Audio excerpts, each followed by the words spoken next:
What about you or Lewis? Dude, Lewis is double my elo. This is my fault. This is my fault of engaging with the comments that I know they're gonna turn into rage baits. We started today already. Damn, let's go. Yes, sir. From today until Monday, full AoE action. Have you ever lost to Lewis? Yes, actually. He was sniping me from his Smurf account.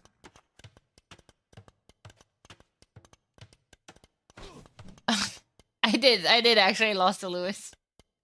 I raged at him so much that day.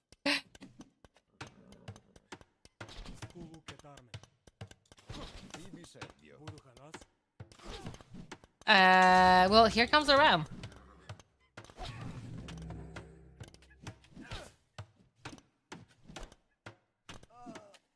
Ranges are going to melt.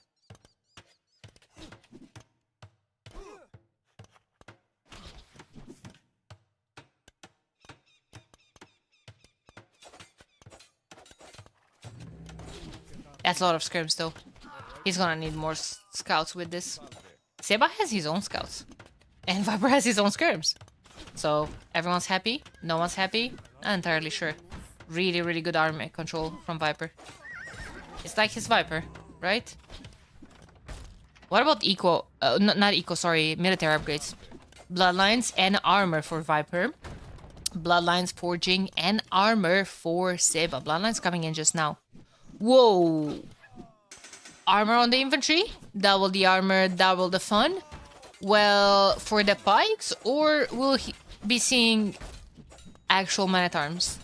Hey, Mushroom. Thank you for the follow. The longest tower built? Well, if you're doing it with one bill. Uh-oh. Rams are going back.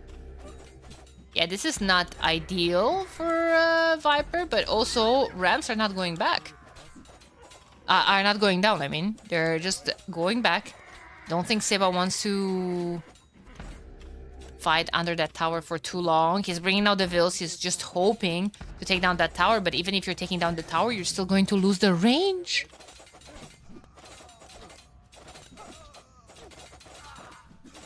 Seba's 300 gold in the bank.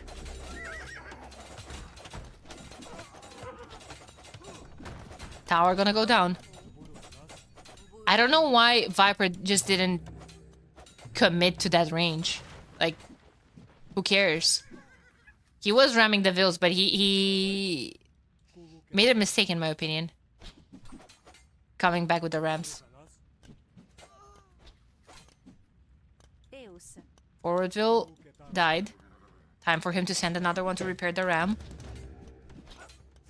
Should I finish the range? I think so too, yeah. Another stable. Ooh. Viper might want to add a couple of spears of his own. But, yeah, I'm not sure. There's no range units left from Seba anymore. Yeah, that's gonna die now. A bit sloppy, but Viper can do this forever. Viper could even add a second DC. Do you guys think that's worth it? He doesn't have the stone anymore. Ooh, he's taking it. Well, if this goes for much longer, I wouldn't mind him adding a second TC. But I don't know about the production of everything. He has 2 ranges, 3 stables now, 1 TC. If he adds a second one, I mean, I think that would be just... He has a lot of bills on food. This map has a lot of food, but a lot of them are on berries and inefficient. Like, there's only 12 farms. Still double compared to Seba. If it's forever feudal, then Seba can never keep up if Viper goes to TCs. I wonder if that's his plan. He's adding yet another range. Time to start producing rams again.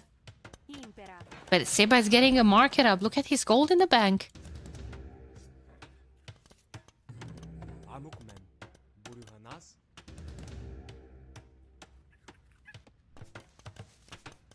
He'll build it with 1 bill. The TC? Yeah, the second one that takes forever to go up, he'll build it with 1 TC. It's been a good set. I mean, it is Red Bull after all. Here comes the quick wall. He is building the second TC on the berries. The scouts might be trapped, guys, but look at Seba clapping that market soon. Oh, he's not clapping anything. He's getting clapped at his wood line. Scouts are doing an amazing job at taking down villagers. It's 5-1 Eco KD.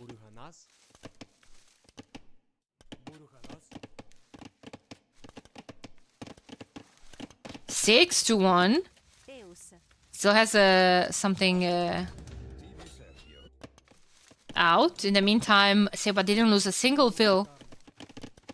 No, sorry, Viper didn't lose a single vill back at home. Seba was trying to get a couple of kills as well. Second TC to Q Castle Age. Well, you Q Castle Age, but then one of them will still be pumping out villagers. And Seba is not going up.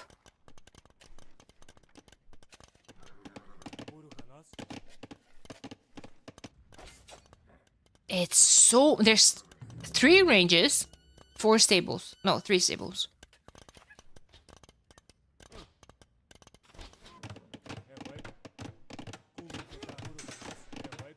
Seba getting a horse collar and wheelbarrow as well. I wonder if this is the time when Seba just noticed the second TC here.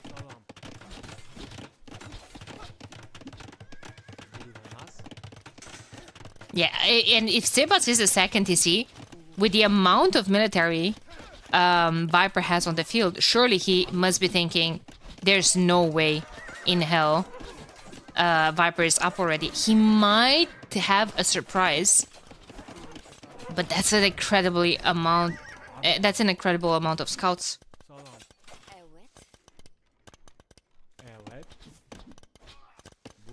And Viper's eco is a bit in shambles right now.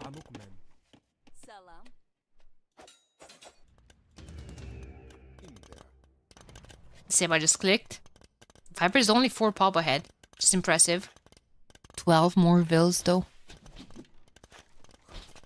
Viper less military, but it's going to be better upgraded soon. Market going up from Viper. Seba in trouble. Yeah, look how much food and gold Viper has. That's going to be all invested into knights. There we go. Honestly, this might come as controversial. I wouldn't mind Viper adding 2 camels against this amount of scouts. Maybe it's a waste of res. Maybe you'd rather upgrade your existing military. These random pings are really annoying, not gonna lie. What random pings? Who's pinging you?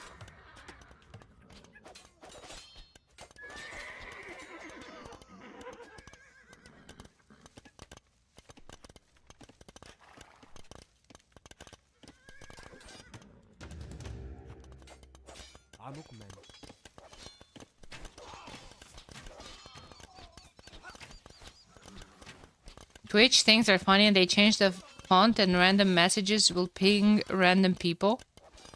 What?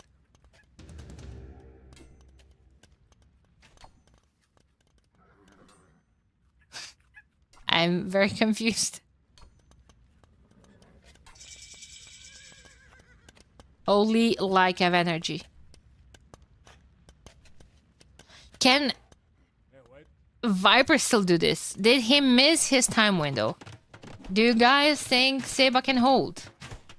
Oh my god, Seba is losing it, dude. He is panicking so bad right now. Lykev is in a bit. He's forced to take that engagement before he loses more vills. He's going to clean that up. Lykev is in. With no +2 either.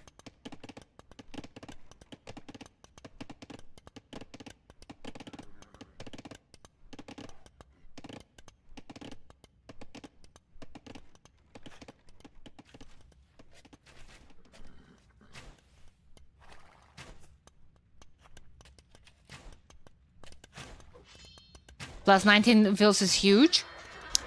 Yeah, I agree. That +19 is now... Ow! Ow! Is it at 29? Well, it's now it's over 30. Oh, and counting. Camels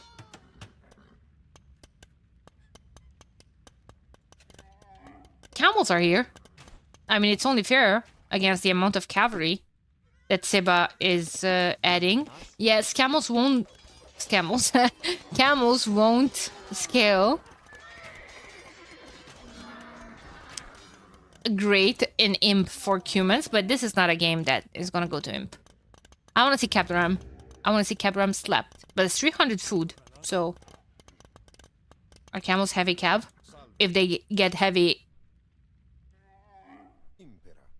Camel upgrade, which humans wants, they don't. They're the only camel unit, actually, that doesn't get access to heavy camel. Seba is running with all... Is he going to lose a Vil to a wolf, chat? I know, he's following her, of course. Of course. Of course.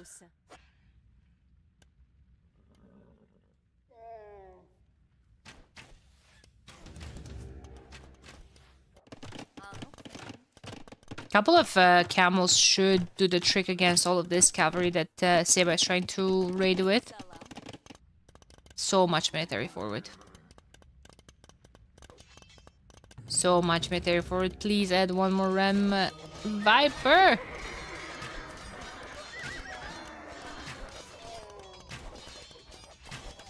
Engagement going in Viper's favor. GG, well played, says Seba. I was about to get your attention to check Viper's eco upgrade. Barely has any. Barely has any. He knows that he doesn't want to take this game into the late game. He knows he wants to be aggressive. And what a good set to start the day with, guys. Let's see if there's going to be a post-game interview. Let's see what the main caster's thoughts are. And GG, well played for Mr. Viper. At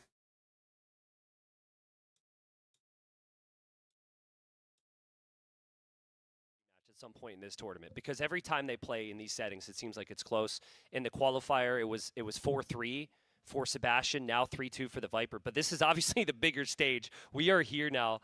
The Viper with a little shake of his head there, like he's maybe disappointed that it got to this stage. I mean, maybe. That's how the best players think, right? They always think about what they could have done differently, but I do not think he will be upset with the result. I think if you're asking him, it's going to be less about gameplay stuff in that set and more about mistakes. You dropped something on the ground just there, mate. Yeah, you. Viper dropped something there. His notes. His cheat sheet. What was that? Anyways, we're All going right, to send we'll it over take to you Riley over. for an interview. Well, Viper, congratulations, mate. A big win. Handled it so gracefully at the end there as well. You can really see the dignity of victory there. But no, look, quite seriously, let's dial in here and talk about this. Your path to the tournament, a little disrupted, probably not the path you would have hoped to take or even perhaps expected to take. Sebastian was the bloke who knocked you out of contention, a 4-3 loss in the last chance qualifier, and then took you to 5 games here. Talk us through what's going on both the larger scale coming into this tournament and what this match means. Well, right now I feel relief because, I mean, I was up 2-0, so the fact that I got to the 5th game just shows how good of a player Sebastian is, right? No, it was incredibly tough, and obviously we had a history as well with him knocking me out of the initial qualifier. So I was also extra motivated to try and get my revenge, right? Preparation obviously hasn't been ideal because I didn't have as much time. I didn't know I was going to be here until not too recently. So yeah, lead up, not ideal, but you know, I've got some good sets in here already, and I'm starting to feel like I'm getting into the flow, and yeah, I just got to play good Age of Empires, as I tend to say. Well, look, it was a really, really stellar performance, particularly the first, like game 1 was fantastic. It seems like it was a great way for you to find your rhythm. Something you sometimes struggle with in tournament Age of Empires, maybe game 1 a little shaky for you sometimes? Yeah, historically speaking, there is a famous game number 1 issue I have. I was trying to be kind about it, but yeah. Yeah, thanks for bringing that up. Yeah. That's fake now. No, historically speaking, I have lost a lot of first games of the sets.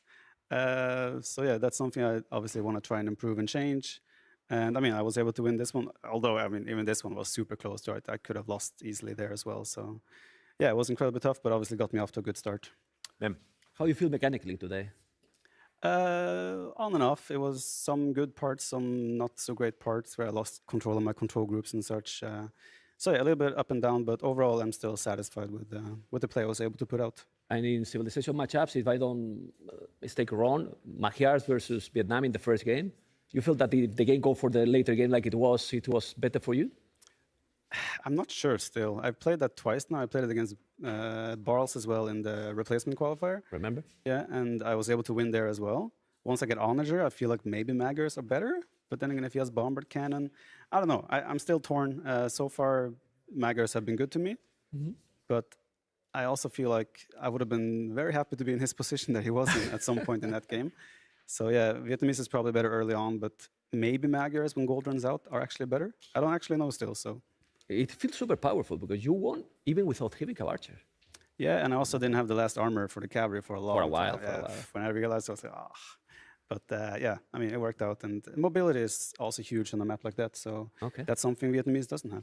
Okay, let's see if my memory is good because even without the highlights. The second game, I think it was my favorite civilization, Dravidians versus Japan. People know why I'm talking about that. But you made a masterpiece strategy. It was that plan, those elephant archers? Yeah, I thought about it. The first time I saw the map, I was like, oh yeah, maybe I can do this. And then I tried it twice and it worked both times. So yeah, I mean, I felt comfortable with doing it. And some civs should be able to counter it quite nicely, but Japanese, I don't think is one of them. Because, I mean, they're so tanky and the map as well is like your eco is kind of all over the place because of the woodlands being so thin. So when the elephants get into the economy, they melt the villagers, and yeah, it's a very, very hard map to play. Okay, so we are in Sorry to cut you off there. We are actually we're getting very short on time here because we got to after that long. Well, someone just played a five-game set there, so we do have to actually wrap things up. Sorry with you, Vipey. I know that people around the world want to hear your perspective, but we're going to have to call things, cut things a little short there. Thanks so much for coming and joining us. Congratulations on the win. And we'll be talking to you, I'm sure, very, very soon in the tournament. The Viper, everyone, after a very convincing win in our first match here. Back over to Dave and T90 now, who are standing by to bring us some of the highlights from what we've just seen. Yeah, hopefully we get to talk to Viper again. I mean, I want answers to some of the questions, like a little bit of a deeper dive into the heavy cav archer question there. Yeah. It was a fantastic set and a fantastic game one, of course, but wow. Like, what a way to start the tournament. I think if you're Viper, you might not want as many questions right now. It's still the first series, you know. You want to be honest, but at the same time, you want to hold some things back. Game 1 might have been the game that decided the series, right? Everyone thinks about Game 5. Obviously, that was epic as well, but this was the closest game in a 3-2 series. Yep. And for Sebastian, even in this moment, it's very telling that like the big highlights start with like 3 situations where I thought Sebastian was winning. Viper loses this hill soon after, and he eventually recovers. And it was the onagers that made the difference. Yeah, and he mentioned that he had experience with that, right, from the replacement qualifier. So he's played it multiple times, figured out onagers are okay, still had some questions about bombard cannons maybe being effective, but we didn't see that switch until later because Sebastian just had to keep this pressure up. A really good job from both players. Game of the tournament so far for me, 5 games in. And then we go to game 2, and he said this was a planned strategy. Once again, beautiful micro from Viper to dodge the Mangonel shot, snipe the Mangonel with the Elephant Archers, and then take out the skirms. Yeah, you go ahead, make your game plans, but nobody can do that right there. Yeah. Right? Like, that's not game plan, that's just talent and execution. Sebastian bounces right back, though, right? Again, his mentality to do so is amazing. He went full aggression against Viper here. But we only looked at the aggression. It really was the economy behind it that funded all this. And beautiful split micro, no fear, even after the big shots from Viper, and he bounces right back. Very bold decisions from Sebastian this game, and he needed it. And he took a series that was 2-0 Viper. It looked like Viper was just cruising after that second game, and he wrenched it back. He had a game like this, destroyed Viper in, what, 16, 17 minutes or something like that. It ended shortly after that highlight. Takes him into this one, and the game's over when this Navy dies. It's basically over at like 7 minutes in. Listen, highlight guy found a couple more highlights, though, I'm sure. But yeah, this game was basically over. This game was basically over. Hey, it was one highlight. Hey, we're in the game 5. But this was so clutch from Viper. Like, that quick wall was insane. Yeah. And it was the double as well. And then he brings in the boar, which is so helpful for the food economy. The Ram edition didn't win him the game, Dave, but it gave him a nice little lead. Oh, yeah. I love the call. And then ultimately, it was Viper defending then, and then counterattacking. Like the Ram decision here, it forces Sebastian to stay in Feudal Age for another 10 minutes. Yeah. And invest in the army. And then you have like these little battles here where Viper knows he's ahead by probably 10 to 15 bills, and he's like, fine, I'll kill 5 more. I'll kill 6 more. Yeah. And that was just a fantastic display of aggression there from Viper. Wonderful job, and he ends up getting the win there. What a start to the tournament. Viper going 3-2 against Sebastian. We're expecting big things still in the remaining matches from Sebastian, but good start for Viper. Agreed. Yeah, we'll see. Sebastian will definitely bounce back this week. But we'll send it back to Riley now to get us set up for the next series. Well, yes, indeed. Thank you very much, Tristan and Dave, and a very well-handled match from then. Excellent coverage, as usual. I'm joined here by Mem, of course, Bosun Mem. It's good to have your company, mate. As we get ready for our next match, this is between Yo and MBL. These are two veterans of the game. They've been playing a long time. No stranger to the Red Bull Wololo series as well. I want to get your broad impressions of this matchup between these two players, and then we can talk about them more specifically. But tell us a little bit about Yo and MBL and how they match up. I have the feeling that this is going to be a completely different series. Like, we have seen a little bit more meta, except the last game in the previous series, but these two, I don't think it's going to be meta. You know, even Mr. Yo was talking about like map control. He need to go to with the macro and MBL. Nobody knows what MBL is going to do. Hopefully he's not listening to me, you know, because it's close. But I feel that MBL don't even know what he's going to do. He's going to adapt. And I think that's going to make me a very exciting and fun series. Well, let's talk about these players in more detail here. We can start with Mr. Yo. Mr. Yo, a Chinese player, somebody who's been playing for a very long time, former Red Bull Wololo champion as well. The first one? The first one. A player who's known for his macro strategy, his tactical thinking, the way that he's able to execute game plans. What are your impressions of him as a player, particularly later on in his career? What are we expecting to see from him? Well, he's insane because he's been always top 4. You see some players that go I love Yo's down, sweater. back and forth, I love but it. he's always It's so there. funny. He's super consistent, you know, like almost always getting into the latest So stage, cozy. top 4 almost in every single tournament, you know, and you know that he's going to deliver. He usually starts slow the tournaments, you know, but he has been practicing also a lot here, so I am expecting him to be in very good shape today. And we can talk about MBL from Norway. What did you do, Axel? What the hell? Unpredictability, his chaos that he can sow in a match, and the fact that often, again, he doesn't necessarily know what he's going to be bringing to any game. There's a level, you said before, there's a level of reactivity to the way that he plays. There's a level of, he can be very adaptive in the way that he plays. I think that's one of his greatest strengths. Also, sometimes can be a weakness, however. Yeah, but it's very uncomfortable to play against him. For what you're talking, Oh, God. the opponent is like, what he's gonna make? What is gonna make the? What am I gonna see? What he's gonna see? And then maybe he's gonna start to play meta, and he say, "Where's MBL? Why he's not coming? Why he's not coming?" You know, maybe it's gonna happen. Well, I said before in the start that MBL I think is gonna be the surprise. So I need to keep going with him. Yeah. So he's gonna take it today. You think so? Yeah, I'm quiet. But very quietly, yes. Our players are setting up over here. Are close, right. yes. They're getting ready. Yeah. I'm sure we can get a little snapshot of this beautiful set that we've got set up here at Red Bull Well, London. the problem with the first one is like to go better, it's gonna be difficult because the first series has been insane. Yes. Like yes. really, really good. But you know, Red Bull always deliver. It always delivers. That's right. So when we think about the Lewis is not the playing, cool, no? calm, collected Mr. Yo, didn't someone qualify. who values strategy and long-term thinking, planning, macro, versus the chaos that MBL likes to sow. Do you think that gives one player an advantage over the other? They're both known quantities in the sense that we expect them both, but how do they adapt to each other's play style? It's a bit complicated for me because I didn't see the draft, but I'm expecting to see some. Thought you could. Viper won that. That's why Viper is there. You know, those kind Jinxed. of later attack when you expect that Viper most won of the that players are going to be trying replacement to go to Imperial, qualifier. Then he come and may start to make unique units with Yes. Burgundians, with Lithuanians, you know, even with Kongs. I wouldn't mind to see that as well. So I'm expecting this from Mr. Yo, to be honest. And for MBL, seriously. I don't know. Don't ask me more, Riley, because I don't know. That's desperate. I mean, you can ask me, but I'm going to tell you.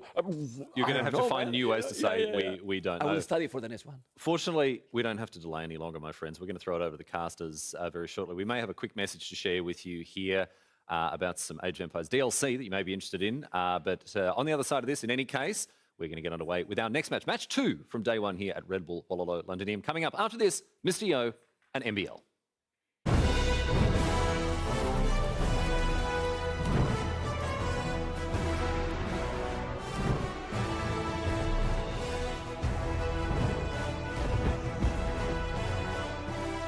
invasions, massacres, sieges. Across the wine-dark sea they came, their prows pointed for Greece.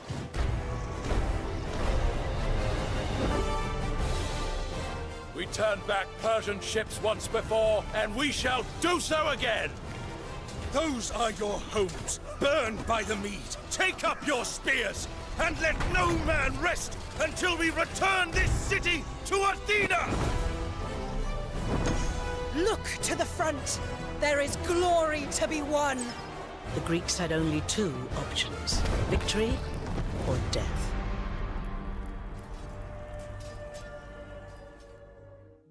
Alrighty, folks, that's a little sneak peek of some upcoming Age of Empires 2 action, Nilly.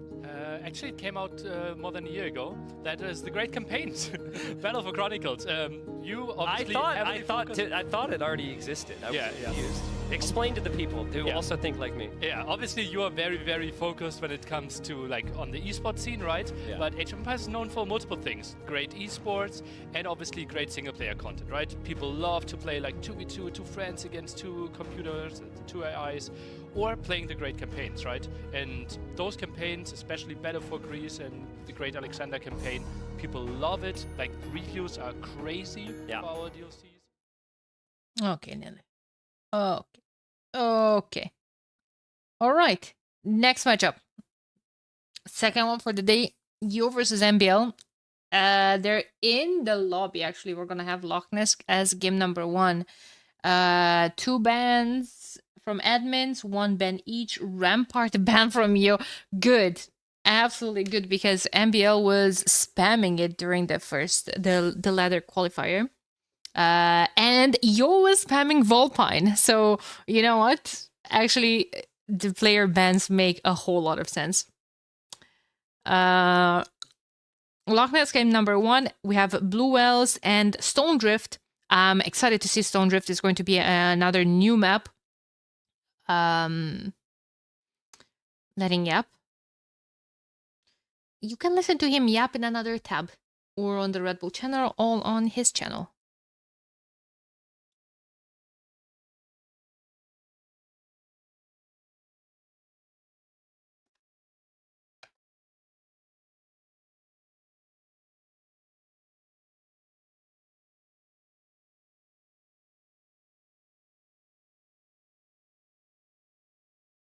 Yep.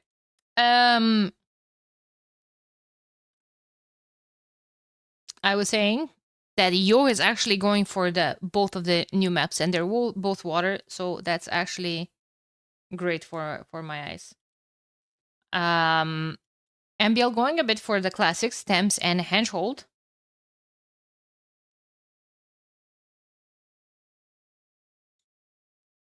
And that being said, we're getting ready to actually start the first matchup. Is going to be on Loch Ness, and they're already in the lobby, getting ready to start. Koreans first pick for Yo. He has Druchens as well. Big Fire Lancer energy. Vietnamese were sneaked in by MBL, actually. He banned Spanish, banned Armenians, Burgundians as well. Burgundians doesn't make too much sense if Rampart is not there, but I guess they can be strong on other ones as well. Hey, Rizzo. How's it going?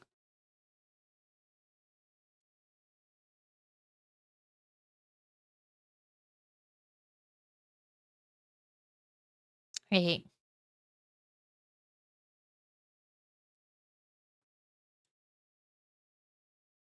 So looking at this, we could see Byzantines from Yo or Hans. He likes to play Hans on that map. What will MBL? A couple of unorthodox picks here. Malay Saracens. Franks. Oh, wow. Okay. A lot of water, though. I'm not sure, because I see Japanese and Malay. Maybe Saracens could be good for water as well. What will MBL pick to counter Byzantines? Malay? Hans Saracens. Oh, I was right about the Hans. I think MBL actually expected Hans as well. He's gonna go for Saracens. Whoa. I'm just thinking Mamelukes beats everything, basically. Mary Chrysler. Game started, guys, and we are ready to dive into the full action here. I already see a scout forward, MBL just testing the water. Chilling, going for some scouting, left and right. Both of them with the mill on the chickens. Wait, did they start actually with the mill? Game is paused, so let me actually go see if they're no, they're milling the chickens, both of them. Okay.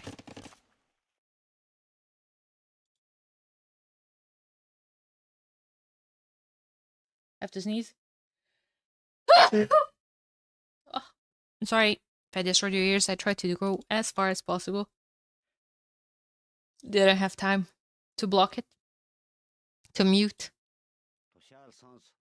A spear and an archer forward from Yo. Get a mute button. I have a mute button, smart pants. I just didn't have time to mute. Get a mute button.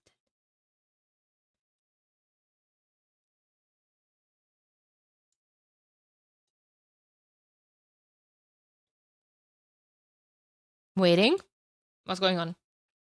Maybe there's some issues.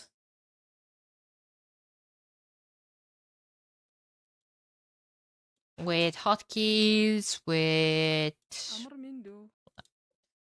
Who's to say?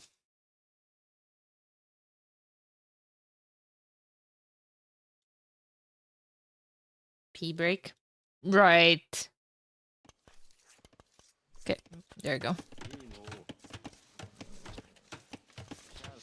Military forward. Here comes a couple of scouts opening from MBL with Saracens. Ooh. Scouts opening is dandy. He could be continuing into camels later on, since they get more HP on their camels.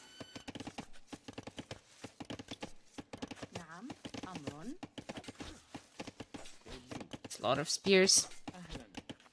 It's a lot of spears forward, and damage is slowly being done. He's pushing MBL off of the berries. First kill of the game. Eco kill, that is, not just kills. I think Capture is having some big hiccups here.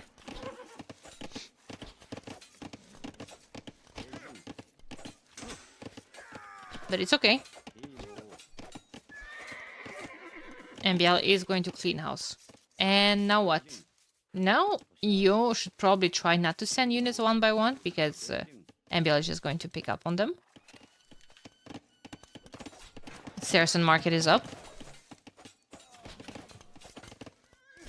With the Saracen's market, I wouldn't be surprised to see MBL up soon. Maybe abuse it. And just try not to die in the meantime. No, he's actually going to go for bloodlines. Alright, I don't mind that. He has a dock up finally. Something that Yo already has out, and a fishing ship, that is. Second stable, oh wow. He's actually going to go that heavy into scouts.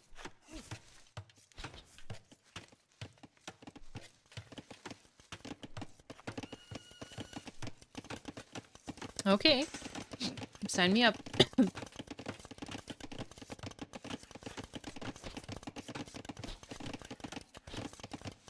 Did Viper win? Yes. You won 3-2.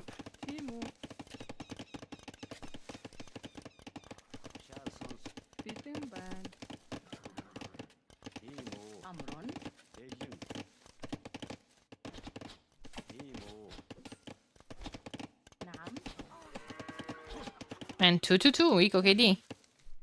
Somehow, MBL is managing to snipe some Eco as well. With those scouts. Good job from him. Spears are there in defense, however. Mysterious Eco is looking good, though. And he's up to the next stage. It might be an issue for MBL. MBL has 8 scouts. And that's about it.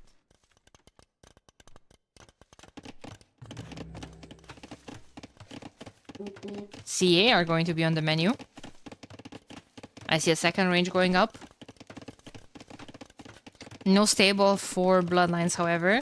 We'll expect it to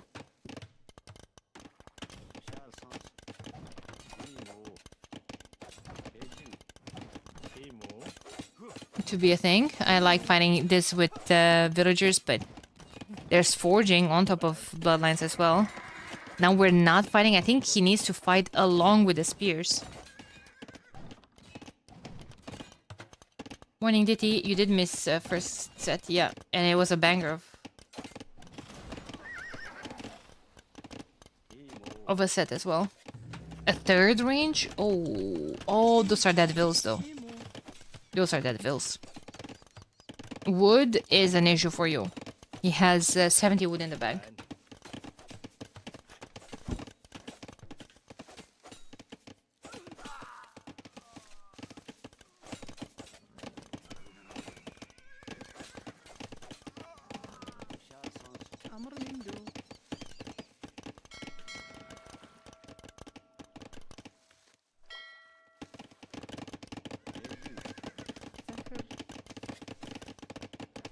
I can't believe how much damage MBL is doing.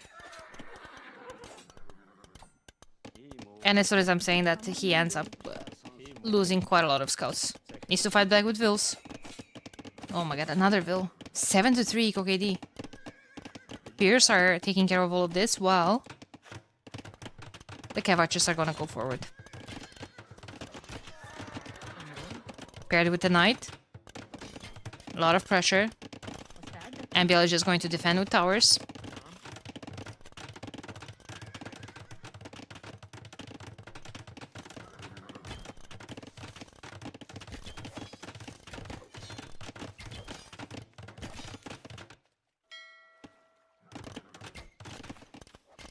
And he's up to the next stage. What is his plan though?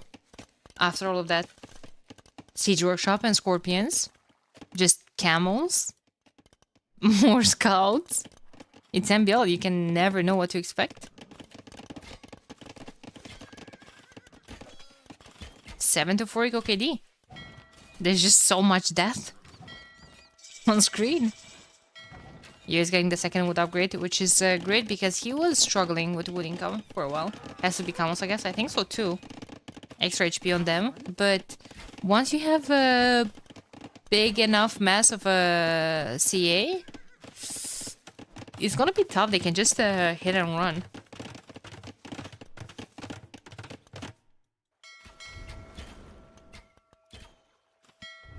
No medium warship yet for either of them. I would like to see Yo get it because fires would do a great job against those galleys. Okay, well, here come the camels. They don't have husbandry, I don't think. No. It's gonna be even harder to keep up with all of this. Oh no! Yo was not patrolling.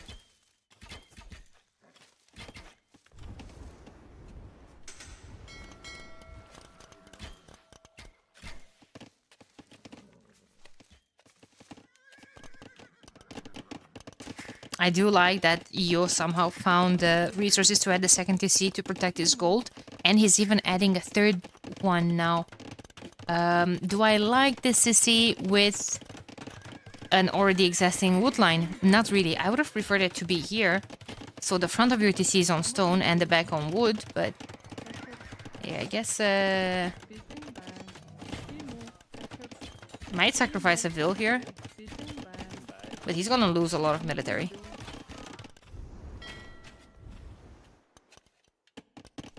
Siege Workshop and Scorpions have to be present where there's a lot of CA on the field. Yo is just diving under two fully garrison towers. And the camels there in defense. Not the biggest fan of that, but doesn't matter. I think game is cool for MBL. Do you guys think he stayed too much in feudal? He made too many scouts? Because like Yo has so much military. And if you guys see, we have a completely different approach. Oh, I need to change my title. Forgot I don't have mods today, apparently. MBL versus Yo. What players is ballistic? Yeah, but no wood again, especially not for MBL. Only 11 on wood. Second TC going up from MBL.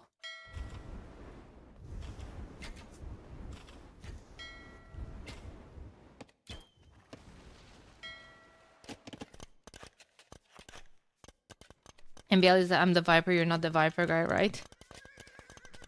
He is.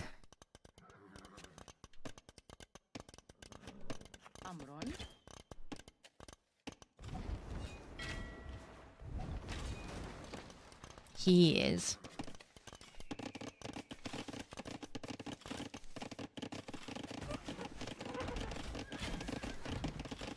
Knight proving to be quite handy against the Scorpions, but not against the tower, apparently. Definitely without any armor, can just dive like that. Man, is it me or those towers and the Scorpions are doing a good job against the CA? But there's just so many CA. He's gonna lose so much. Look at him squeezing in between all of those holes. Oh my god, he's gonna lose everything. But at what cost? He sniped quite a lot of vills. Now my question is, was it worth it? I feel like you just gotta come forward here. It's considered cringe in every world. I personally consider MBL cringe. At least some of his jokes. Sometimes he's funny. But I'm the Viper, you're not the Viper, I personally consider it very cringe.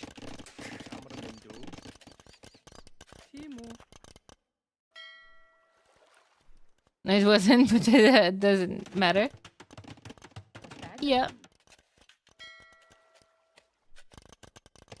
That's a lot of damage. Is Shakuni typing slow because he's of his device, or are you back in the VOD? Or do you guys hear me Omega delayed? Or all of the above?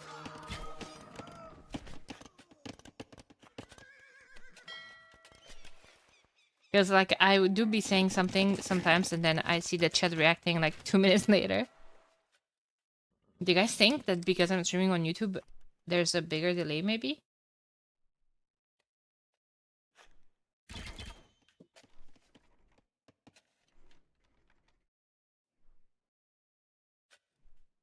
And behind, refreshed. Okay.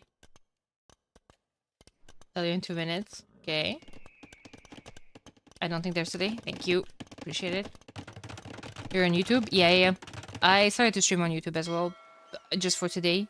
Thinking that maybe some people want to catch up on YouTube with the games and they're not aware that Red Bull is streaming there as well, and yeah. But I still have like 3 viewers, so if it's hindering my my stream on Twitch, I should probably close it. However, you know, those 3 homies are probably just gladly watching on YouTube, so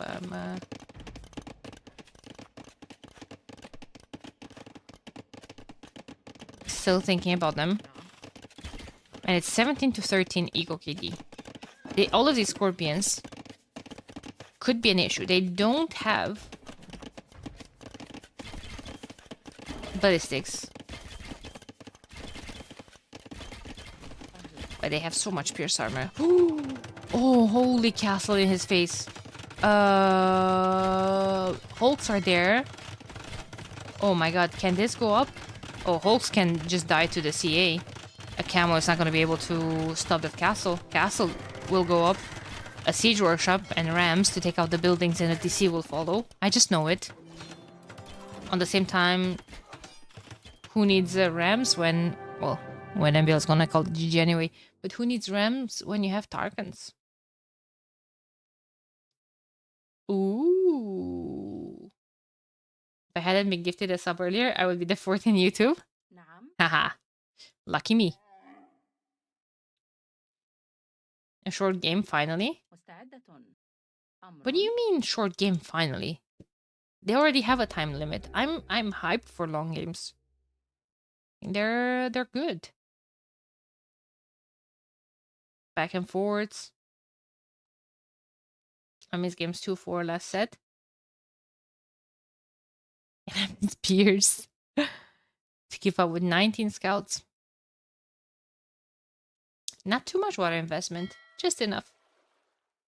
Can we have an update on Kinder versus Squirrels? Kinder is sleeping. Squirrels are scattered. It's raining again, so everyone just kind of went back to their hibernation. How many matches today? We have 4 best of 5s. So at least 12. At the very least. At max 20. So anywhere in between.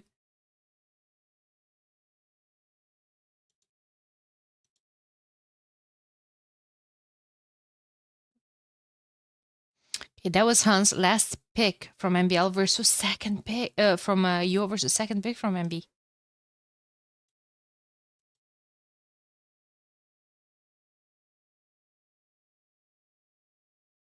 Loch Ness won by the host of the draft, and now we're gonna go to probably MBL's home maps, Thames or Handhold.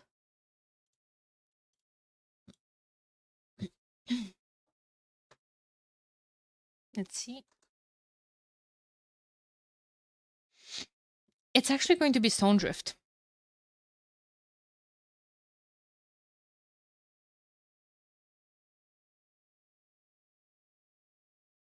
Please don't turn us off. I'm not going to, Mike.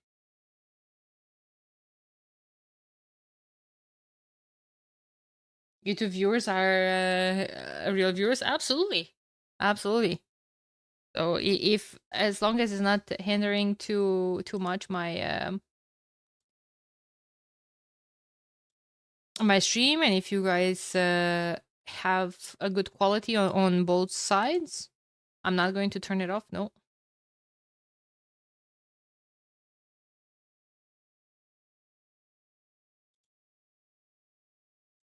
Okay, let's see.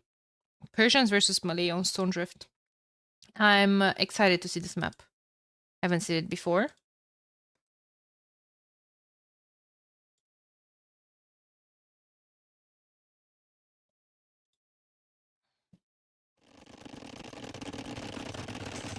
Okay, there we go. So, zoom out. Islands with a bunch of stone islands in the middle. I'm assuming they do start with a transport. No, actually, did Yo just lost his? No, 0-0. You have to make a transport if you want to... If you want to make men at arms and towers. Whoa. And a range. Counter tower for Yo, but he's making them as part of the wall, and those are Malay men at arms with a free armor. Whoa, a range in defense from Yo. Yo did choose to go a couple of galleys to defend, but he didn't scout the early transport. Scout's gonna go down. I think you can just camp with men at arms under that tower, or you can just scout for more. Where's MPL Scout? Oh, he missed the boat. He missed the ferry, homies. Here he comes.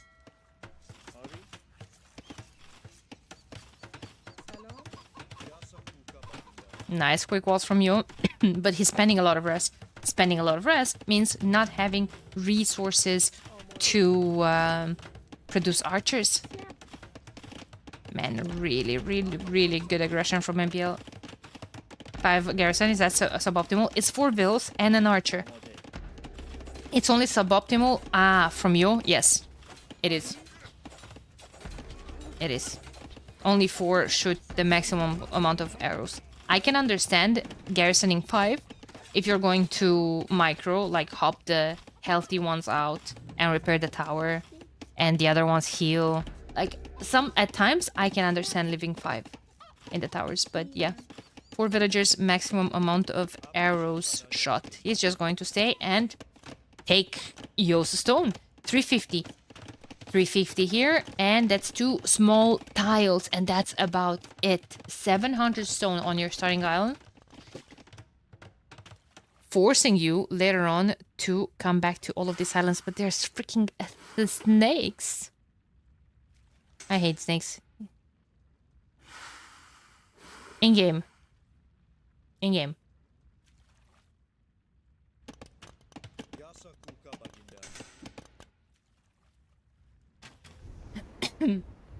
For reference? No, I said in-game.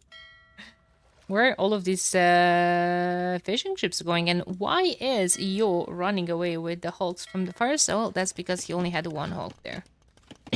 This looks like a really cool map, I agree. 2, 3, 4, 5, 6 relics on the map.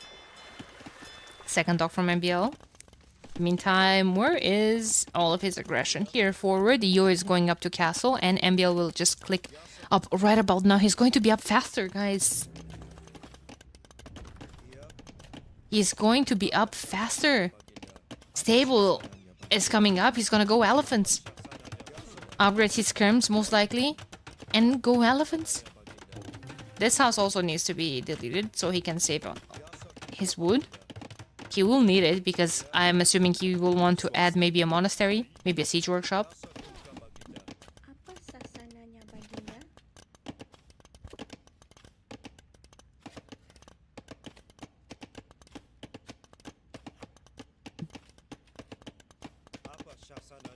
He keeps trying to make another sneaky tower to push Yo away from that gold. He might be able to push this foot line back as well. Fletching coming in. Armor coming for Yo. He's going to get it into knights. Hoping to clear all of that up. And we have Castle Age. Uh-oh. Uno reverse. Uno reverse, there's no defense at home. Now, the barracks is still at home, you start with it. Couple of spears could be good. Melee ones get the armor for free, so you basically have spears with +2, but they still won't do the job against the knights. Now, for how long will Yo be able to produce those knights, however? Because he has no gold access, he just moved the back. Now here comes the monastery after seeing the elephants. There's a monastery from MBL, and now what? Great reaction from MBL. Great reaction. This has to be walled in as well. Maybe monastery at home, but he doesn't have the res.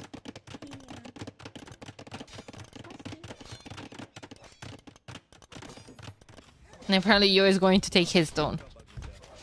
Alright.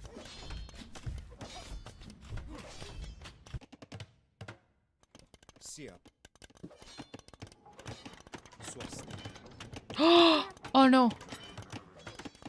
Okay, he's fine. Oh god. This is not gonna be pretty. Spear's doing some work, but not enough. Nice stacking to the TC, but a lot of eco is actually idle. MBL does have the medium warship upgrade. An elephant converted. Yes, sir. There's no monk to convert it back. Not just yet.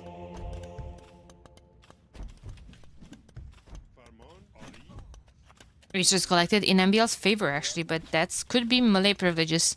61 pop from Yo to 70 from MBL. MBL seems to be winning water though. And after that, this is going to be an issue. You know, random navy. I like the second TC.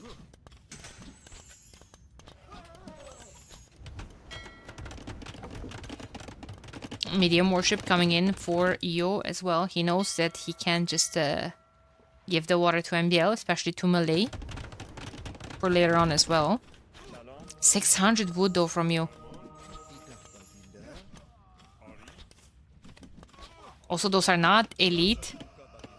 Honestly, neither are MBLs, but Oh no, Yo is losing skirms to that tower. Oh no, Yo. And he's doing a lot of damage.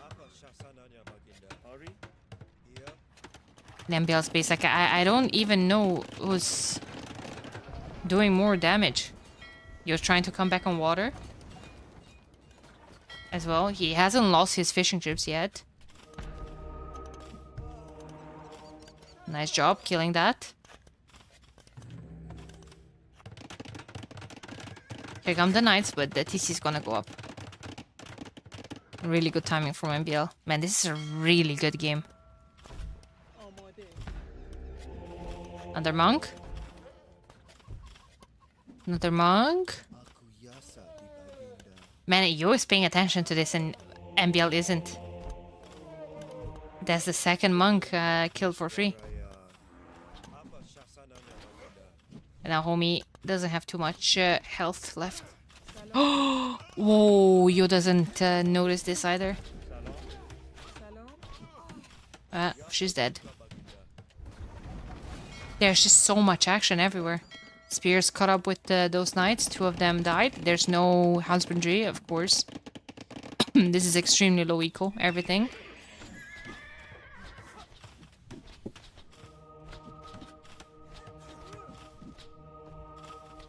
I wonder about their APM. Yeah, true. Yo is known about having a low APM as well. It's 73 to 70 right now. They're both clicking as fast as possible. MBL is actually gonna put a TC here. That's rude. Fishing lines coming in. He has 6 fishing chips. 61 eco to 59. Not that big of a difference. Those are 59 vills, so technically Yo is ahead. Persian TCs working.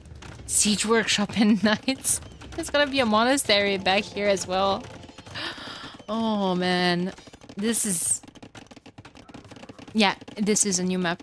Correct. This is just crazy, guys. Holy. Maybe a siege workshop at home would be fantastic for Yo. He can afford it as well. I just don't know why we haven't seen it yet. To take out this range, the monastery. Maybe just open with a ram. If you clean all of this up, it's easier for you to push back everything. Here comes Yo trying to take out the tower. MBL is bringing more vills. He is trying to repair that. In the meantime, a monk is trying to get a conversion on an archer. He does get it. Oh, but there's an MBL monk that will get a conversion? No. This is classic Mr. Yo shenanigans. Does he have devotion? No. In the meantime, he did open a ram here and he's going to convert 1, 2 spears, maybe. No, this, like, they're literally controlling 3 different sides in the same time. MBL doesn't get this one, though. Yo ended up getting 2 spears there. And Yo is running away from MBL's monks. Classic Yo conversions here.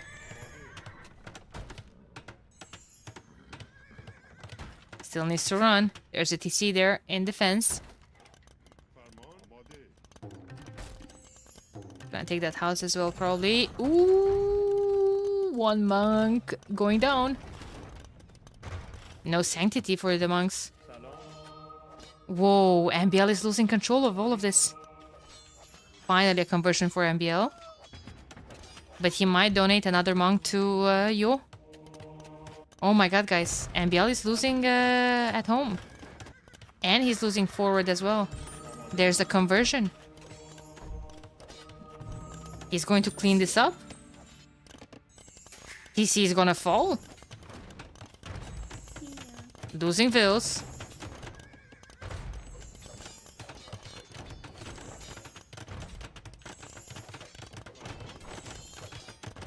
Four TCs for MBL, but can he keep them alive? 11 to 8 eco KD.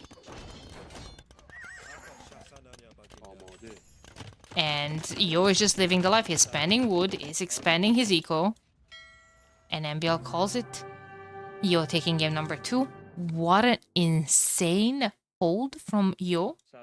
And what a comeback. This counterattack. Absolute cinema. Absolute cinema. 2-0. We're going to game 3.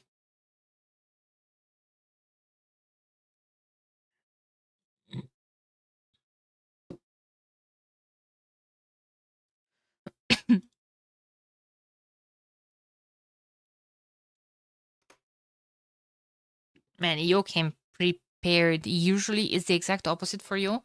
Usually he starts his first days a bit, shaky. There's a jet lag involved.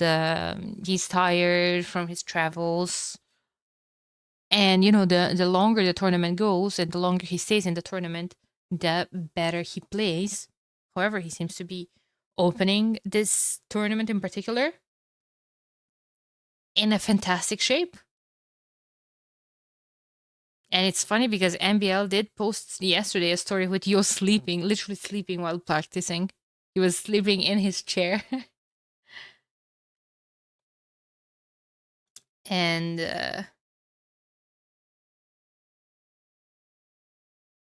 yeah, seems like he got his power nap. Persians winning against Malay for game number 2, and that was on Yo's home map, Stonedrift. Now, previous set started just the same, with Viper 2-0, and then Seba was able to push it to game 5. Let's see if that's going to be a possibility for MBL to do the same. Next map is going to be Thames, and looking at the draft for Thames, I could see Vietnamese being played there. I could also see it has to be Vietnamese. And Frank's on handhold. Surely he's not playing Britons, you guys think? What will Yo play on Thames? He could play Jurchens. Vietnamese Jurchens? Sign me up. Fire Lancers? Skirms? With Jurchens, you have the possibility to hold on for much longer, though. With the fortification kind of healing themselves, right? Just imagine how annoying would that be if of all the maps, Thames was the one going to the score factor most of the times. So I would actually be curious here.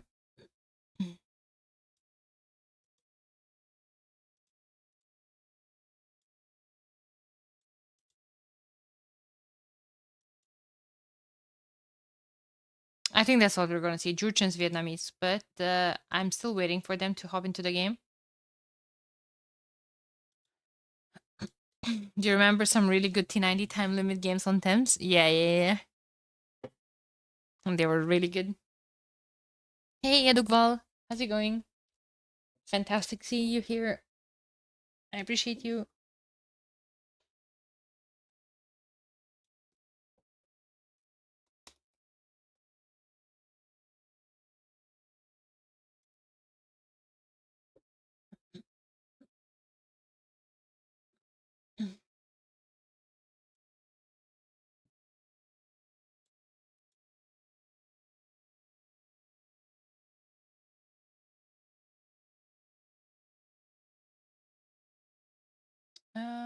One second.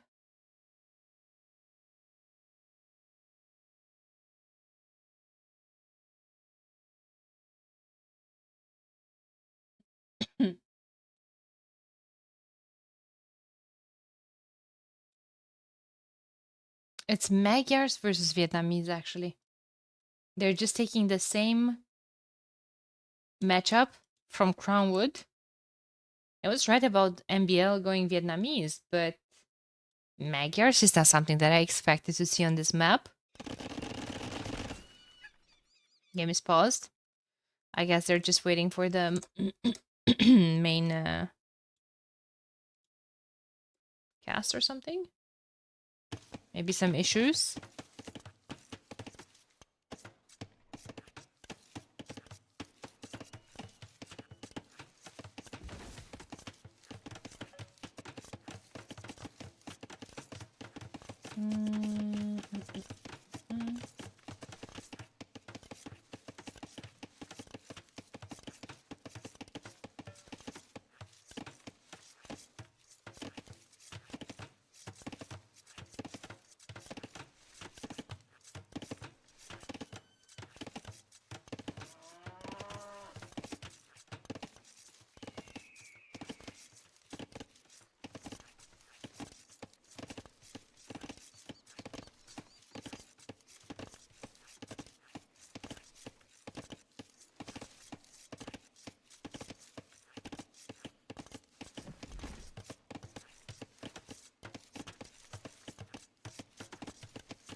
One sec, guys. Sorry.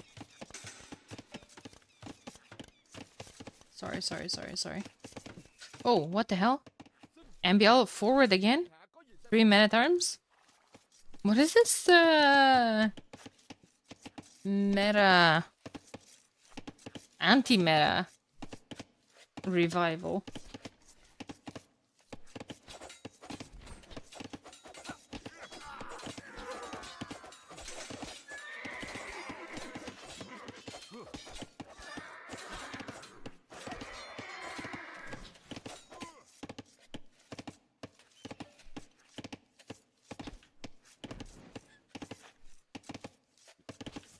Okay. Yo, what's up, Junkie? How's it going? Good to see you here. Okay, so 3 men-at-arms forward. Horse collar double B text from Vietnamese classic. Expected to see Yo going up top, getting some pigs. That's extra herdables, extra food. Sure. Sign me up. A couple of scouts on the field. Magyar scouts with forging. He could clear this up. Spears were missing from the combo. But yeah, a couple of scrims from Yo, which he's adding right now, and this should be a piece of cake. At the same time, this could be another fast game. Yo could just absolutely take this fight and spiral towards Ambiel's base. I see it happening. There's a spear there, but nothing that Magyar scouts with forging cannot deal with. Their spear is still there, however.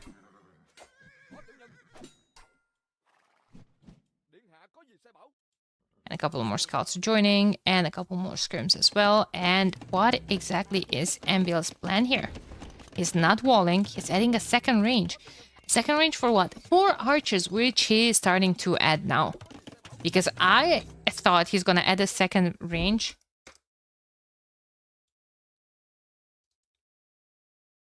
To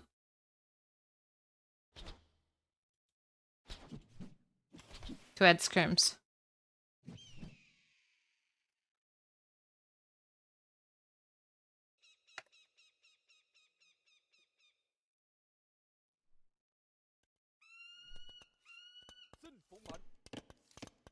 I feel like there will be a lot of interview time after this one. There will be a lot of interview time after this one if Yo is winning this. However, the interview will be with Yo. And Yo is not known as a yapper. Like, you will try to squeeze some info from him and he's gonna say like, well, yeah.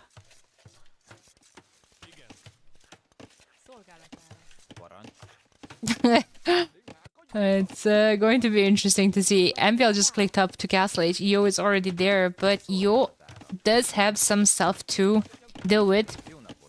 Nothing that all of those scrims cannot clear, but the Vil might go down. Freaking skirm period actor actually blocking that Vil.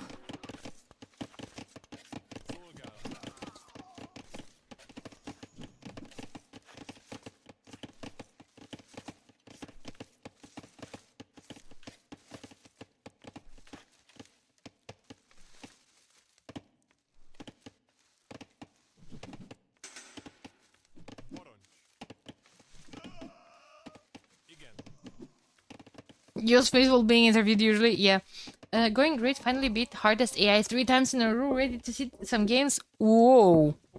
Beating hardest AI 3 times in a row. I remember those achievements. Man, just beating hard AI from Modest for the first time was a huge achievement for me personally.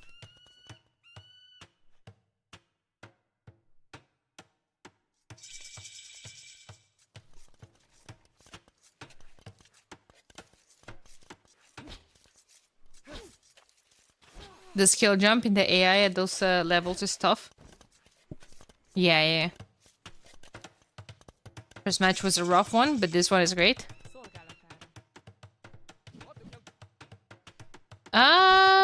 Crossbow timing might be an issue, but Yo is already with Elite Skirm in the queue. Botkin are coming in as well. A couple of knights being added. There's no armor on them. So the great thing about the Magyar Scouts and later on knights is that they get the attack upgrades for free. And that's a knight with iron casting. So if the knight lays his sword on a couple of these vills, they will just melt. Hard to pass the crossbow front without armor though.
Why is MBL struggling, you think? No chat to yell at? I think it's nerves. I think it's nerves. But also, this raid is gonna be great because all of Yo's scrims are forward. Now, this stack in one tile, I can only think about a Siege Workshop and a Mangonel shot. However, that's not gonna be the case. MBL added a couple of knights of his own. And the scrims will have to go back. He's an angry one. I don't know. I prefer not to speak. Oh my god. Yo actually almost split straight into the mango shot. And we are getting the Albert Hall. Again.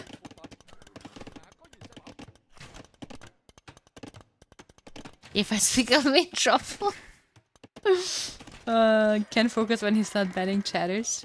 True. He's banning them, but that's why he's winning back to back to back. On ladders, because of the backseating. Dirty idols. Not the greatest.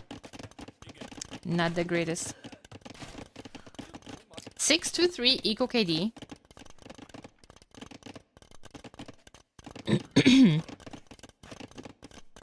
So I mean that's great.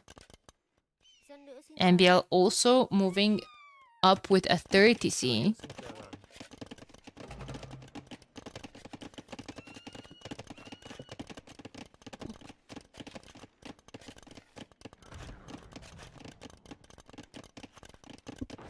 I do not speak or I get fired. Fined. Fine. Fired. One of those.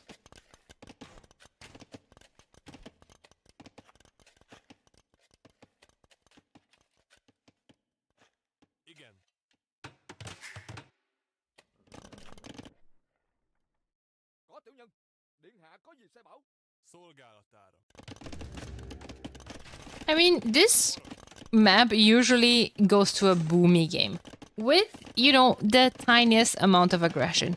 Some knights raids here, some archers in the back, some scrims in defense, some shenanigans in the middle, but usually is heavily supported by a lot of eco added. And we have 3 TCs for you, 3 TCs for MBL, score switching back and forth like crazy.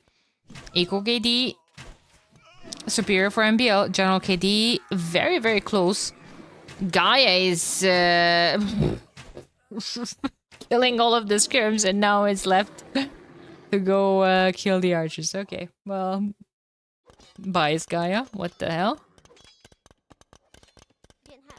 Build forward for what? For siege workshop forward? I mean, I wouldn't mind seeing that. This knight, an issue, a big issue for a while. Yes, 2 eco kills on under his sword. Castle forward, maybe? Perhaps? Ooh la la. That's a lot of scrims. TC here.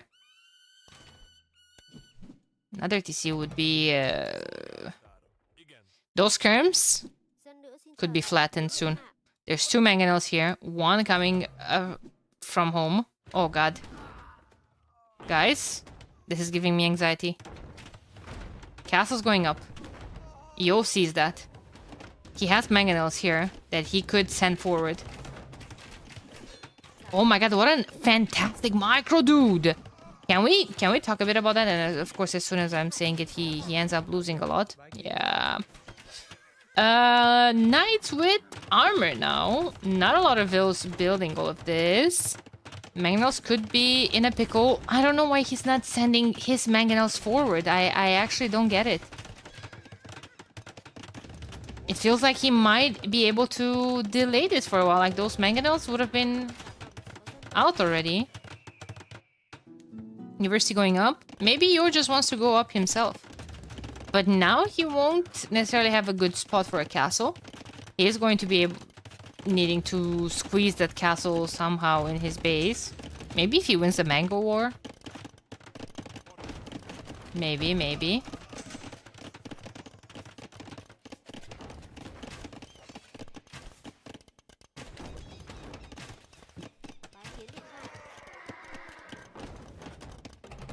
You know, I really don't mind MBL's spot, even though Yo is getting ready to click up to the next stage.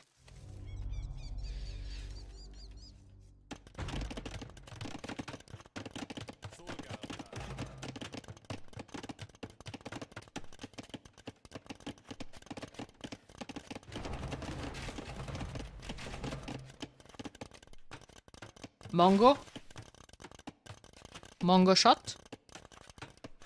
Man, Yo could have clicked up a long time ago, but he is not using the market. So him not using the market makes him click to imp behind MBL with 1,000 gold left in the bank. Wow, this is tragic. This is tragic in my opinion. That's gonna be costly.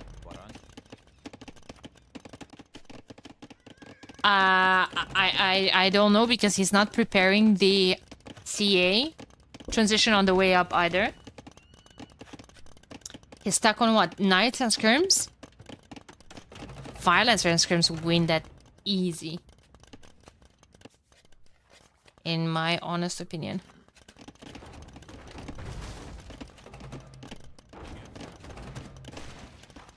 Nice micro from MBL. Of course, he hits him with the amazing mango micro. Hey, Dragon, how's it going?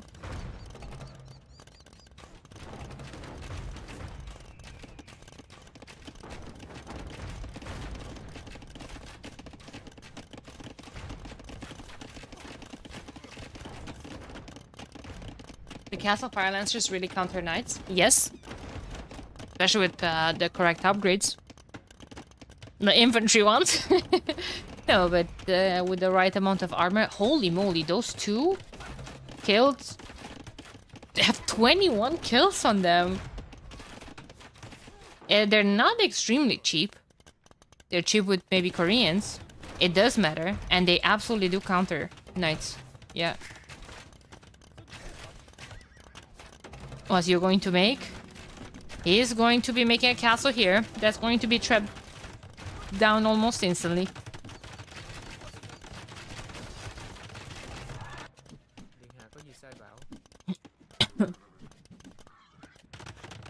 Yeah, second castle, double trap production, 9 seconds left to go to imp. Oh my god, you're even gonna lose a couple of vills. Man, I can't with freaking MBL and his mango micro. Are scrims okay versus the unique unit archers? The Rattan archer is still countered by scrims because they still take a lot of bonus damage. But basically, the Rattan archer is... and Vietnamese in general are considered the anti...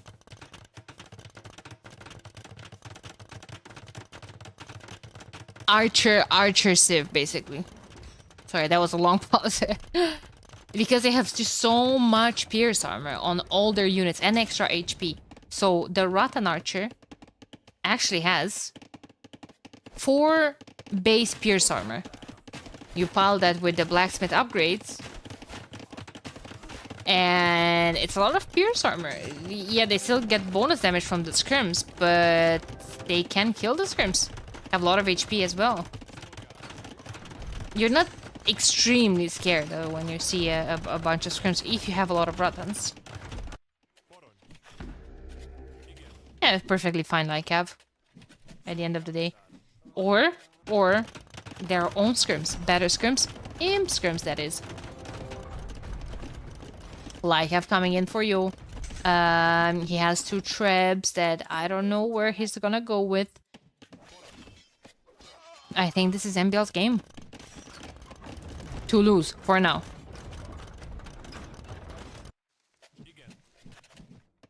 I think he's in a very good spot.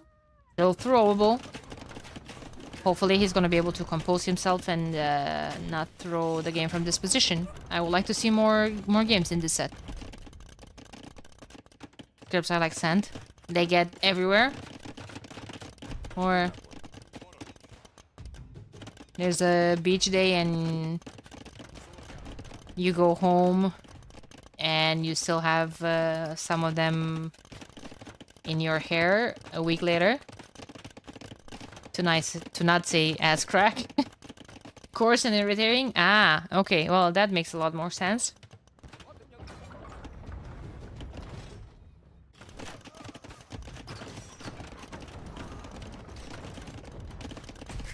Is he going down?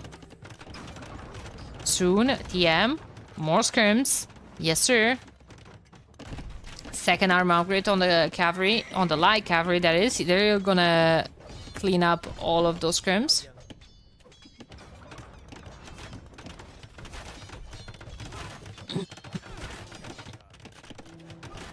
Is this winnable, chat? Barls showed us that Vietnamese can even creep out with keeps. Now, great keeps, not so much in terms of HP upgrades because Vietnamese lack all of them from the uni.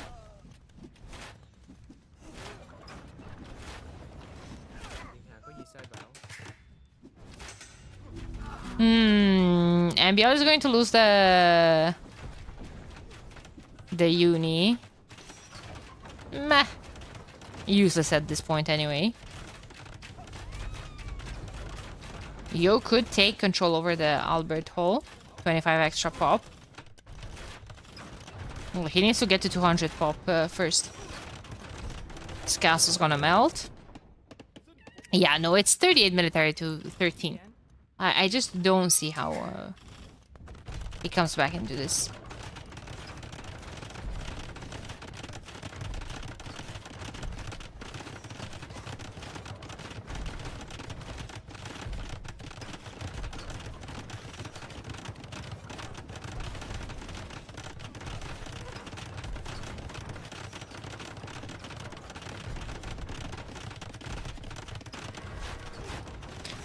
Those guys can flip a whole game on a mistake. No idea how it could go. Yeah, it's is it done? I think MBL is in a fantastic spot. I think there's a matter of time until he wins this game. However, as soon as I'm saying that, I'm noticing that they're exactly the same pop. MBL was way too confident on the Albert Hall, and that's exactly every single time when a player is too confident with that, he got insanely housed. Right now, the worst time in the world to get housed, because you want to keep pushing. You want to continue with your momentum. Yeah, Arson. Ooh, Fire Lancers are here. All right. Needs some of them against this many boars on the map. Yeah, no, I guess it's much like cavalry. One trap is all what Io needs, and villagers to repair it. And he's cleaning the guard towers, at least pushing them back. There's 3 traps there, and quite a lot of bomber cannons from Io as well. Good job from Io to save that trap. It's still MBL's game to lose, but wait a second, we have Hussars and Scrims. We're not waiting a second. Io called it a day. This event is in Albert Hall? Yes. Yes. Finalists? Okay, finalists, sorry. I don't know where the group stages are. Chat, I think I'm developing a cold.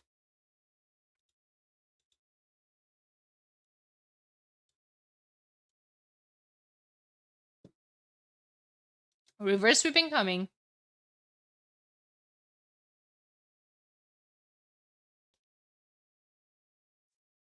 Condolences. Thank you. Thank you.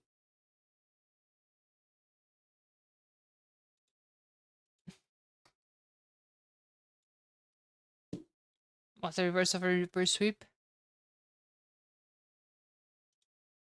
Who's to know?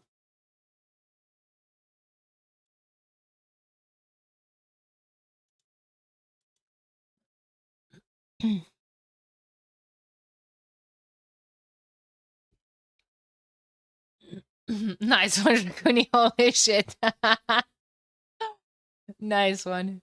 I mean, honestly, I don't want to say Civ win, but kinda, at least on that map. Now imagine if Yo would have been such a gangster, like I just presumed he is, and would have picked the Jurchens.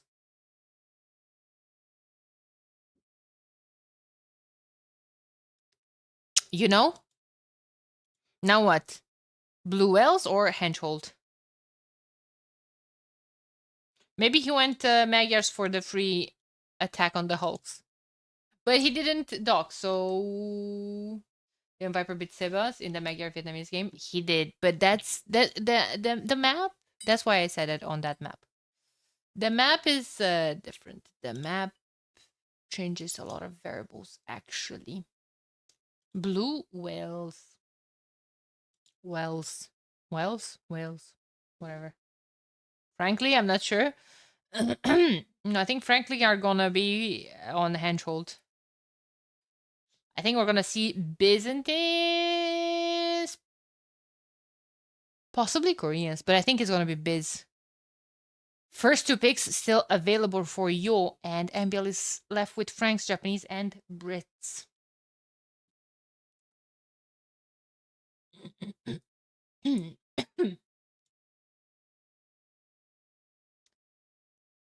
Oh.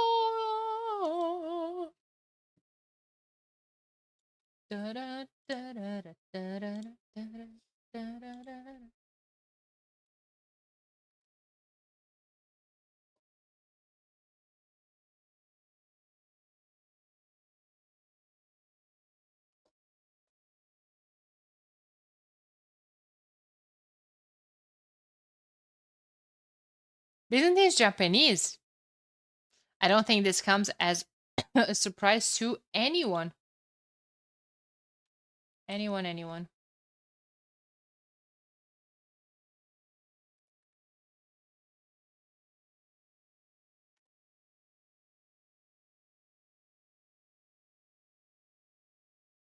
Yo, Tonchin, thank you so much for your prime. I appreciate it a lot. Welcome to the chat, and I hope you're going to enjoy the games.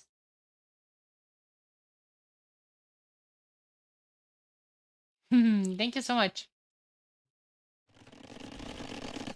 Have the game ready, and guys, once again, Viper was the winner of the first set, and he kind of set up the meta for me when it comes to this map. I see this map now. I want to see Dravidians, Elephant Archers. Let's see how Byzantines will do against Japanese this time, because oh, spoils. Oops. But I don't expect to pay attention to that for during the day. Oh, okay. Well, I'll try not to spoil the previous results, but I mean, I do like to refer the previous sets when I'm casting some games throughout the day. Any predictions? Channel predictions or my predictions? Mods are on a strike today. So, as long as the channel predictions go, we don't have any.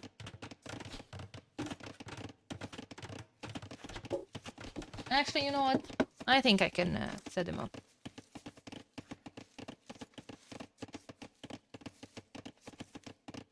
This is game number 4. And this is Yo versus MBL. I'm only leaving them for 2 minutes. You will have to remind me to finalize them, though.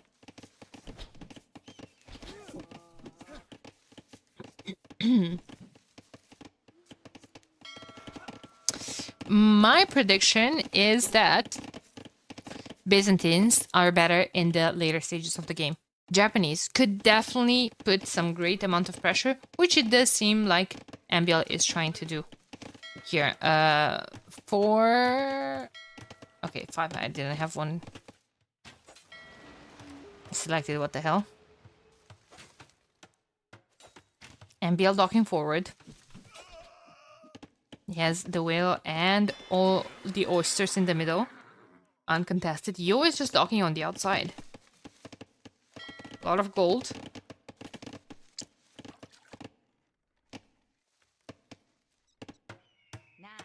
One, two docks on the outside from MBL as well. How does he have so many res? Just Japanese things, I guess.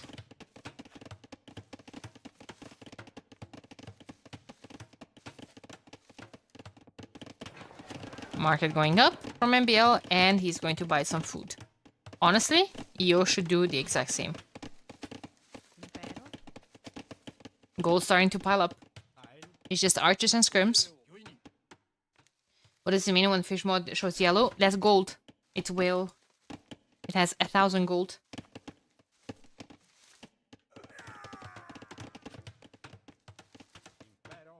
How do katas do against the extra attack speed Japanese halves?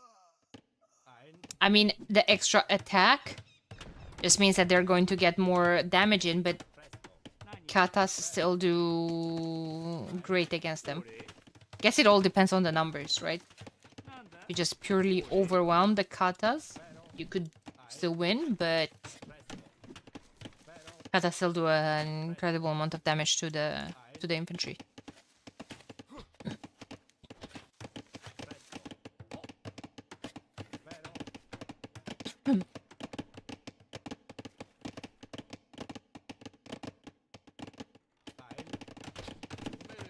Okay. MBL with some aggression here. He just clicked up to the next stage. Yo is trying to do so as well. MBL moving on to some land gold. Mine a bit. There's not too much aggression on water, and I'm seeing a fire ship, which is unheard of. Like, honestly, why would you add a fire ship? Unless you're fighting for a pond and you're winning and you want to take out the opponent's dock. Because now what's going to happen is that, well, I don't know, I would prefer a Hulk. I guess if there's so many range units on the field, you don't want to add a Hulk because they're, like I said earlier, they're sensitive to arrows.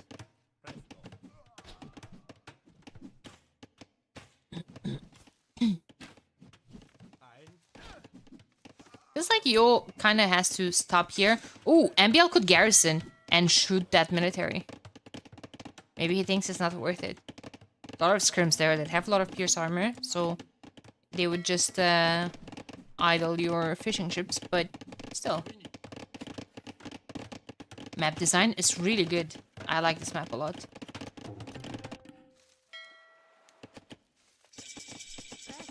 MBL advanced to Castle Age. Yo, amazing amount of resources in the bank. And MBL seems like he wants to go longswords. Ah, you mean... oh my god, I just realized what you meant. Lol. Trap? Trap? Trap before upgrades? Ooh, sign me up. Or Mr. Yo, dude.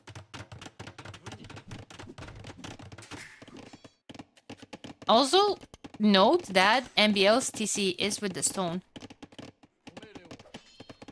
It's insane!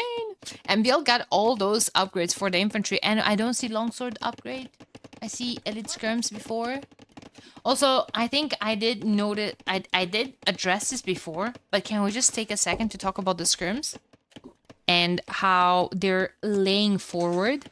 I don't understand how they're not falling into their nose. I feel like, do you guys see what I mean? It's like they're inclined. That's how they're moving forward. Like they're inclined forward and just walking on their tippy toes. They're leaning into it. Yeah, exactly. Like, how does that balance work? Anyway, we need monks against the camels. Yo, with 13 villagers in the queue.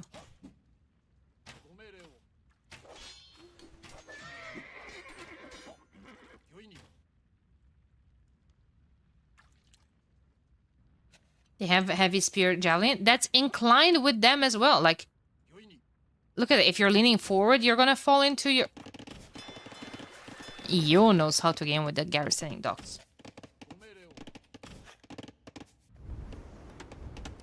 New balance patch. Yeah, they literally need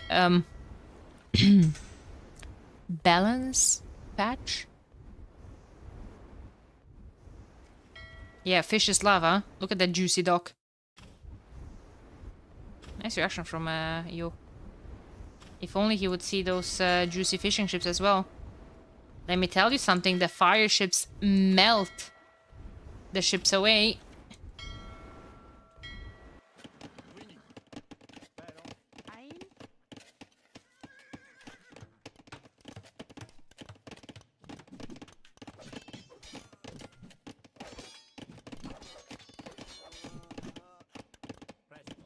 You're just gonna push this back?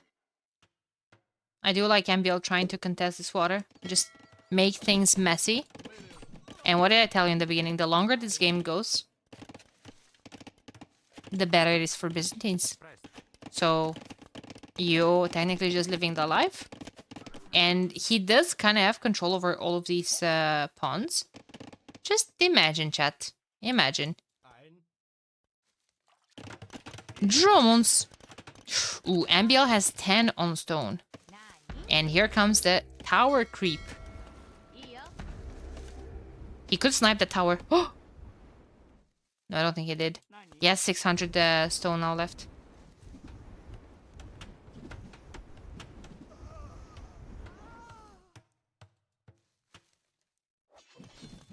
Castle forward. More longswords. Here come the boys. I do like those galleys being added.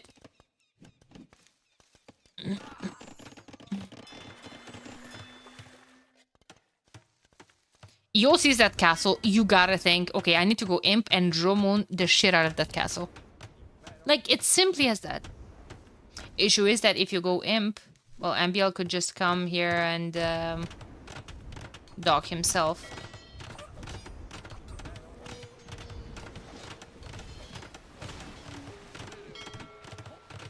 Yeah, Gallis are not famous for being able to deny a castle, but hey. Who knows?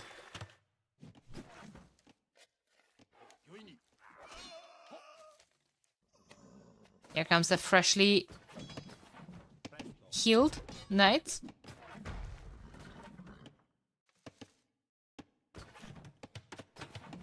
And you could absolutely go up to Imp. Already has the buildings. Where does the castle go? Here would be a nice start. Does he have the buildings? I see a market, a monastery, and forgot the freaking university. Jesus Christ, yo. But another castle. In Yo's face, paired up with a couple of samurais, a couple of skirms. Here we go. Ships are too far away to reach all of this. Maybe just a couple of knights. Man, the skirms are, oh my god, ripping through everything. There's no monk here to convert a couple of them. Without castle. From who? From Yo? That would be tragic. This is up. This is being built with 19 villagers. Yo is trying to micro his way out of this. 89%. A couple of them will die, but I guess that's the price you have to pay. Now, where do we take gold, though? Because I'm not sure how safe these homies are. I guess they are. There's another stone there. Oh my god. Oh my god. That's actually so annoying, dude. MBL is never going up. He's not, but maybe he doesn't want to. Maybe he doesn't care. He needs a second castle. Oh my god. That has to be built with literally entire eco.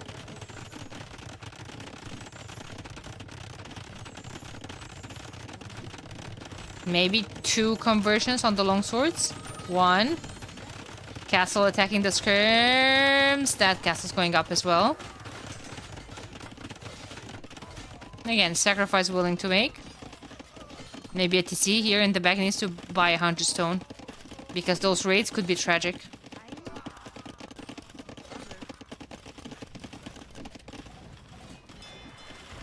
Okay, so goodbye this pond.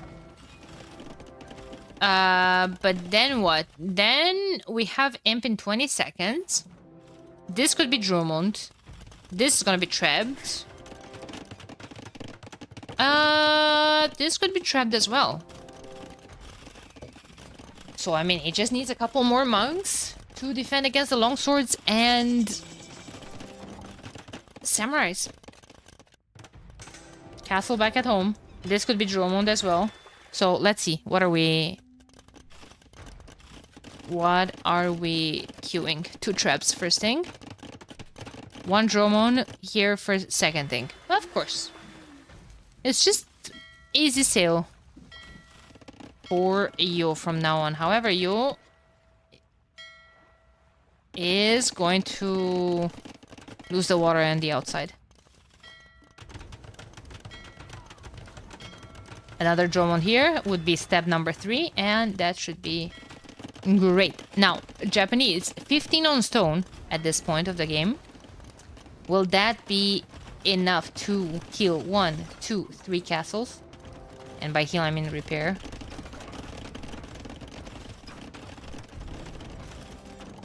Where are MBL's villagers? The forward ones. Yes, 86 vills, equal.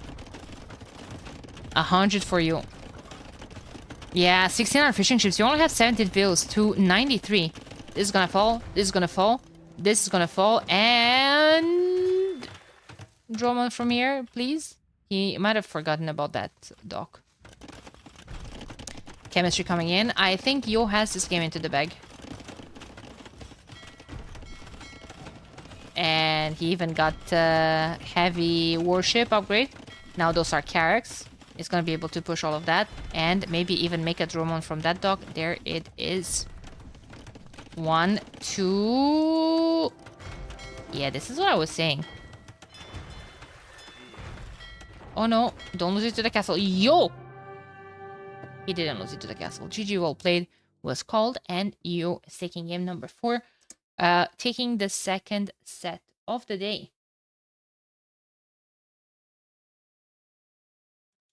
Fantastic set, actually. Really, really good. Now let's take a look at what the main casters say about this game, about this set, and looking forward to the interview with you. I will also run to the bathroom in the meantime. So you guys enjoy. It's got to be a huge relief, right? So it's got to feel great. Yeah, especially in the group where we said like this set might already decide who's going through, right? Yeah. And now MBL, he needs to win against either Hart or Hera. What a colossal task. I guess in theory, MBL should be hoping that Hart loses to Hera later, right? Like if Hera is seen as the best player in the world in terms of his next matchup, right? Or is he going to play them regardless? He plays them regardless. Yeah, it's a round robin system. He plays against everyone. Yeah. Yeah. Okay, so I mean, the question I personally feel like, you know, against Hera, it's going to be extremely difficult for MBL. Against Hart, I'd give his chances maybe ever so slightly less than against Yo. Okay. So I think it's doable for MBL. So what is MBL hoping for? Hart winning against Hera and being like super motivated and coming from a high, or losing against Hera and being basically an elimination match against MBL? Yeah, I don't know. I think what MBL needed, though, as weird as it sounds, is he needed some games where he had winning moments that he could learn from. And every single game that he lost today, he had a position where I feel he could go back to it and say, I adjust this slightly differently. Next series, I'm more relaxed. I've already played a series. I'm not as nervous, and then adjust it better. But I mean, part of what makes Yo so good is he made the decisions. First series, no questions. Crazy, right? His decision making, like obviously he's been playing for like 20 years now and like puts himself into weird spots, played against a lot of opponents that had weird spots as well. And yeah, I love to pick his brain. Yeah, absolutely. Well, it will be Riley and Dave interviewing Yo in our, what is that, the deck? The deck of the ship? The HMS Londinium. Well, okay. Yes, we haven't quite figured out exactly which part of the ship we're in here, and Yo's in the middle of pillaging all of our treasure here as well. You don't get the prize money until the tournament's finished, mate. You can't start stealing stuff just yet. Just looking. Well, congratulations, Mr. Yo. A tidy win for you, 3-1 against MBL. Tell us about how you're feeling heading into this match, playing against MBL. What were your thoughts? Did you have certain ideas prepared, given having MBL as your opponent? Well, I do have some strategy saved up for him, but let's say no one game turns out what I thought it should be. No matter the civilization or the strategy is so unusual, but that's MBL's play style. Yeah, there's only so much planning you can do. Yeah. Dave? I mean, Riley already talked about it, right? How do you even begin to prepare against a player like MBL? Everyone else in this tournament feels kind of standard, but you've played against him so many times in the past, and it's always one of my favorite matchups. It's always crazy. I guess you just have to play yourself. MBL is this creative player or weird player, no matter how you put it, but there's no way you can predict his move. Just do your economy well and play well. That's it. Did you incorporate the new maps? Was that part of your strategy coming in? Because you played Blue Wells and then obviously Stone Drift was included as well. Was that part of your strategy, like banking on his lack of preparation maybe coming into this tournament? I picked this map because they have water. Oh. And I know MBL's only weakness might be water. He doesn't play water map that much, mostly Arabia, right? Can you rank from 1 to 10 how surprised you were on the first game when he picked Saracens and then he had scouts in your base? 10. I didn't expect that save.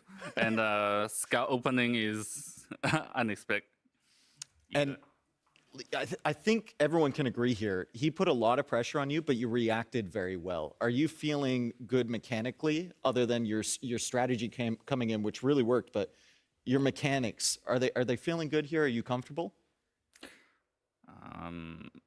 I don't think both of us are playing like really well in the first game, and there are some mistakes here and there, but.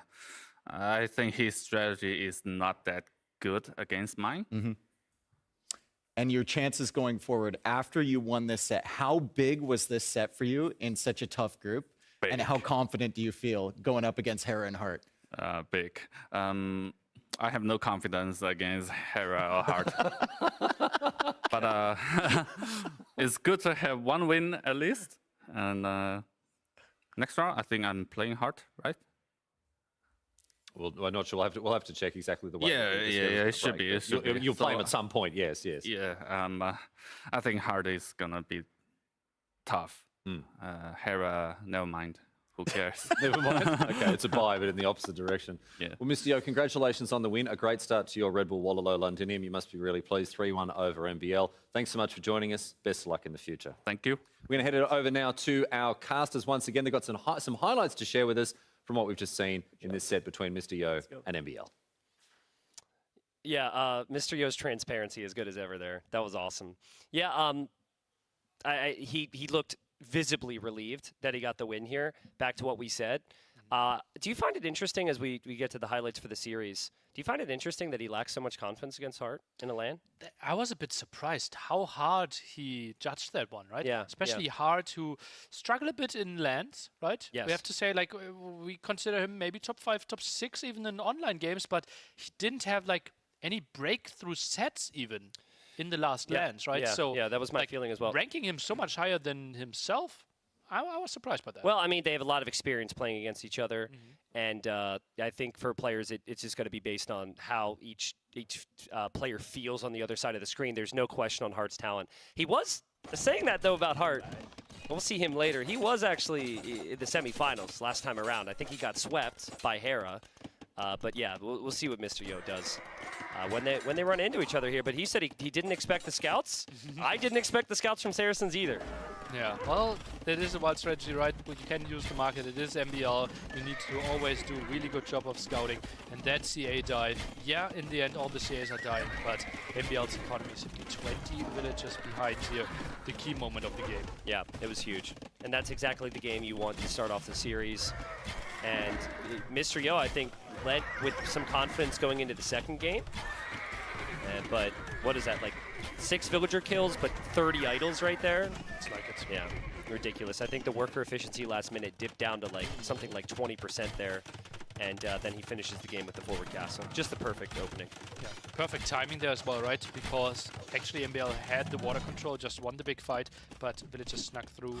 And then on the second game, Stone Drift, the landing there by MBL was quite nice, some nice aggression, but Mr. Yo able to clear up the first tower. Yeah, sometimes the question is how do you beat someone when they do a strategy, and maybe there's counter answers. If you can't beat them, join them is also a bit of advice, and that's exactly what Yo did. He counter landed his opponent after MBL went for the unusual landing, and he mitigated the damage at home. He won the islands game. Game number 3 though. Again, MBL just bringing random things, chaotic things to the fold. Man-at-Arms, Archer, and Spearman opening. But Mr. Yo just couldn't really find a way to do significant damage to MBL this game. Yeah, and that was the big difference, right? Crossbows and skirmishes here doing so much more damage on the side for MBL. Mangonel Micro clearly up. So gets the kill at the bottom, gets the kill at the top, and keeps both of his Mangonels alive. Yeah, and honestly, you think about the whole series, Nilly. If Yo doesn't counter land, I guarantee you there's siege from MBL on his TC, and then Yo has to play counter siege, and then MBL wins that game, and then it's a different situation. This was a sick opening from Yo. Crazy, right? And yeah, Byzantine bonus, right? You have the better vision, you see this coming. Nice quick wall by Mr. Yo, and then the Archer defense was good. And MBL, he went for some crazy aggression. We thought maybe going for some towers instead of 3 castles could have been an option here. He did not gain enough ground. Yeah, I think at a certain point, MBL I think the eco fell apart, the game plan fell apart, and he said, screw it, let's send it. And honestly, against lesser players, the send it maybe works. Maybe against other civs, it works as well, but Mr. Yo played it perfectly, ends up trebbing down 2 castles, has the Dramans and the other pawns to take care of the 3rd and the 4th, and then Mr. Yo obviously wins the series. So, in my opinion, a great series to show us what the players are capable of. Kind of an expected series in terms of MBL's chaos being a little too much. He needs a little bit more control in the next sets. And Mr. Yo is showing he's pretty on top of his game. Yeah, happy to see that. Typically a slow starter this time with the W. And I'm excited to see what's up next. Riley will guide us through it. Well, thanks very much, yes, boys, and a great job on casting that set. As we move on now to have a look, Dave, at what's coming our way for the rest of the afternoon, and while we do have ACCM and Leary setting up behind us, I want to talk about what is in probably many people's eyes the headline act today. Like coming up later today, we've got Hera versus Hart. Hera, undisputedly the best player going around at this point. It was interesting to hear what Mr. Yo was saying about both of these players. You know, sort of being quite honest in thinking that Hera was going to be something of an insurmountable task. But Yo also noting that Hart is also a very formidable opponent. What are your thoughts on Hart coming into this tournament? Well, Hart has developed so much over the last few years, right? There was a time where it was basically Mr. Yo being the favorite going into a set against Hart, and now you heard how nervous he was matching up against him. Hart struggles against two players. He struggles against Leary and he struggles against Hera. Arguably the two best players in the world. Well, there's no argument there. I mean, basic consensus. It's two best. And Hart is just such a monster when it comes to preparation and meta and just optimizing the game. And he makes players nervous. Yes, a keen analytical mind. Yes. And I actually got the chance to catch up with him. We're going to show you some of that footage in just a second. It was really interesting, in particular, to hear about his preparation with those two players, his teammates, right? Like that's going to impact his not just his preparation, but also coming into this tournament and playing against the Heras and the Learys. That's something that I guess preparing with them has a huge impact on. Yeah, I mean, and it's his chance to prove to the team and prove to the world that he belongs with those two. Our two best players in the game right now. I think he does. I know a lot of fans think he does. And this is an excellent chance to prove that.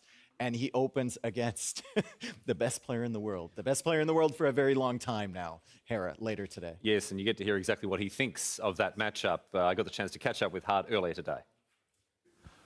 I'm here with Hart, who is playing in now his second Red Bull Wololo tournament. Hart, it's good to see you back at one of these. These events are so special, aren't they? They're really exciting.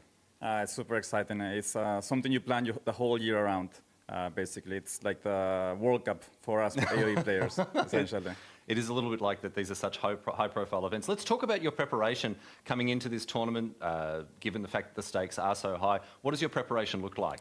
Well, we had a boot camp in France with Vitality. So me, Hera, and Leary. We had a boot camp. So we got a lot of games in, and yeah. It was pretty good, actually. And maybe develop some secret strats to bring to the table. We'll see. Maybe, but in round number one, there's not going to be any secrets because it's you playing against your teammate Hera. Hera is undoubtedly the best player in the world at the moment. What does it mean for you to be facing him in the first round? This is the first match you'll be playing. Yeah, I mean, I'm quite used to it by now. I literally always face him round one in every single tournament, I think. So okay. It's just routine at this point. But yeah, it's obviously special. Like he knows we prepare together, so like there's not many secrets between us. There's ideas that like sometimes in practice he would beat me, and I would tell him like your strategy is terrible. I'm just bad, that I can beat it. Okay. But yeah, there's things like that between us. But yeah, it's going to be a special match. I think it's nice to face him. If I'm going to face him, I'd rather get him out of the way first, and then have an easier way. And yeah. All right, well, best of luck, not just against Hera, but for indeed the rest of the tournament. Hart, thanks so much for joining us. Thank you. Hart there chatting about the upcoming match against Hera, which, Dave, will be coming up later today on the broadcast. You want to stick around for that because that is must-watch Age of Empires. We turn our attention now to the match that's coming up right ahead of us here. We have ACCM facing off against Leary. Leary, a former champion, two-time Red Bull Wololo champion. ACCM, someone who had quite an interesting and impressive road to this tournament, Dave. I think unprecedented is the word, right? You saw him on the ladder, and I believe he had 38 wins in a row. It got to the point where Hera and Leary would spend their entire evening just trying to snipe ACCM on the ladder. And then when they finally got him, they lost. They couldn't stop him. So ACCM at the absolute peak of his game right now. And he keeps, I make fun of him because he keeps getting older. He's older than me, and he keeps getting better. Yeah. Which is like a fine not wine. The way that graph usually works at all, right? Yes. So he's super impressive. The preparation is off the charts with this guy, and I think it's a really tough customer for Leary to do. Yeah. a huge amount of momentum behind ACCM. He's in great nick, but you can never count out the kid, two-time Red Bull Wololo champion Leary. We're going to get underway with this match right here, right now, as we throw it over to the casters. Mem and Nilly are standing by.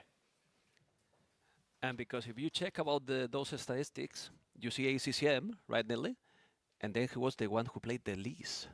So he was saving energy. He's getting older, like they've said, you know, and then he played the least, but I win the most. Yeah, I actually talked to him about that, right? Because I couldn't believe like how successful he was in the letter. He said he actually... Oh, God. Yeah, I mean, I think this is the matchup that I am looking forward to the most. Wait, for a second I thought this is the exact same draft as the previous game, but nuh-uh. Loch Ness, but now we have Stonefront, Volpine, Dorothea Quarry, and Crownwood. Ooh, we haven't seen a lot of these maps yet today.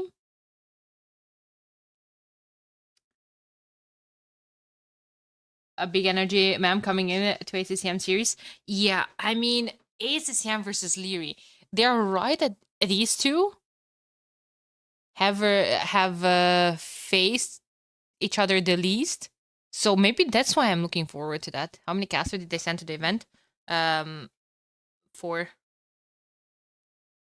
casters and 2 hosts. Riley and Zoe, but I haven't seen Zoe today, so I don't know. Maybe she's arriving later, or who knows. But yeah, Armenians are back on the menu. Seeing Loch Ness there. Ooh, did ACM get Koreans? I think Koreans should be a 100% must pick against him.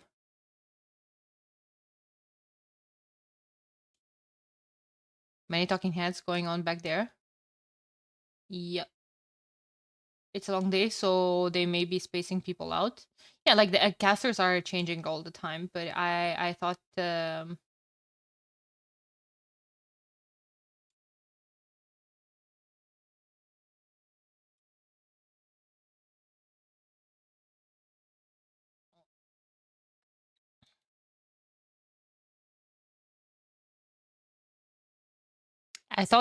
well, the host, she's put as an interviewer, so I thought she's gonna handle the interview if Riley was handling the introductions. So I don't know.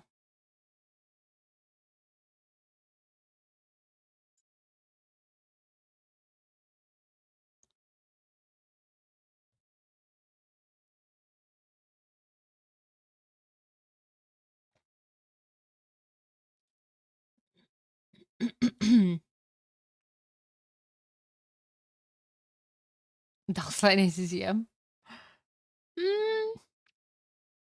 Let's see. Let's see. A lot of unique unitives. I see Turks, I see Bengalis. He loves those. I see Georgians there again. Like, he will use the Fire Lancers. I'm confident. Leary with the Cuman pick.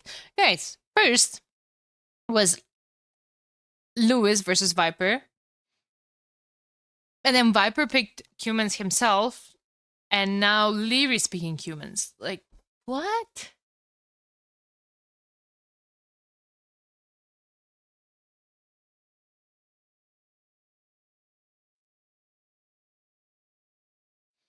Please come up with Jet 2P first thing ban. It's really funny though.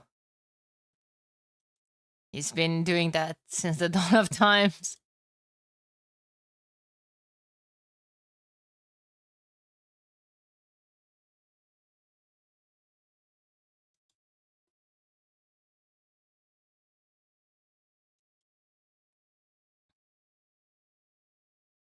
Do you think they even practice the new civs versus Larry at the boot camp? No. No. It is auto ban.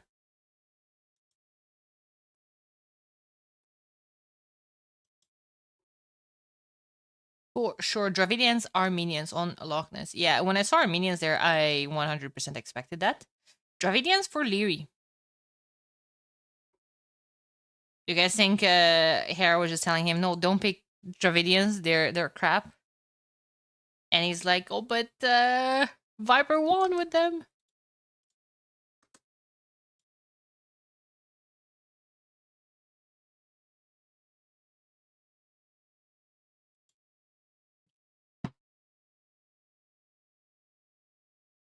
There you go. Game number 1 started, and I gotta see if everything is, oh, disgusting colors. What are they doing?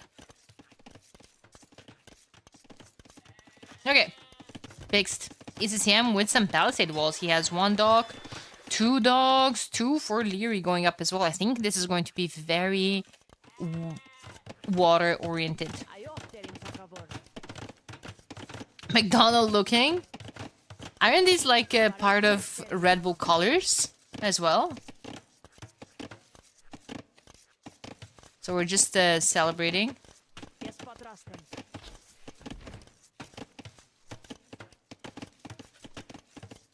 ECM did lose his scout, yeah, and now... What, now we're gonna see some water. A fire ship! Oh my god, Leary opened 2 dogs to open a fire ship! The Red Bull logo is on the right. Do you think that I'm casting with the Red Bull logo on capturage? Jim. Do you think that I'm seeing on the screen what you're seeing in the screen on the screen? Yes? No!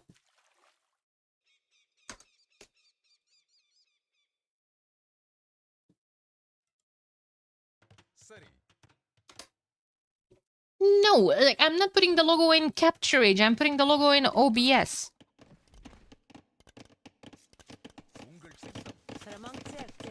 I told you guys this before when I'm asking you if you can see something on the screen and you're just like, well, can't you see it? No, I can't. How else could you read? Well, that's the chat messages. I have them open all on the right. I would die if I would miss a chat message, especially today.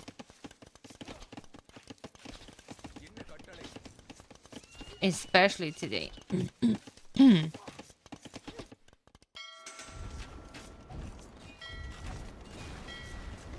Gal is putting in the work. I mean, with Dravidians, he did get some extra wood.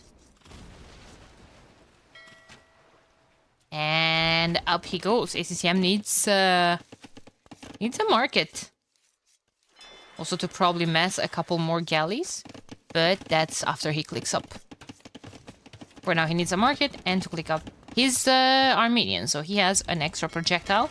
This might be a quick game, actually. Leary might go straight up for the kill here.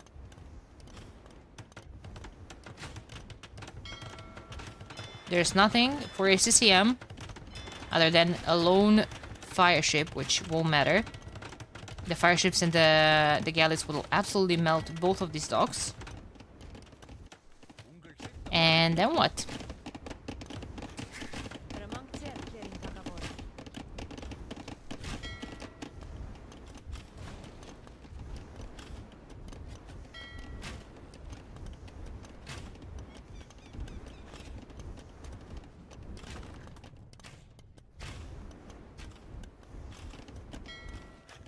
Yeah, ACM going up. Bunch of vills, sand to... where exactly? Is he going to... If he's gonna church rush, I'ma lose it. He might put a church here just to get the relics first. Guys, is this wood line intended? A literal wood line? It's not. It's so cute though. I love when this happens. It's so annoying for the players. So imagine thinking, oh, for sure there's going to be a wood line here. Also, this corner has been absolutely robbed of any tree that could be possible.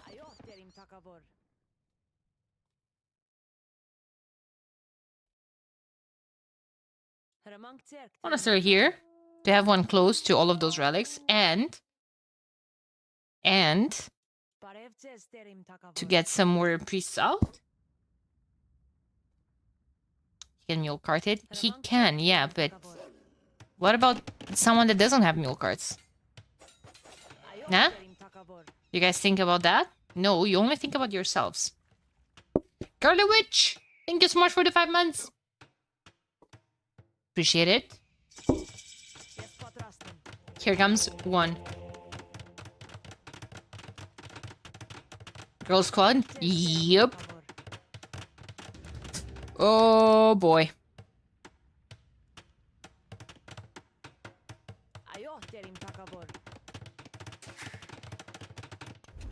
Well, they're about to say hi to Leary. And Leary is just... Leary still has the water, which is very important because, well, food income. I'll update the title. Thanks for reminding me.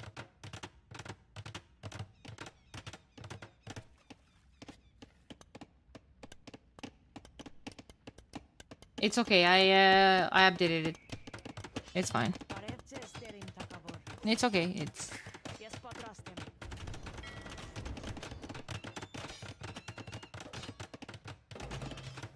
Magnol coming forward.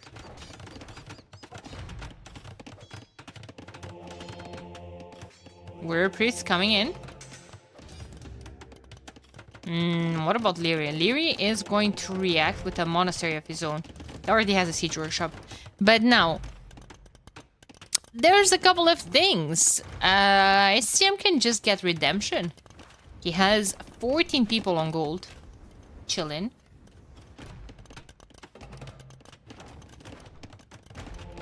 Here comes another monastery. Atonement for Leary. Well, I like that.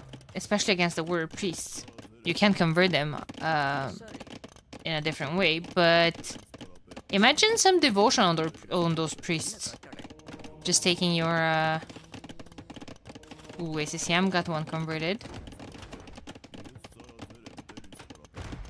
Armenians ETC.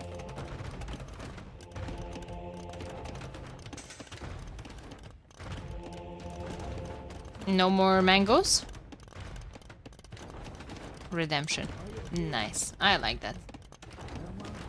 He already has Sanctity. 45 HP. 30 C going up in the back. And Leary's ego is about to be disrupted here. 20 seconds left though. Needs to pay attention of that hit from the hill. Because yeah, monks with Sanctity survive a mangonel hit. But I don't think that's the case if the mangonel is on a hill. So I think these monks should be on the hill. ACCM. Oh no, she died to the TC as well. That's the wheelbarrow to see. Uh-oh. ACM not paying attention to this. ACM not paying attention to that. He ends up losing a mangonel.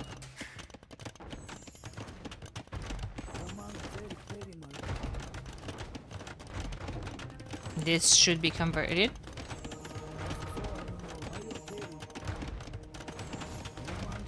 Nice save! Holy! I can't tell you how impressed I am because of that. Oh my god, really good micro from both Leary and ACCM. Leary deleting that mangonel just before the conversion. I'm just gonna convert the houses. He's gonna be so freaking annoying. Atonement coming in for ACCM as well. No devotion still. Devotion is a lifesaver. This micro with the monks is so annoying because when you hop them into the monastery, they basically lose their...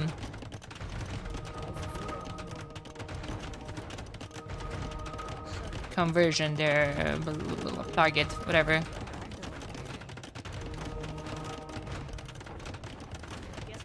Hey Ugly, how's it going?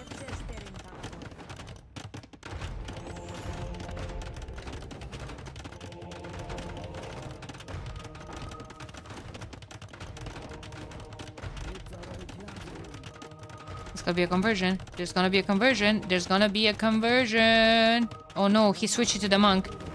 Who the hell is converting who? Oh, what the hell? This TC has soaked so much damage. 7,000 damage. And it's double the cost to repair a TC, guys. Oh my lord. No one can afford like Evan in all of these shenanigans.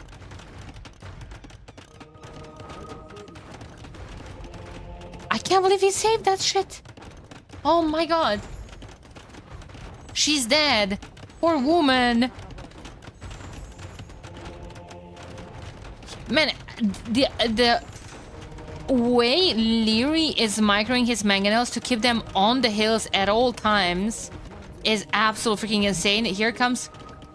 Did he get... He did get devotion. Oh, Leary has it too. And I didn't notice any of that actually, which is quite tragic. Rip that mangonel.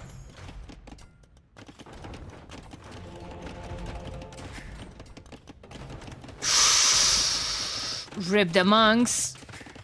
Castle will probably go up, but I mean, at what bloody cost?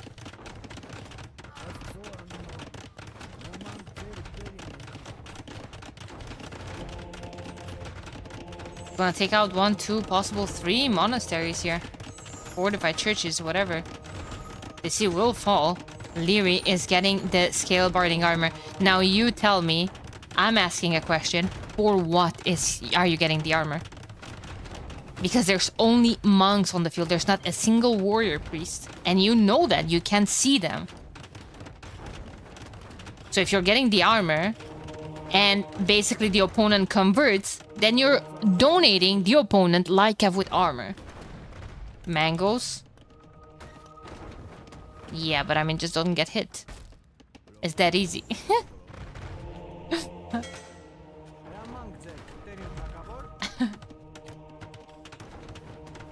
Arrows. Monastery arrows? Monastery arrows could be a good thing. He converted the range. Siam Castle to take back water. Could be. Oh no. That's not in clutch. There's only one conversion. Monk needs to hop into the freaking monastery. Oh boy. That's not great. Why not garrison there? Because he didn't have where to garrison. Maybe if you just run back to this one. This was tragic. This was tragic. However, behind this ACM can click up to Imp. However, Leary is already going to Imp. Which is the one on the top, yeah. Ah, this one? No, and this one was blocked by the light cavalry. Game is over? Yeah, I'm afraid so.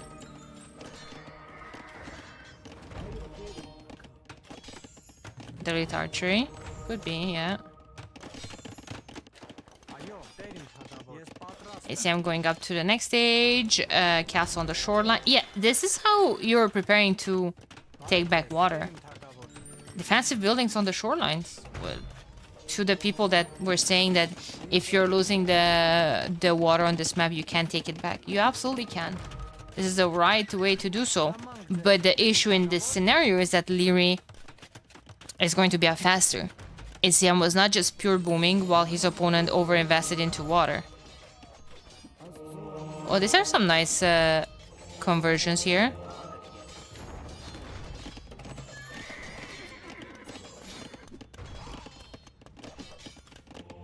Sure.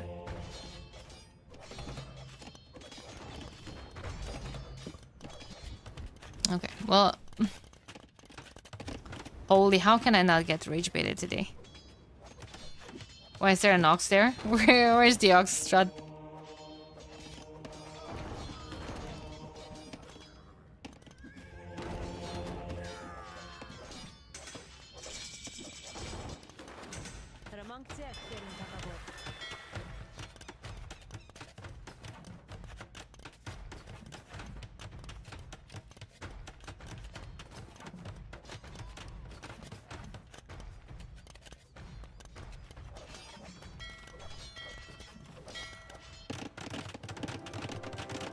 Another castle in the vans. I like that. Silesian fleet. Heavy demo. Not heavy demo, but demolition ships. Leary seems to have the initiative at the moment. Well, counts with the timing. But he's still spending a lot of time taking all of this out. So, could be a decent chance.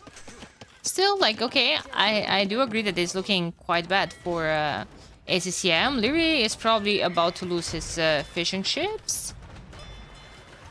Fire ships, but Armenians don't get fast fires, do they? They don't. Did ACM just completely forgot about that? Here's heavy demos.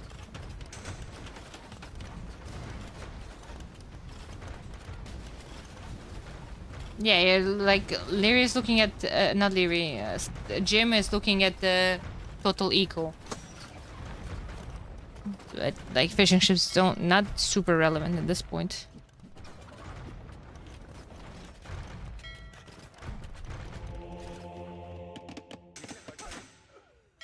Yeah, look at how far these homies have to travel.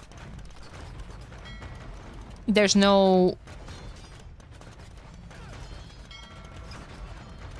taking water back here. Not at this point. Not even with heavy demos, not even with Silesian Fleet, not even with anything. I'm gonna take the treble with the demos. We could. Here comes the men-at-arms. Oh. We could. We're doing it. Silesian Fleet for the win. Let's freaking go.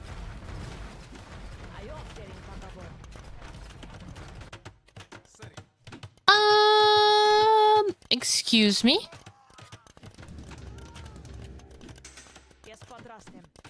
He needs a couple of warrior priests here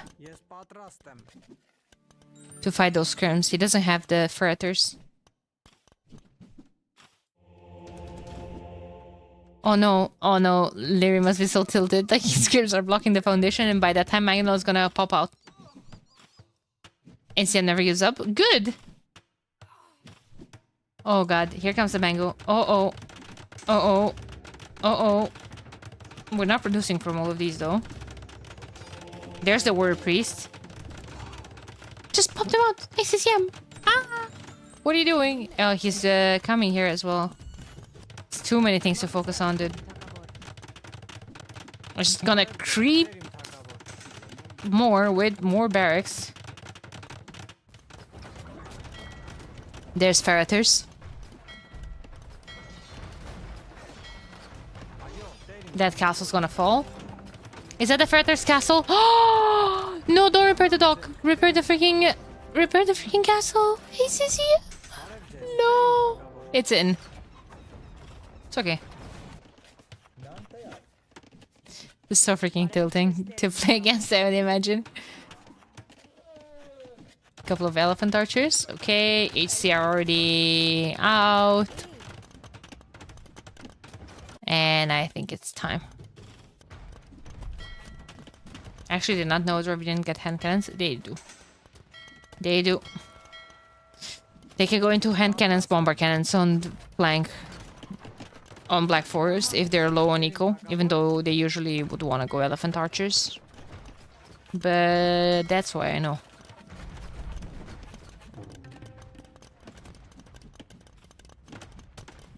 Scourge's water. Yeah. Many mines close to water. That's the point of this map. You have to force fight for it. You can't just give it to the opponent just like that. It's an absolute shit show. Like Leary sneaking here with ranges. These are still a thing. Mangonel here is still a thing. There's a ram. This was denied. They are fighting here. Like this is absolute shit show. Getting the last armor. Oh boy, here they come. Champion is in the queue. Oh no, get the relic. Chop. There's a couple of HC there. Not enough just yet.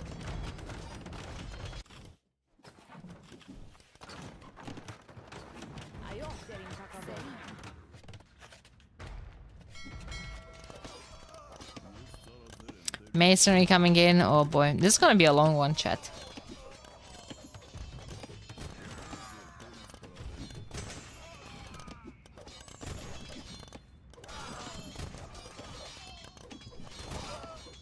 $60 military to 26. ACM goes to play a 3-hour game and lose. Then he can win the others. Of course, to tire out and annoy the opponent out of his mind. He's working on it. He's been attacking this so much that made Leary force panic a castle there. Just kidding. Those still came from his random barracks. Hey, this could raid the gold. Do you see how messy he is making the things for Leary, though? Score gap is rough. It is. It is, but... ACM is a warrior, my dudes.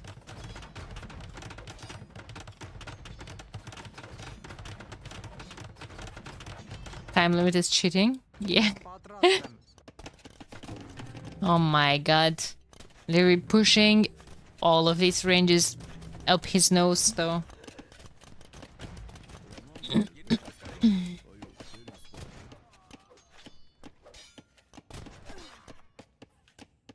For homies. What about some Dromos? From what docks, you might ask? Well, I don't know.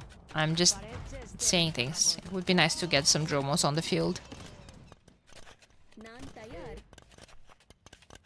Castle needs repaired. This one? Yeah. I feel like playing this map, this would confuse me so much. Like, I would be so tempted to repair that. Kind of looks like the Georgian castle, no? Yeah. That's so many HC. He would need skirms against that.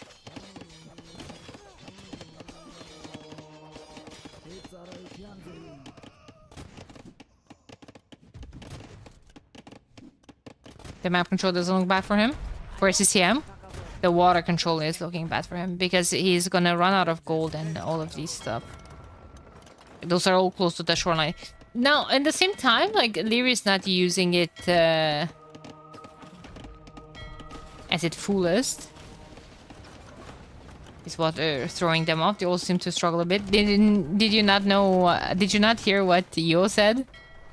Water maps.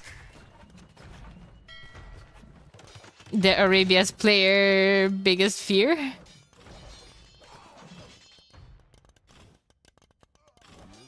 ACM is actually pushing this back. Can Galleons slap?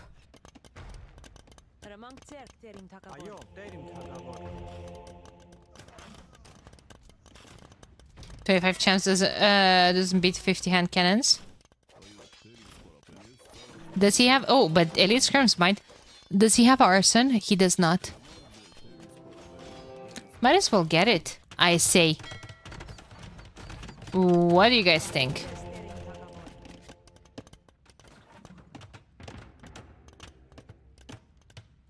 A trap on a hill. That's all we need. Probably a couple of vills on stone as well would be great. Murder holes. I actually forced this homie to get murder holes. Alright, well. Does make a lot of sense.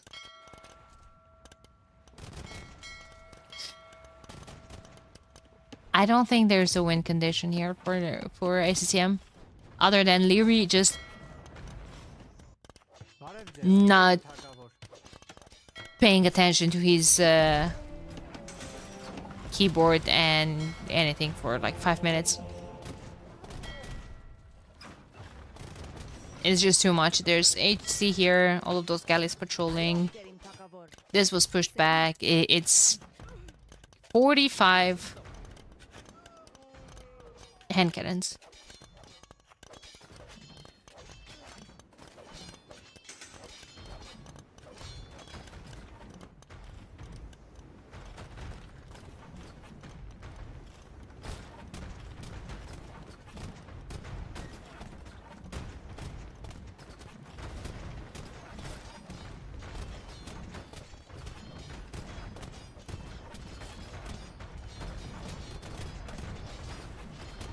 ACM has more vills.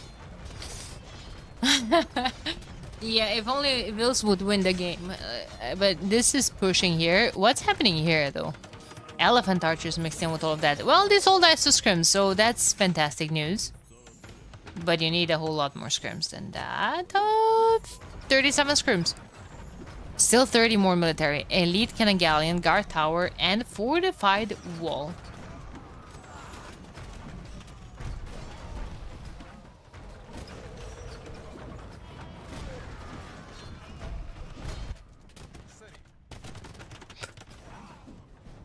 I just don't see SCCM winning this game, because even if he comes back to push this enough, the water he can never take back, I feel like, and the water is actually giving SCCM so much, Leary so much score.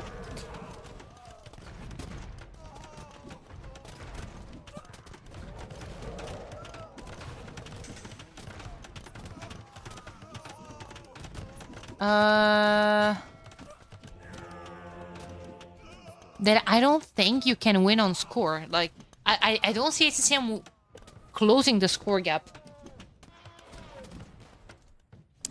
SCCM could really use water here. Could really use some docks and some dromons, maybe. Ooh, maybe he manages to... Oh! Imagine converting some of those. He's still holding somehow, which is insane to me, dude. So 40 pop difference, 50 military difference. Here comes Clinker Construction. Is this the first time Leary has pressed that button in his life?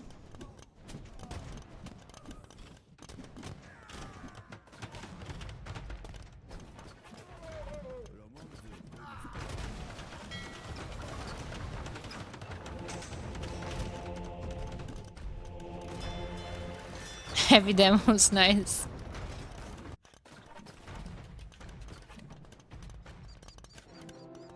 Yeah, I just don't see it. How many? Like, he's just mastering scrims, which is obviously the counter to almost all of Leary's units, but yeah, losing this castle is just going to facilitate those traps in the military to move forward. Yeah. Demos wasted. 0 wood in the bank for ACCM. Which is an issue for multiple reasons.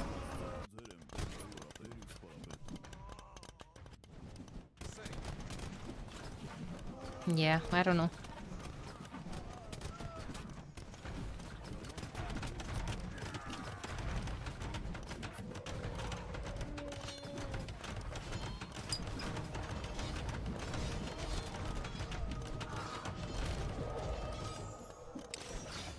I think this is over. But now, if you're a CCM, how do you resign when you have 175 pop and 2,000 food in the bank? Like, that's what I'm... That's the issue. And you know what? People are saying that he's dragging the games, but people are also saying GG when the first Vil dies. I love this about the ACCM. Like, as long as there's a win condition, he will continue to fight for it. It's just that even if he manages to push back on land somehow, I just don't see how he ever closes the score gap. Everyone must absolutely hate playing ACCM in sets like this. Well, that's because he's a tough cookie to break. It's their skill issue, what can I say? Captain Ram coming in. Wait a second, he's not done.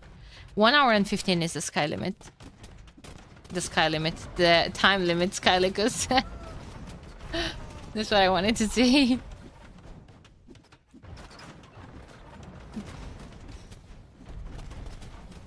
The sky is the limit.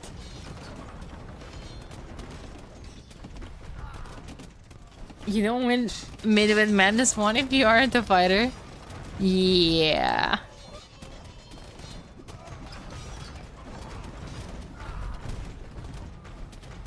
True.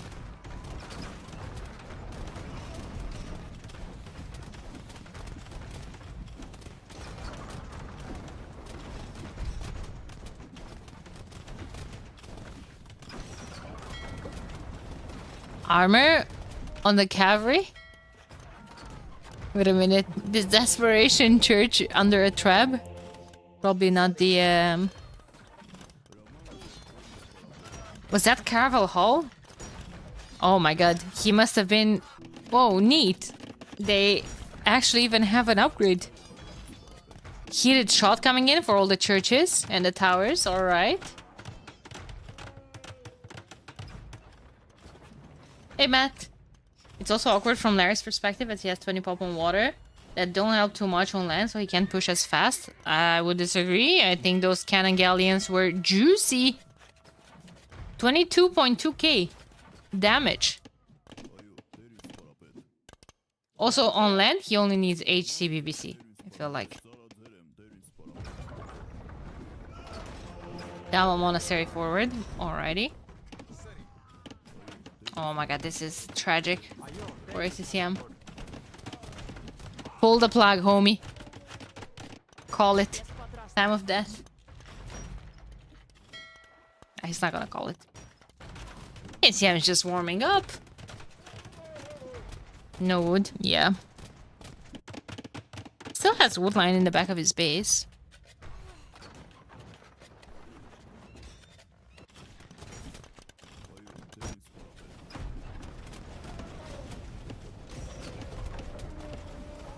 Not smoke break time yet.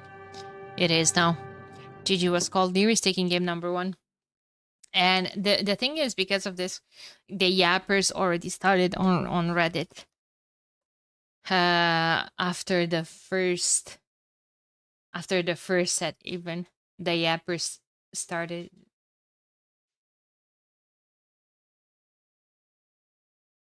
Red Bulls keep proving that hybrid/water maps are in fact just win water, win game. I don't understand why they keep stacking these maps in this tournament. I don't understand why Loch Ness has all the extra gold res right besides water. Now, am I absolutely toxic if I say the reason why you don't understand it is the reason why you won't break 450 elo ever? Probably too toxic. I will just keep it to myself.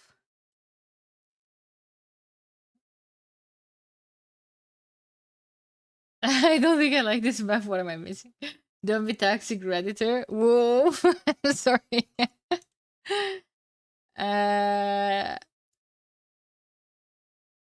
The player banned thread? No, like it's a different thread with Red Bull keeps proving that hybrid/water maps are in fact just win water, win game. It's a separate post. So the thing about this water is that you kind of have to invest into fighting for the water. Like, you can't just... You have these Kawasan and Four Lakes, and you have these Mongol pickers that just go FC. And then roll you on land. And players love that. Like, people playing that map, they're like, yay, that's how you're supposed to play a hybrid map. No, that's not how... What's the point of water then? Why is that a hybrid map and not just Arabia? I mean, coastal is mixed, no? But there are no clear delimitation between, hybrid and water. Like, some of them are more than other. What would you consider migration? A hybrid map or a water map? It's extremely heavy on water.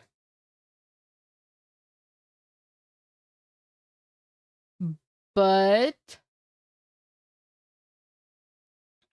I've also won and seen games that were won from just giving it up after you get control over the middle. I want water to matter. I like it, but this map doesn't give space to land. I think it's just a small-ass river. Now, the fact that a lot of resources are next to it is to encourage to fight for the water. I think both of them should invest, but you often see one of the players giving it up and then trying to go shenanigans on land. But if you do that, then you're somewhere in between because the opponent already won water. So if they already won water, they will have fish. You saw Leary went up to 16 fishing ships, while ACM was doing his weird push. So all what Leary had to do was to defend against all of that. He did defend successfully. And then what happened basically? Of course, he was up faster since he had more food eco. If he's up faster with water control, then I agree, you're kind of screwed. But if you're losing water, your main job is for the opponent to not be up faster. For you to catch up in land boom with his land plus water boom that should be technically slightly behind you, especially on land, since you didn't invest as much as him on water.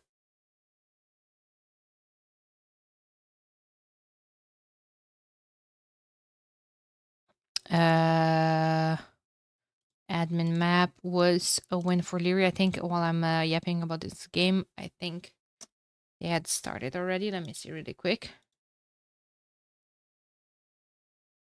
Humans versus Turks on Crownwood. Humans on Crownwood. Oh boy, here we freaking go. A strong farming civ could win in a hybrid map against a strong fishing civ, at least in terms of economy. I think so. Because, for instance, take Japanese versus Franks. Let's just, for pure boom. I think in Castle Age, the Frank boom on land is better than the Japanese fishing ships that are already more efficient than your generic fishing ships. Because the longer the game goes, the more inefficient they will be as they are farther from the deep fish. Now, if you get to get the fishing ship upgrades and to start making fish traps in the late game, a fish trap is better than a farm. In most cases. There are a couple of exceptions. I think the Slavs farms might be.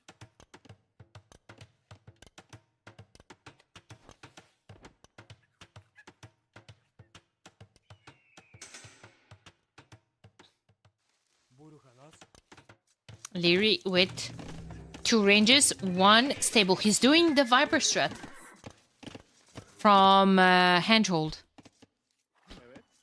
Oh boy. ACM, 1 range, 1 stable. The Turks scout plus 1 pierce armor. So, I mean, that's great. And they upgrade for free. That's going to be very important in Castle Age. For light calves, or even later on if you have a lot of light calves in Castle Age, for a bunch of hussars. All of a sudden, do we get rams? I think we should. I think we should also see a tower in front of this gold, but it might be too late. Say goodbye to that juicy gold. Oh, so too that scout, apparently.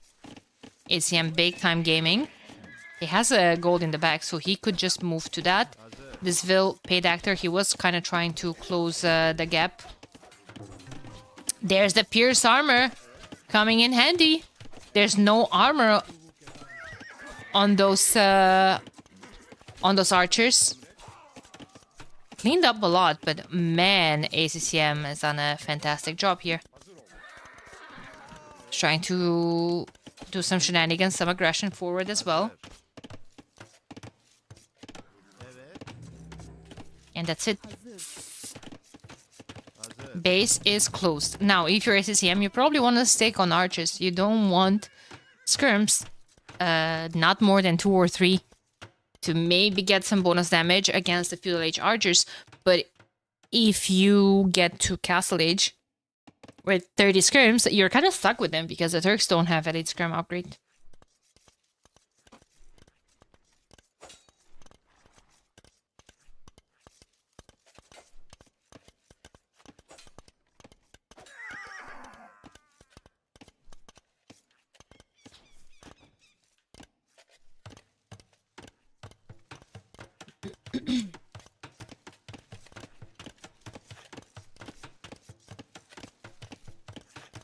with the ram. You can't quite send forward a few will to make a ram, a workshop and rams, if you're not winning the fights convincingly. I think that Leary isn't quite winning. He has a bunch of military forward now.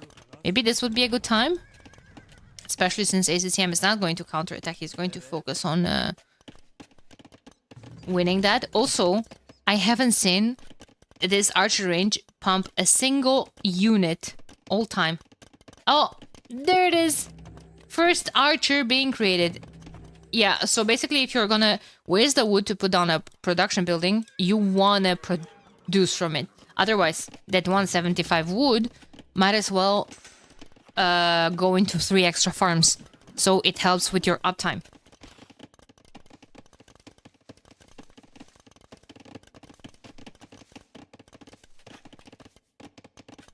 Both of them getting bloodlines in the same time. Still no forwardville, no ram shenanigans. We have a 13 versus 24 military. Double the investment from Leary. ACCM doing quite a decent job with all those scouts. I mean, the spears were an issue. Holy moly. He actually cleared up so much. This is insane. Chat, hello? Hello? Oh my god. Now Leary's going up. How did that not go horrible for SCCM? Turk scouts? With upgrades? Market going up? SCCM? SCM might go forward for a counterattack. I think Larry did a micro single unit. Honestly, if you see that you have double the military, sometimes the engagement, sometimes you're so convinced that that's gonna go good for you that you're not even, okay, just fight.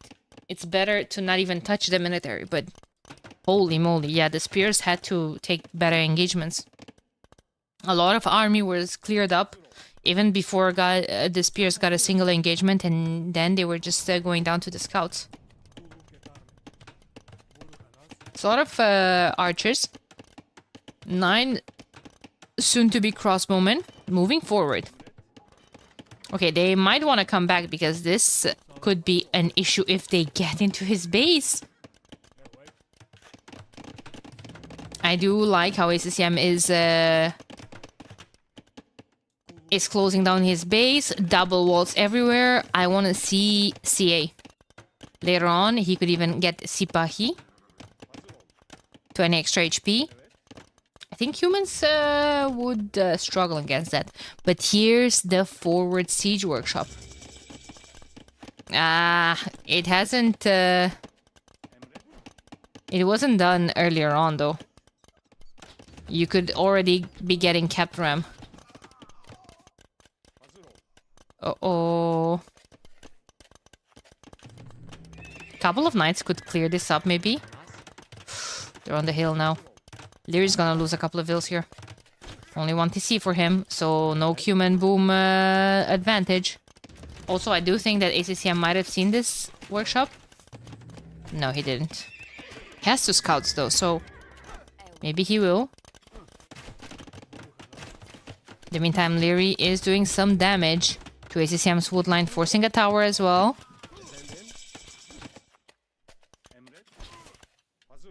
There's a crossbowman. No resources for Botkin arrow, though. I think cheap production buildings and try to overrun the opponent with military. However, he didn't...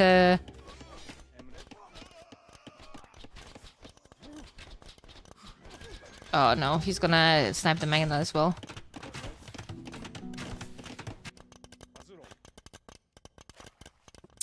He didn't succeed.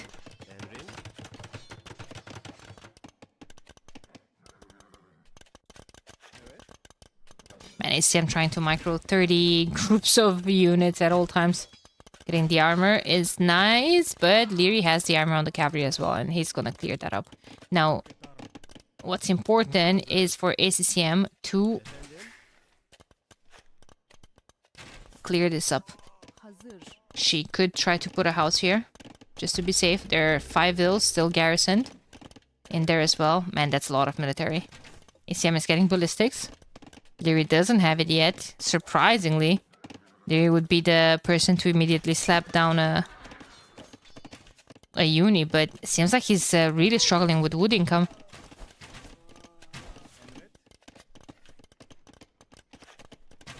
Armor on the cavalry as well. Man, what are these engagements from ACM? He keeps going forward, thinking that Leary is not going to take those fights, but Leary is like, come here, I'm ready, I have way more military. And he just lost a lot of archers going back and forth.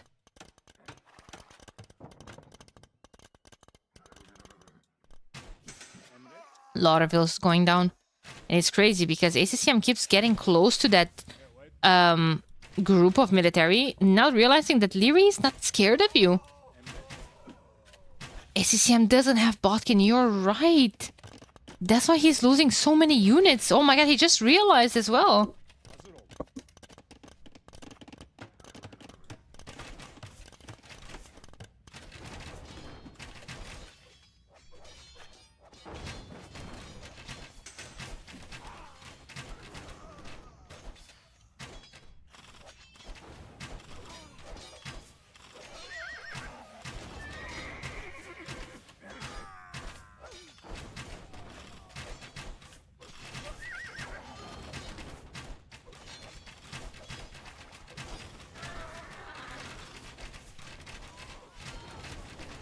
Yeah, I mean, that's a really good engagement.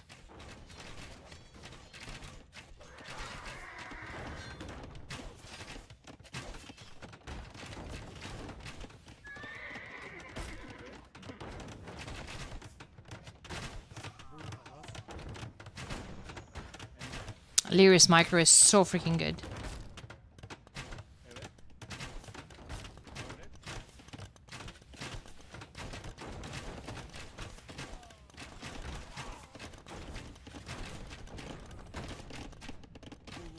Ram putting in the work.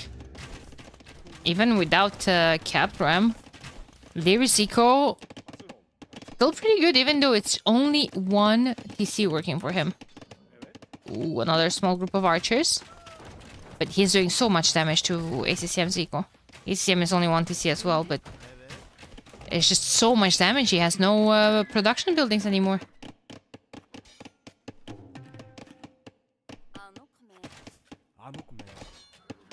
If he kills that knight, that'd be good, but no, it's not gonna happen. This is so good. He's playing so sharp. Jesus Christ. I'm absolutely dumbfounded here.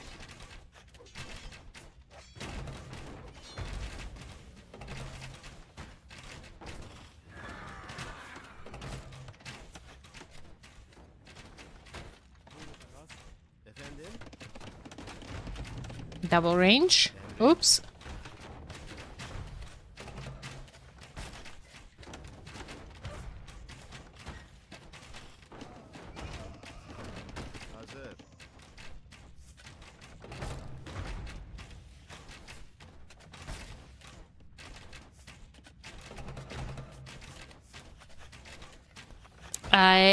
I don't see ACCM coming back into this. 53 pop to 91. This, like, he doesn't know what to do. Like, the Ram completely took all of the front of his base, and this is what... This is what I'm telling you guys when I keep begging every single game for a pro player to make a Ram. This is what I'm talking about. Look at this. 6,000 damage here. All of the buildings, all the production, the houses, gone. I'm not saying that ACCM is going to be housed anytime soon. Like, he has all of these double houses, double walls. He's gonna put down a market, chilling, living the life. Maybe a second TC soon. ACCM's base is a ghost town. I don't know what exactly is ACCM's thought process here. Does he think that Lyri's eco is just as bad as his? Surely, because he went so much military, it can't be better than mine. It's holy. We'll see towers see play. I'm not 100% sure. Need to run to the bathroom though. I'll be right back. Lyri taking second game. I'll let you with the clean feed for 2 seconds. Right back. Hey man, all in. Yeah, double range, very early stable behind this, and ACM, he couldn't really handle all the aggression, right? Maybe defensive tower might have been an option. And also, like, if we, like, really look at it, I think, yeah, now the military tab will tell us a lot. Look at the 5-minute mark, where he really didn't know, okay, do I go for more army or not?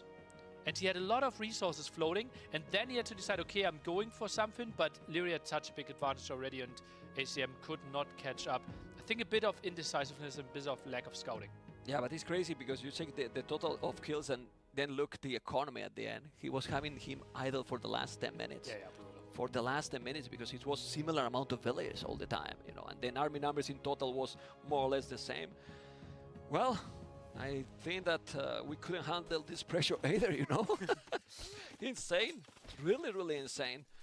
Well, Lyri is playing. Okay. Yeah. It's okay. Yeah, it's fine. It's fine. Looked like he played this game before. Because let's say, like, did ACCM made some big mistakes? I think the indecision. Yeah, I wasn't sure. Like, he was surprised by the Kumans, maybe?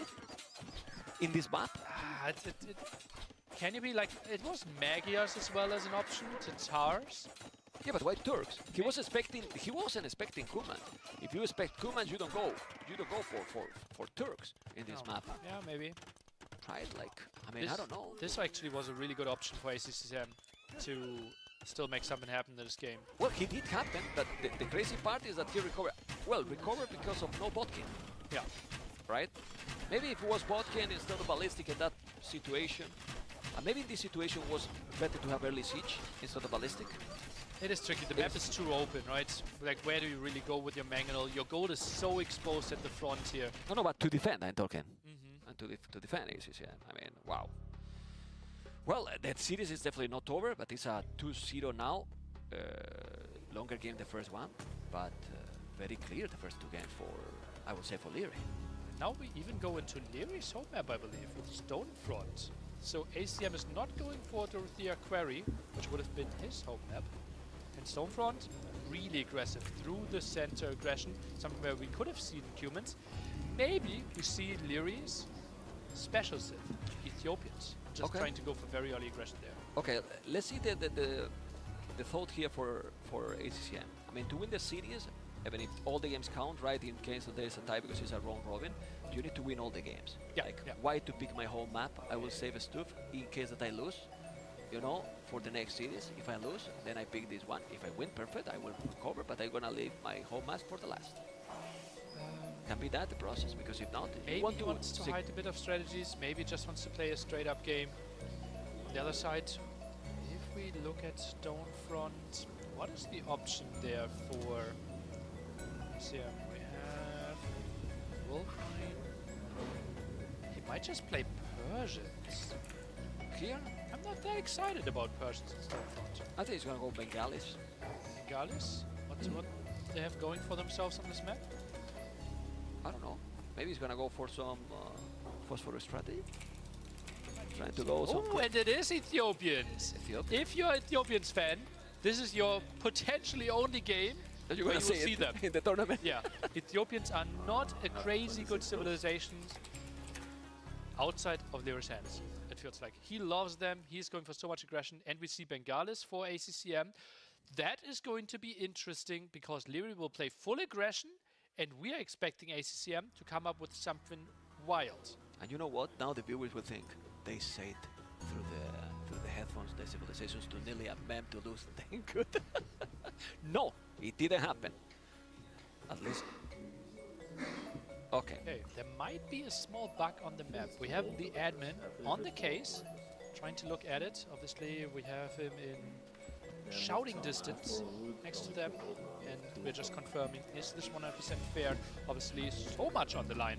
We want to make sure that both are playing even playing field. How you feel about this matchup? We can talk about the Ethiopians versus Bengalis. I think this could be a 4-minute game. Really? I'm scared. Brutal aggression? I'm scared. Yeah. Okay, so backed villagers for one player, and we are restarting this one. And I think this is actually bad for ACCM, because this now gives more time for Leary to think about, okay, I'm playing against Bengalis on this map, what am I going to do? Well, but I think Leary knows what he's going to do. He's Will gonna be full go. aggression. He's gonna go full aggressive, full aggro, and that's what he loves to do it, and he's gonna make it.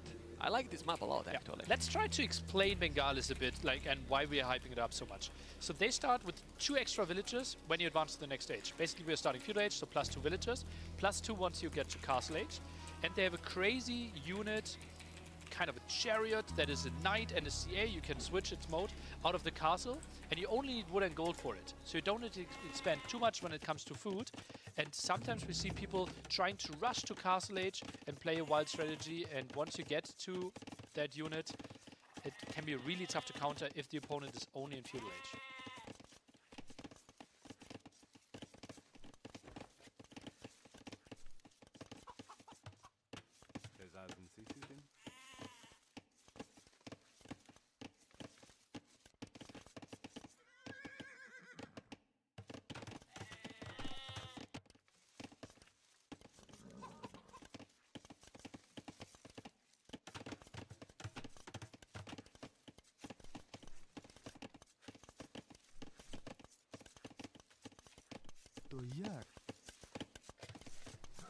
Why isn't there any sound on the main feed, on the clean feed? Was there a interview already?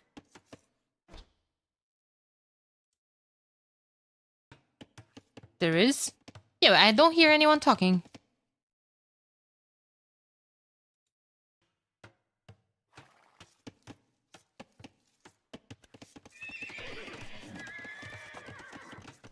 We could hear Man Vanilla before. Yeah, but now, like, they're just sitting there in silence.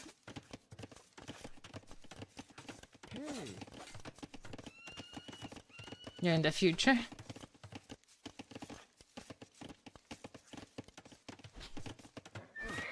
Alright, alright. Maybe they're having issues with sound. I saw someone saying something that there were some issues with sounds. How have the games been today? Really, really, really good. My Kiki. Hey, Atomic.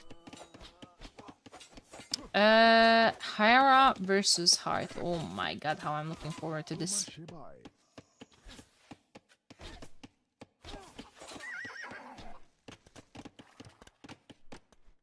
Hi.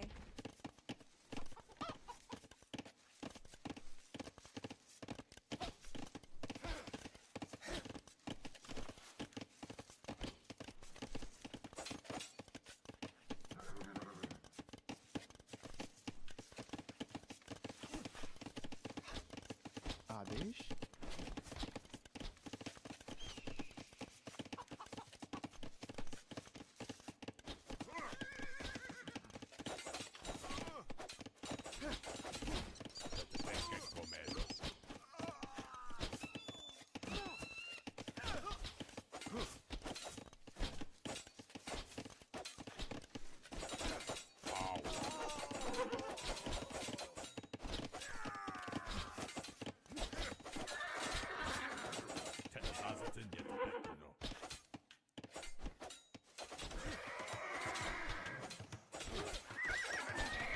Isn't the point of the clean feed to not have audio?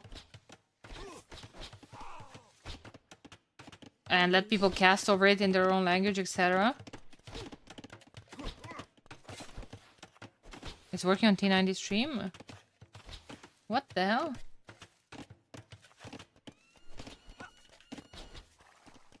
Because this was the clean feed? It is, but I mean, guys could hear the interviews and all of that before, no? And the caster speaking, and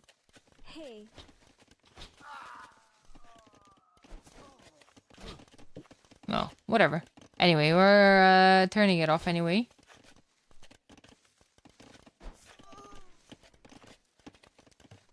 That's gonna do so that still comes true. Alright. We heard it. Yeah, but I wasn't here at my PC, so I just came back to this empty thingy. So I was like, I thought that was the case with everything.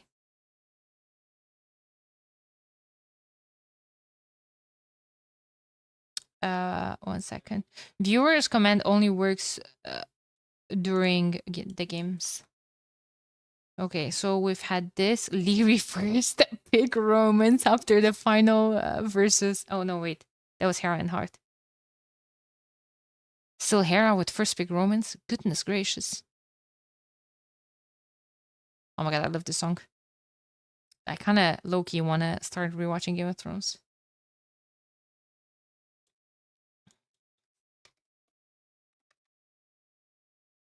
Leary 130. Yes. Hera versus Hart. 0-0.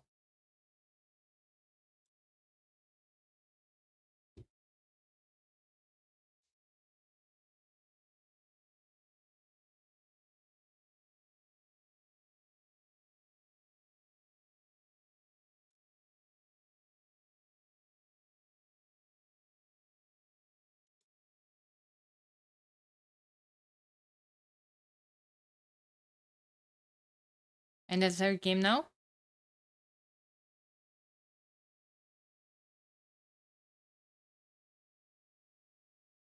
Huh? Oh my god, I'm so sorry. I'm so sorry. Oh my god, I thought it was the third. I'm so sorry. You're in the future again? Oh, I apologize, chat. I apologize. I started to answer something about related to the tournament on Discord. I should just really ignore anything else while casting.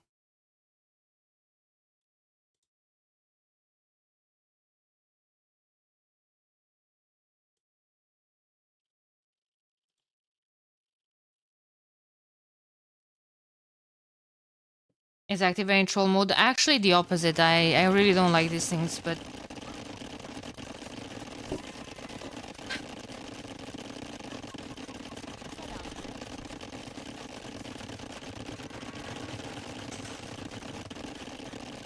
anyway, game number 3 going on. That's why I was so freaking confused about the interviews and all that. Whatever.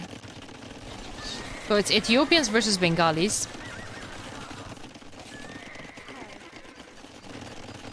Double range, stable. Is ACCM going to go for Elephant Archers? Seems to be quite popular today. They could, but Leary, it doesn't seem like he wants to even give ACM a breather here. Oh, that engagement went absolutely tragic for ACCM. He did end up losing all of his skirms.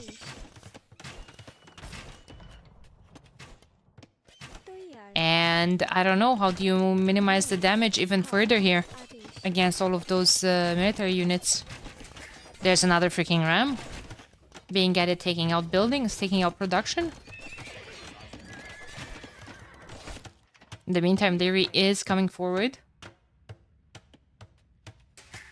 A second TC. Getting control over all of these minerals of the golden stone.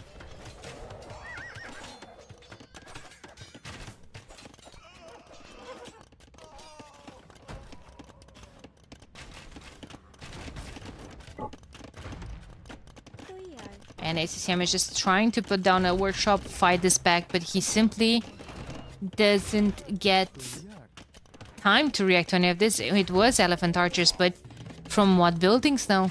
This is gonna go down.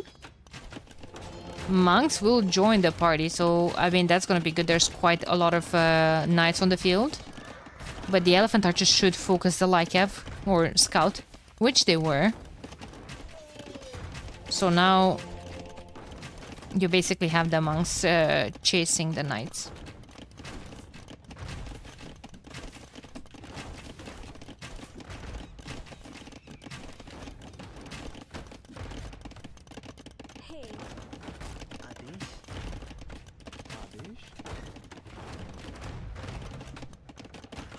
Oh no. He's going to lose the monk just like that. Maybe a second one as well, or a lot of vills here on the wood line. He's still standing, but barely. It's at half HP. Oh my god, so many vills dying. 11 to 0 eco KD. 12 to 0 now. Make that 13. Just being healed. Not anymore. Leary kind of diving with a lot of his military in the TC. But ACCM still has a lot of wood in the bank. He could...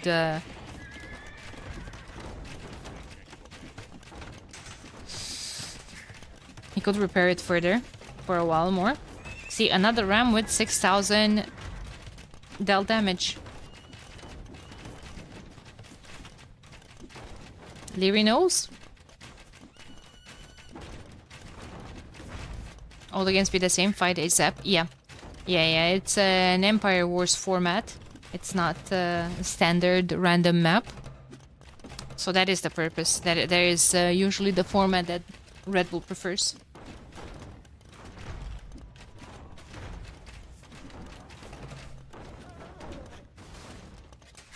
Guys, I think the damage Leary has done here is irrecuperable again. Look at the difference.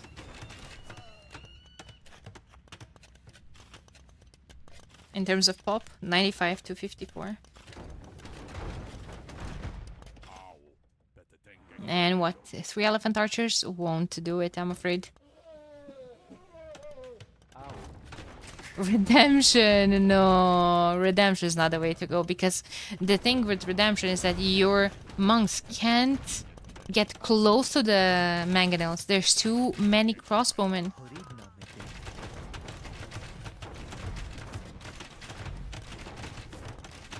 There's too many crossbowmen. And some scrims as well. He doesn't have ballistics though, which might be important.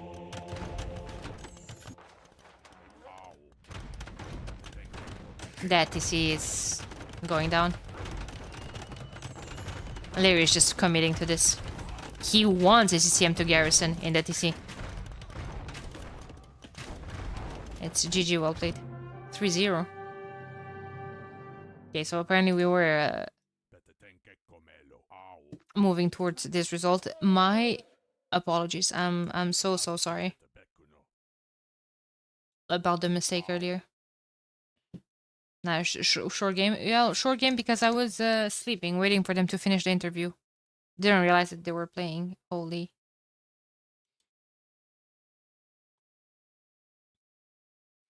Well, it's not really okay, but then I got distracted by Discord and I started to answer on something on Discord that's important and... Sorry about that. Yeah, I was very confused why you guys keep saying that I was in the future. I was very... confused. I was afraid that could be a 4-minute because he was going very aggro from the start. Didn't stop at all. Well, a great army high 30-10 in a very quick game 2 and game 3. Yeah. For what you expect also having, it's well, incredible performance by Leary. I'm sure that you agree, guys, and hopefully you have enjoyed. We're gonna have Leary soon to see what he think. Well, what he's gonna think. I want to play like this the whole tournament. Yeah, I think he might be thinking about the next steps. Like this series, like job done, minimum requirement, right? Now it's very likely that he will make playoffs, right? With 1 win already and a decisive 3-0. So he might be thinking, okay, do he won the first position. He won the first position. He won first to already guarantee himself semifinals on Sunday, right? And also, if he's first and Hera's first, they avoid each other to the finals. That should also be one of his goals. They are both vitality. They probably want both to be in that position to avoid to face in potential semifinal or round of 6, you know. But you can see here the kid confident, very confident. He has very good reason to be confident. Let's see what he's going to say, because Riley is ready with T90 as well. Larry, it's always a great pleasure for me to interview you after a win, which happens a fair bit, to your credit, because there's one question I know you really hate answering. Larry, after that win, how do you feel? I don't mind answering it. You know, but at this time I'm pretty decent at it. Feeling pretty good. A bit nervous, but shaky, but it's just normal in such an event. So Rather more seriously, though, obviously you're one of the key players in this tournament. People are looking for expecting really a really dominant performance from you. Where are you at in your head now, having picked up a win here? We were talking on the stream about an early 3-0 win. It must be great to get your tournament off to this. Psychologically, are you already in the semi-finals? No, far from that. I still have to step it up. Pretty shaky first. Well, pretty much every game. He made me work for it. But I think the nerves were on both sides, and you could see that in the games. But yeah, managed to do some things better, but still far from semis. Just can you explain, because that looks far from shaky to most people, right? Can you explain what aspect of shaky? Was it like misclicks where do you sometimes like up the speed too much and like overclick? What like characteristics change if you're shaky? In the first game, I thought the game was over in feudal age, and then somehow it dragged on for another 1.5 hours almost. Okay. I wasn't quite sure how to finish it, but step by step. Yeah. And mid game, I was like, can I close this out? Like, is there even a way to with Dravidians? And second and third game, just small misclicks. You can tell by the way we micro as well, some resources styling up stock, and those small things. Would you say this is like pretty much on par for a LAN though? It's like your first event, new venue. Is that common, like with all the LANs you've been at? Yeah, it happens every time. I think for most players, it's a new stage, new setup, biggest tournament for what, years, so much on the line, and yeah, so it's just natural. Okay. Was there anything that, like post-draft, after all the civs had been selected, that you saw on the other side today and you were like, oh boy? Because ACCM's got some strategies cooked up, right? Here's the cook for a reason. I wasn't sure about Bengalis, to be honest. I thought about Elephant Archers. In my previous drafts, I always banned them, like every single time. Yeah. This time I forgot. He first picked them. So I was like, true, there was something. And but yeah, I managed to overwhelm him in that game. So everything was more or less figured out, except the Bengalis one. Okay. Did you think that there was going to be like some type of FC Ratha the second you're in the game? I thought more like Elephant Archers. Elephant Archers. Yeah, Okay, I played against them. So yeah, they can be pretty strong. Okay, interesting. I mean, looking forward, obviously, you have one more game. You get to watch some competition, play the next series in Hera and Heart. But you got to play those players. Or sorry, you don't playing those players. You're playing in the other group. Just thoughts on being able to sit back, watch the competition after the 3-0 and what's to come? That's the best, Winning is nice, but then after your work is done, relax a little, see what others are doing, and then before you know it, you're already practicing for the next set. Yeah, yeah. So there's not really a break, except like a few 1-2 hours after. Yeah. Like, read now, rest, and then watch what the others do, and then adapt. Is it beneficial for you that you have your group's obviously difficult, but would you say it's beneficial for you that you get to like train with your teammates who are in another group? I think we would do that anyways. Yeah. I've seen Hart and Hera practicing against each other as well. Even though they're about to play. Yeah. Okay, okay. But, yeah, I have to beat everyone anyway, so. Got it, okay. What a philosophy to have. I have to beat everyone anyway. So it's yeah, basically very, very clear goal setting for you, Larry. Mate, we're going to wrap things up here and get ready for our next set. Congratulations on the 3-0. We'll let you get away. But right now, we're going to head back over to the casters as they go through some of the highlights that we've seen from the series that just took place. Thank you, Riley. Nelly, after this win and seeing him so demanding with himself, don't you think that is even a better signal? Like, we are talking like we're speechless, how good he's playing, he's telling, I'm shaky, I think I can improve some small things. I'm happy, but he's searching the perfection. It felt like he was hungry. Right? To win. I really love what I heard, honestly. It's what I meant. In the past, was like, oh, I lose to Hera, or like, this is like, it didn't feel like frustration. It felt like he's on a path. Yeah. I really liked what I heard there.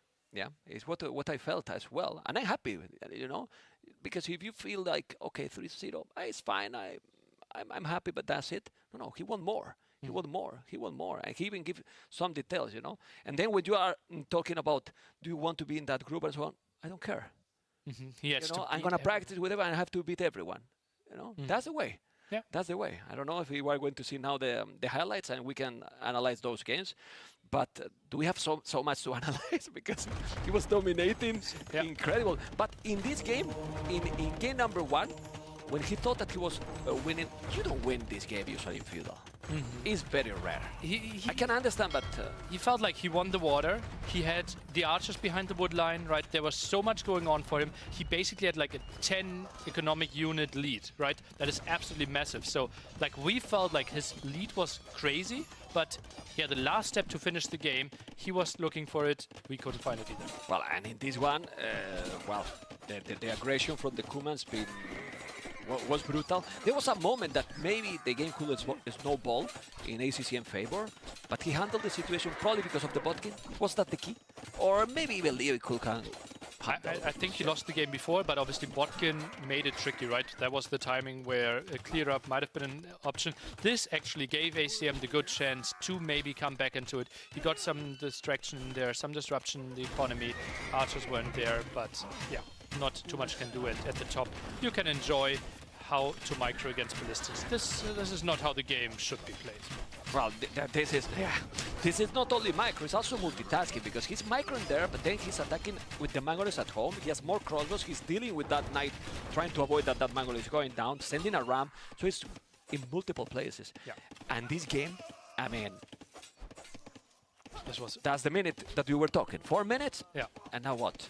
And he already got the massive advantage. 6 against 3 military villagers, already pulled away, and this is so tough for ACM to come back here. And this is the dive. He tries to kill the archers before they become crossbowmen together with Botkin, but he loses all the skirmishes, and then map control is not an option for him anymore. And those scouts were already +1/+1, so they were tanky without bloodlines, but still tanky enough to dominate. And well, he finished the game here so clearly smooth, and well, Leo looking good.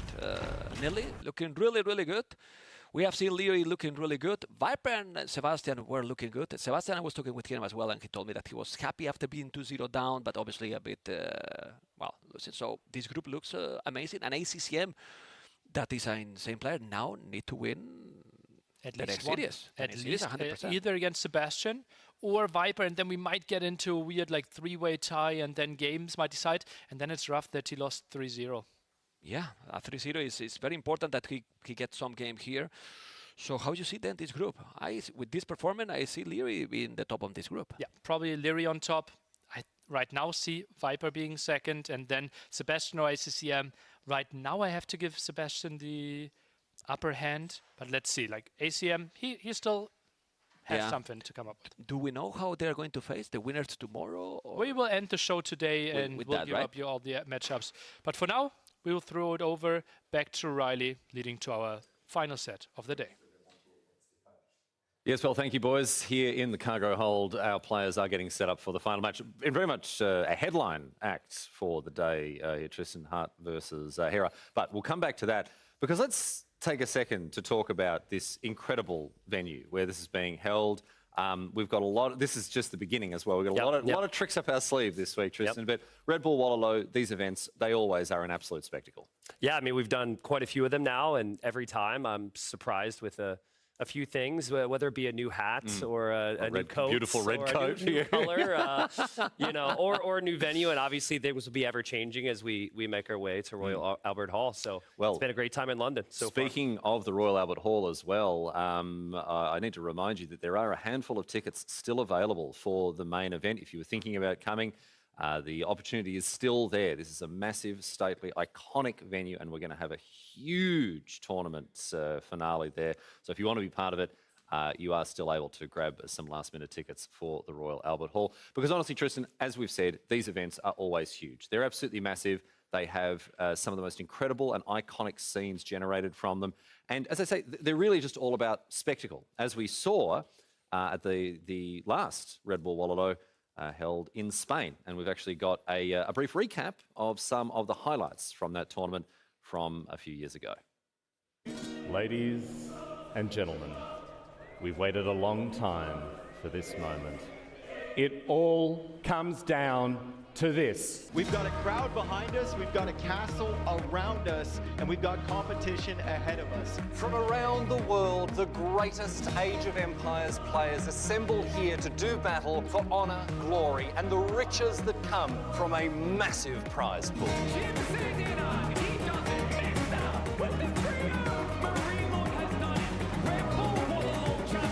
We will see Hera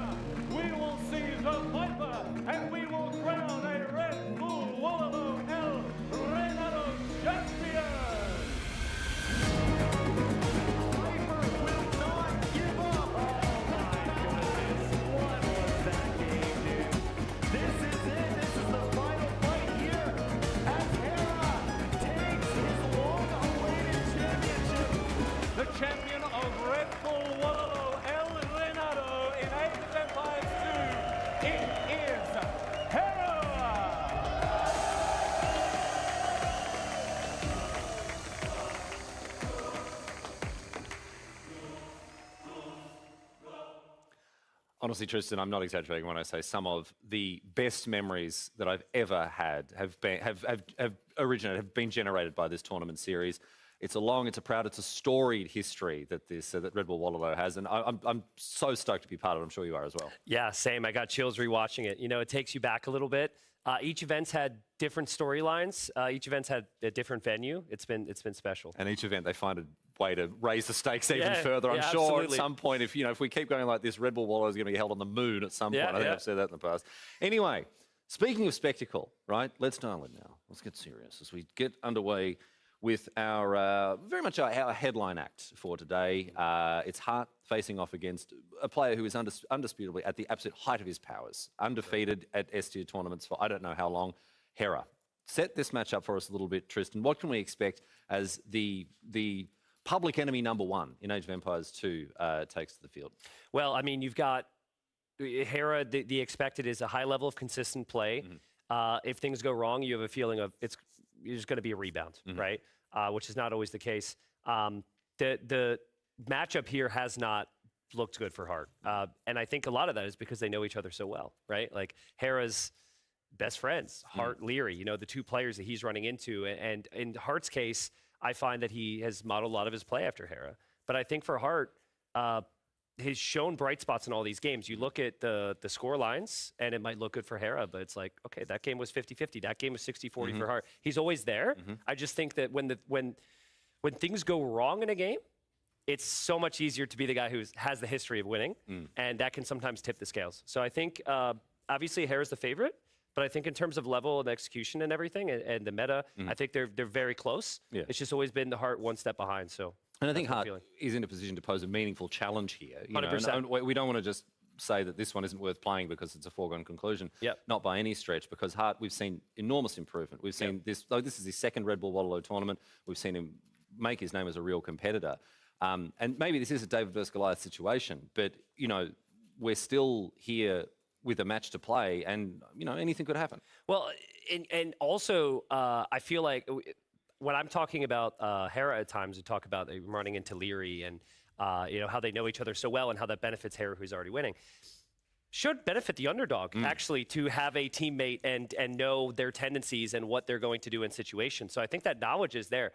I think that if anyone's going to have an understanding of what Hera's going to bring to the table, it would be Hart. Sure. Leary even joked that they're about to play against each other and they were still playing practice games. Which is not something you see all the time. Which is not something you see all the time, Yeah. So, but yeah, I mean, again, I think Hart is like clear top 10 in Age of Empires, in my opinion. I think that he showed a really high level El Renado. He was top 4 in Spain. I think he could easily get there again. So yeah, I think it should be a very challenging set. All right, well, we're going to find out what happens right here, right now, as we throw over to our casters. Dave and Mem are standing by to get us across all the action as we get stuck in with Hera versus Hart. Nice to be here with Dave. Dave, Hera and Hart, is the time now that the enemic public number one, according to Riley, is going to be able to lose a tournament? I mean, how you feel it about this? Because we have seen Leary now insane, but Hera, it's feel that he always can be to the next level. Well, you heard Hart in that interview earlier, right? He feels like some of Hera's strategies aren't necessarily the best, and he's losing because he feels like he's bad. What happens when Hart feels like he's good? Yeah. What happens when Hart manages to punish maybe some of those strategies that wouldn't work for any player but Hera? I've heard that same theme mentioned by multiple people, like this strat wouldn't work for anyone else. It only works for Hera. When's Hera going to have a bad day? When's Hart going to have a good day? Okay. We're ready to start with the next set soon. It's going to be Hera versus Hart, like everyone here mentioned multiple times. The Civ draft, the map drafts are ready already. Temps, game number 1, we have a Henchhold and Glacius making a crazy comeback for the first time today. We have Rampart, first time today as well, and Blue Wells. Kind of a big fan of the Blue Wells. And yeah, like that. Thanks, guys. Appreciate it.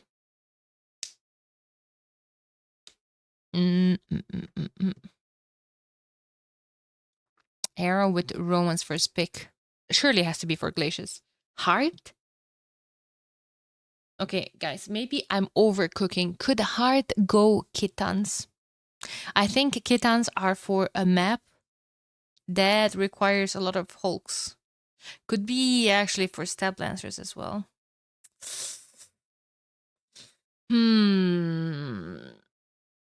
Yeah, maybe Stab Lancers and Spear Skirms on Rampart. Yeah, I don't know. I think Romans, Armenians on Glaciers then.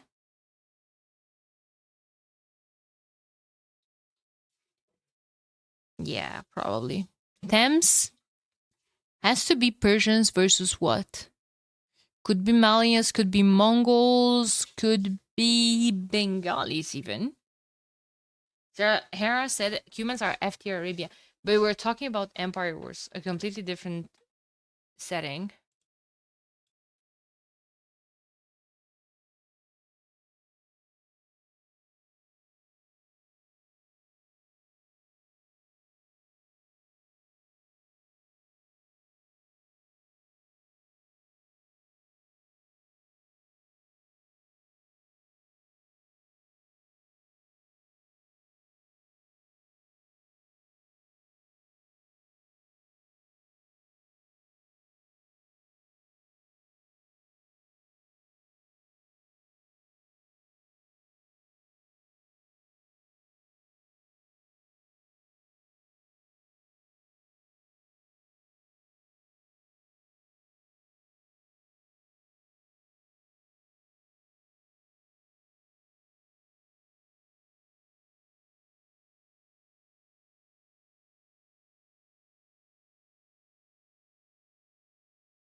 Yeah, I was muted.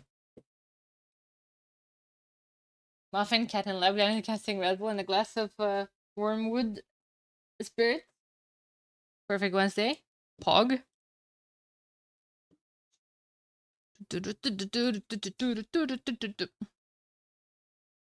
Okay, let me see. Where are my Hera fans at? Where are my Heart fans at? Hera botting his stream. Well, he probably had someone talking. I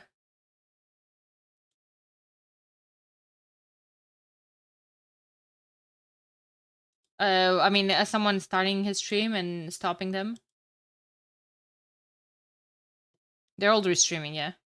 Last time he had Lewis casting on his channel. Yeah, but now it's just someone to just they all have a mod or someone to start the stream and stop it. My god, Harrison winning. Imagine being 1090 and just open your stream and there's a hype train and you aren't even there. Yeah, couldn't be me. Although we had a huge hype train this morning. Everyone except Dave. Yeah, Dave refuses to be a puppet in Red Bull's hands.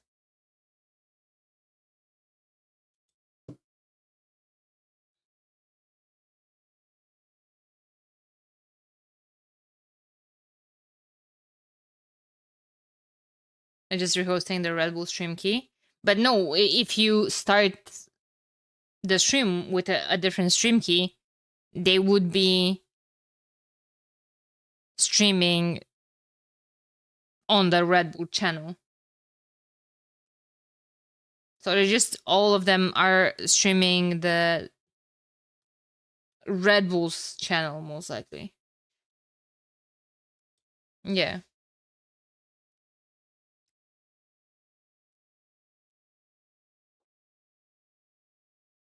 So on a stream, the caster is not there talking and adding to the conversation. Well, it is well, they're on the main stream, right?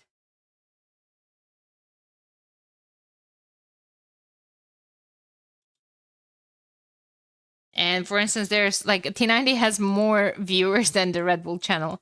Like the viewers there would rather watch without ads, without commercials, without all of this.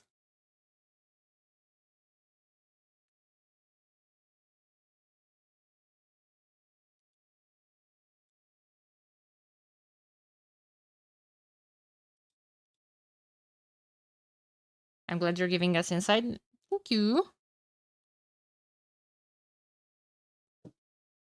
I'm glad you are glad, and I'm glad you're here, and hopefully enjoying the games and the sets.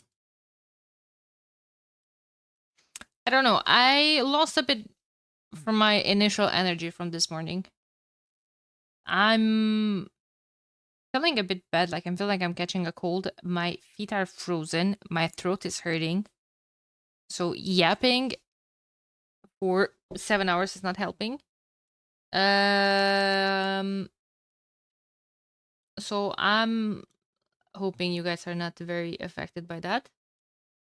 Round 2 coffee. I haven't had coffee, and I kind of dropped it.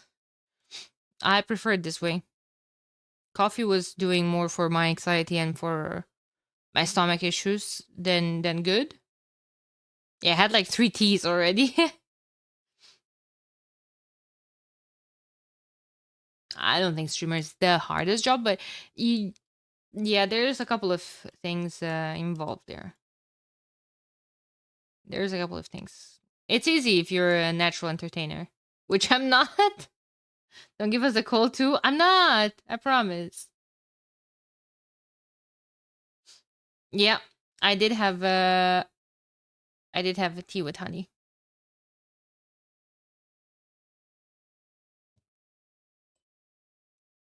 I hope it's not too serious. No, it's okay. It's okay. I'm feeling better. But yeah. You're natural. I don't necessarily agree. But that's also fine.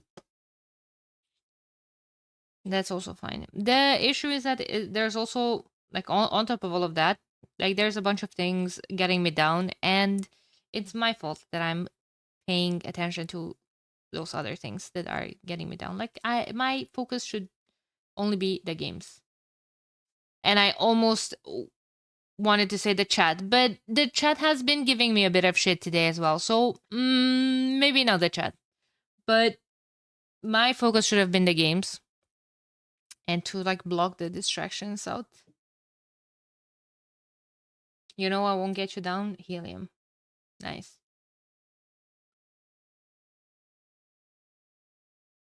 Maybe not a natural because you work hard, but the stream is enjoyable. Good insight, and no morons in chat about that last part. Jokes aside, Junkie, thank you. I appreciate you. I appreciate you enjoying the games. Yeah. Someone post an offended FIFA meme? No. No. My personal prediction, 3-2 for Hera. Hera wins, but Hart doesn't go down without a fight. So we'll go to game 5. Starts with Roman versus Kittans on Thames. And oh mama, here starts.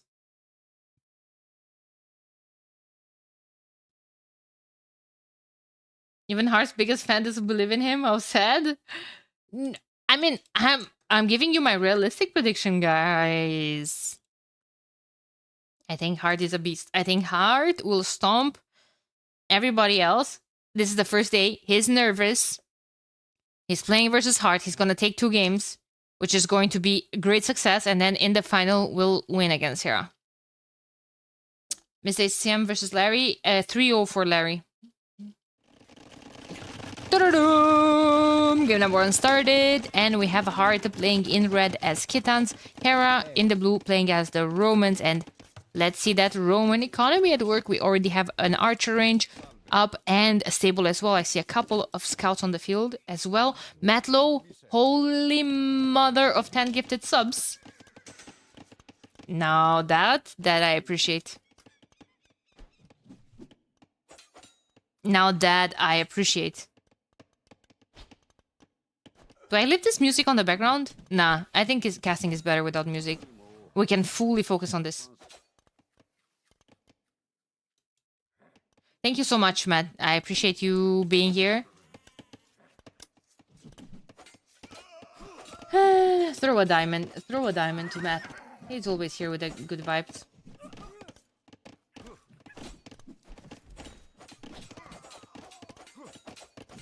also 2 mod spots just freed up today. So guys, if you're feeling lucky,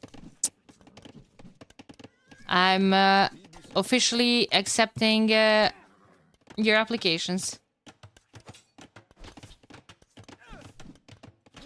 Ranked?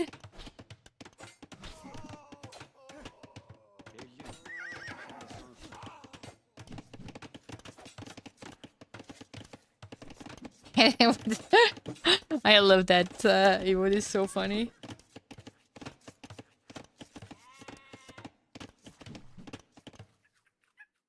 Game is paused. Okay, well, to be fair, this is how all the series started. Hera, 3 pop ahead, but that's simply because of the sneaky military shenanigans.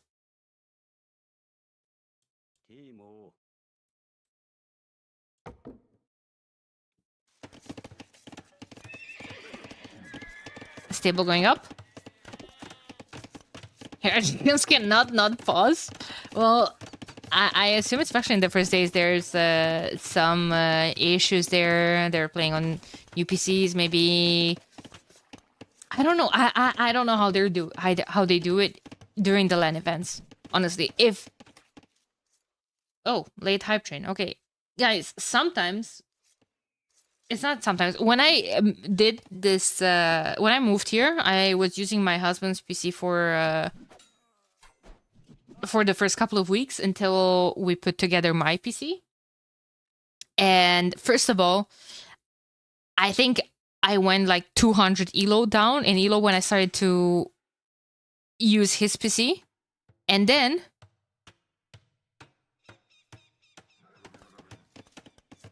now that's a good donation song. And then by the time I got used to it, I just went back down when I made mine. Like, I don't know how people can play on a different PC. It takes me forever to get used to it. Anyway, Asmail, thank you so much for the $10 tip. I appreciate you so much. Appreciate you being here.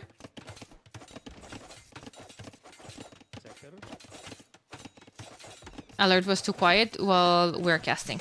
Or professional gaming time. There was no song? Yeah. We need another donation for a higher alert. I'm sorry. I'll replay it after the game.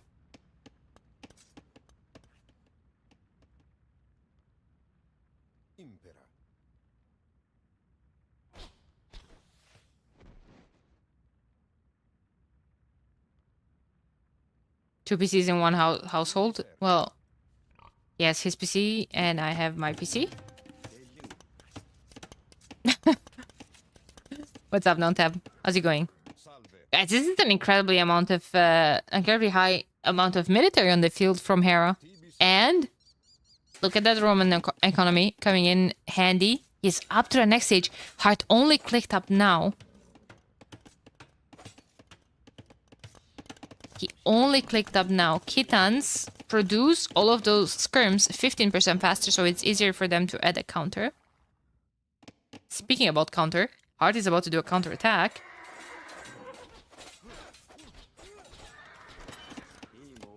Skirms coming forward. Ooh, Heart lost quite a lot of scouts there. Head build from Hera, as always. I don't know how the hell does he manage to have more military and better eco upgrades and faster uptimes all the time. Like, it's just, he's the king of macroing, like crazy. Honestly, super impressive. Heart will have to fall back.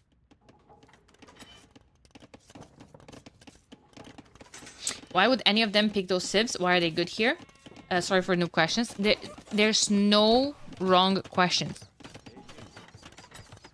There's no wrong questions. These two civs are amazing for the eco. And I don't know if you paid attention to what I was saying earlier. In another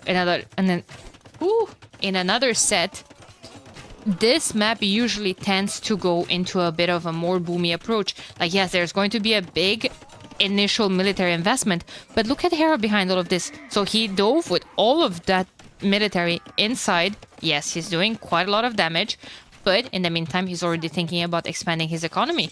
Now, this is still a very big issue for Heart. Technically, a couple of Stamp Lancers should clear this up, but you have different approaches. Like Romans basically can do anything really until Imp. In Imp, they're a bit more infantry, maybe cavalry focused, struggling on paper with comms like hand cannons, bombard cannons, or with heavy ranged units, but heavy ranged units can be countered by scorpions. I thought Cav for Kitans or Siege for Romans, do the eco bonus matter more than special units? A lot of the times, yes. The fact that they have good units is just a thing to pair up with the very good eco, because if you have decent units, then as long as you have a eco bonus to pair that up with, you're gonna get into those good units. And each of these two has its separate civ bonuses in terms of eco. Romans, of course, with the 5% extra efficiency on all of their villagers, and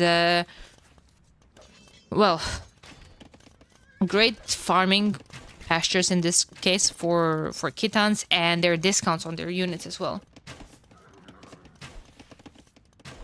More stuff usually beats less stuff, especially with upgrades. Yeah. Yeah, exactly. Hera's only getting armor now? That's insane. I actually wasn't aware that he didn't have armor. But guys, he's murdering hard right now. 46 eco to 61, and it's 10 military to 25. They start mattering again once boom and upgrades are done. Well, again, when you're saying when boom is done, when is the boom done? In Imp, basically. Imp timing is one of the most important aspects in this game, or timing in general, because what happens is, even if you have, imagine 6 crossbowmen versus 10 archers, the fact that those are crossbowmen and you do get access to Bodkin Arrow in Castle Age, oh my god, might be GG here. The technology advantage is so huge. That's why it's so important to have a better timing all the time. So if I hear someone saying when the boom finishes, I already assume that that person is an imp with a better timing. Better timing, most of the times, access to better upgrades. The difference in +1 range for range units or +1 piece armor on cavalry, it's insane.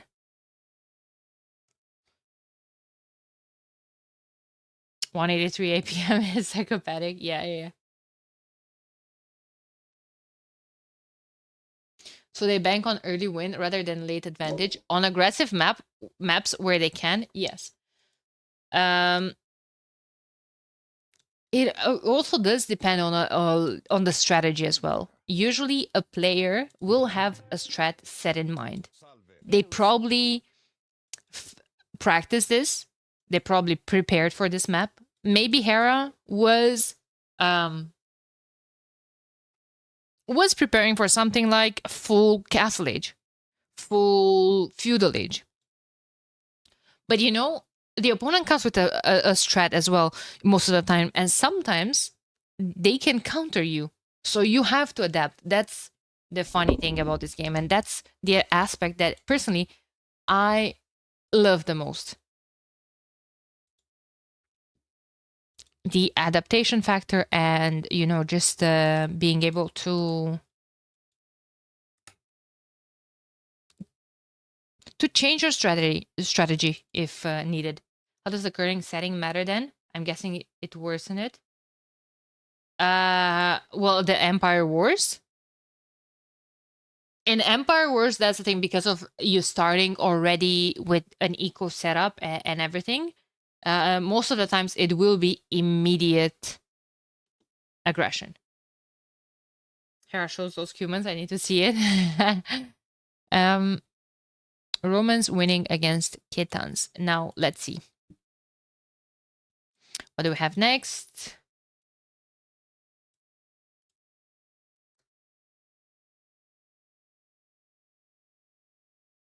What do you have next? Ethiopians versus Italians on Blue Wells. Hera going for Ethiopians.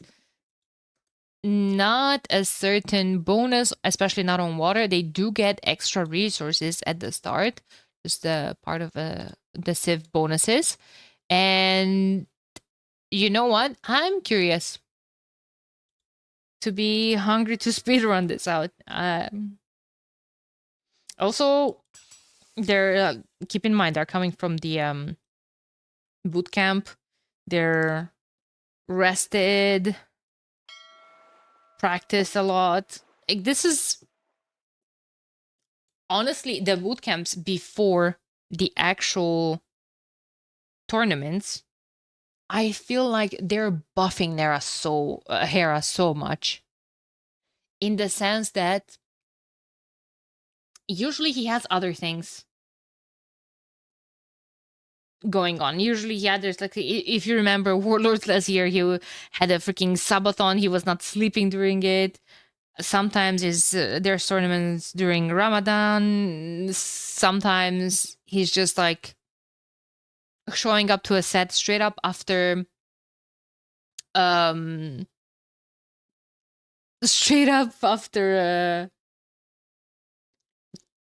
hours ladder grind. Holy moly, 25 gifted subs from Boris, our friends, not food. Of course they are. Thank you so much. I appreciate you. Bor has been pulled. Yes, sir. Has been pulled closer to us because they're friends. Ice Gambler got one. Thank you so much. That's very generous of you.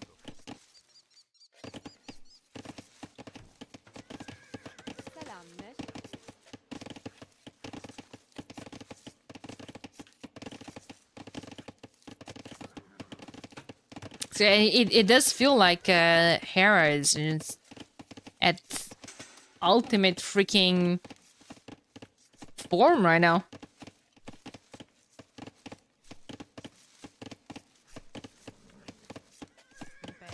Here comes double bid. Here comes clutching. Archery range opening from Heart. Makes sense. With Italians, he does have one extra piece of pierce armor. Very much. Homie is a first-time chatter. This is the first time he's tapping in chat after literally showering all of us in gifted subs. And if I'm not mistaken, he offered a huge donation in the past as well for the overlays. So that's an important chatter right there. A very supportive one as well.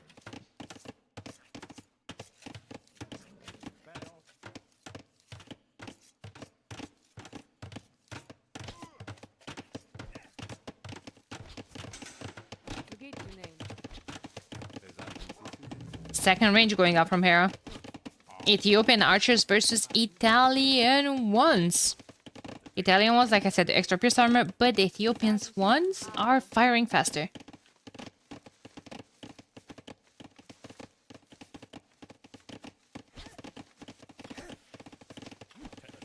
And double the production. I wonder what will... Yeah. Hart sees that, recognizes, and he knows that he doesn't want to fall behind in terms of production.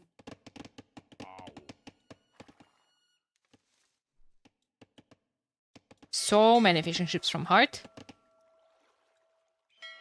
Same for Hera. I think they start with all of these 6 ones. Oh no. Hart has extra.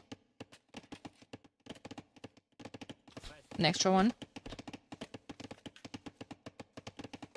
Danish's perfect chat experience is 0 chat messages and 100% subscription rate. You're memeing with that, but what did I tell you about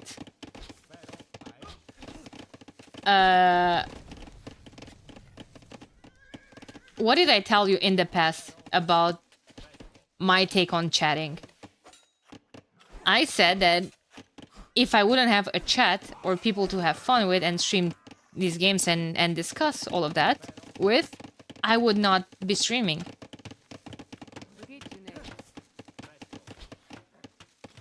F? Ain't no way it's F. Ooh. Don't scare me like that. Why is there gold in the water?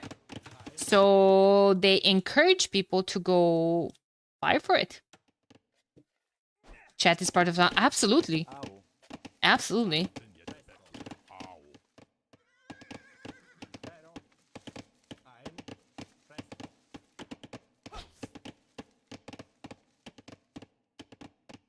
These ones are oysters, but there's whales as well. This is gold too.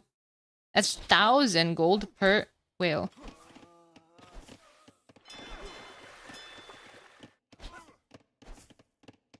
That's a lot of archers.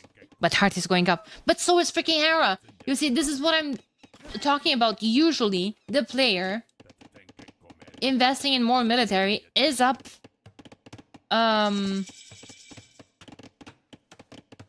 Later. That's never the case with Hera.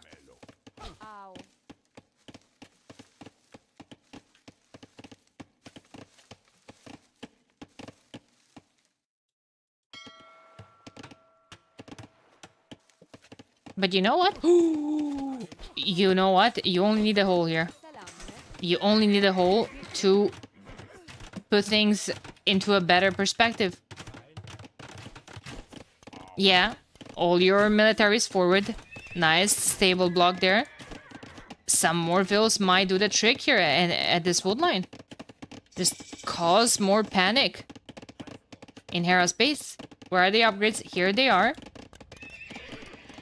Scrims in defense, back at home to take care of all of that.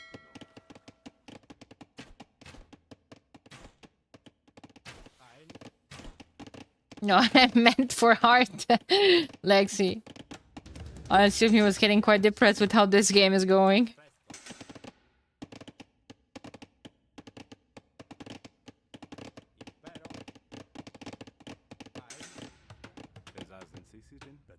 Here comes the scrims. Medium warship coming in. And what are we gonna do with that? Well, we have a Warhawk on the exterior of the map, where Hera, however, did not add an extra dock. Hart did. He has a couple of fishing ships on food as well. That's extra food income. He's gonna come forward with a dock. Nothing that Hera cannot immediately find, though. Uh-oh. What if she puts a siege workshop instead? Nah, she's only gonna put thoughts and prayers. Because she's dead. In the meantime, Hera gonna go for another classic trap. Heart's gonna fall for it, because that's how it is. Goodbye, Scrims. You guys lived a very happy, long life. And yeah, a couple of vills will die for it. But you see, Hera's vills idle. We're spending res. These ones are building gates.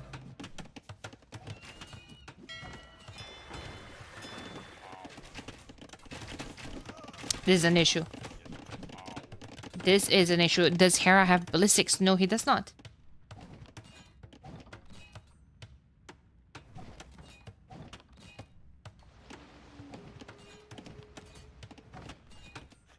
Esconotiero resistant to bomber cannon.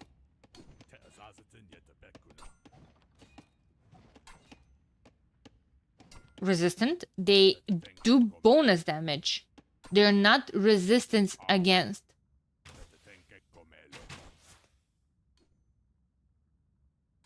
That's why condos are so effective against. Are they resistance? I don't think they are. No, correct me if I'm wrong. But why condos are so good is that they're fast and they do a lot of bonus damage to gunpowder.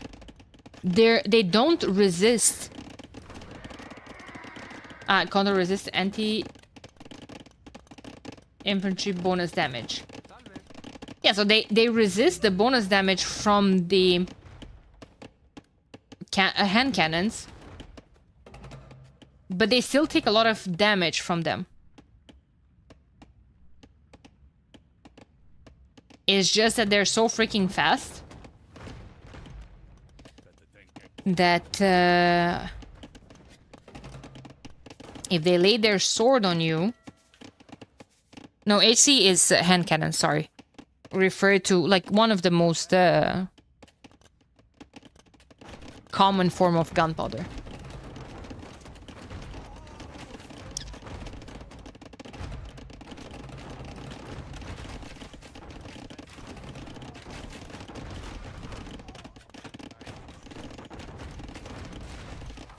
Nice micro from Hart. Killed 2 of Hera's mangonels. There's still 3 more. Holy mother of...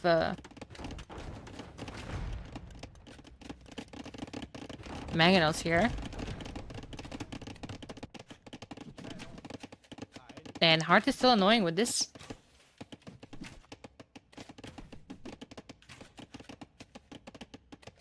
It was... Ellie was at the Grand Melee. I think that's what you're thinking about.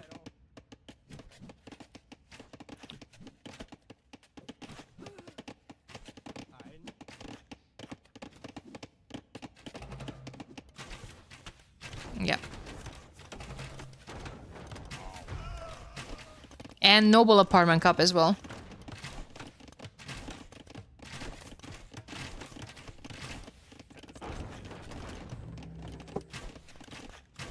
This feels like Imperial game. Not with 6 food in the bank. 18 on food for Hera. He's getting harassed here. A lot, though.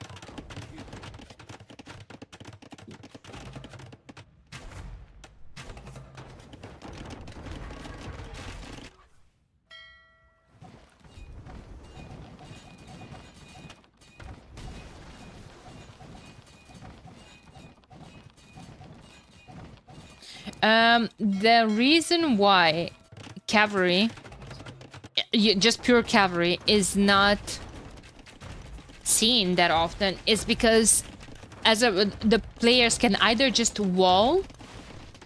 You have these villas, right? You can just put 2 houses here, 2 houses here, delete this farm, a couple of walls around, and the cavalry can do damage. Even more so, you can boom in peace and just add 1 or 2 monks next to the TCs, hop them out, convert the knight. They have they basically don't have any monk conversion resistance, and then save the monk hopping back into the TC. So at a pro level, pure cavalry is not often seen because you can defend relatively easy against that. If you have skirms, pairing up those or archers or crossbowmen in Castle Age,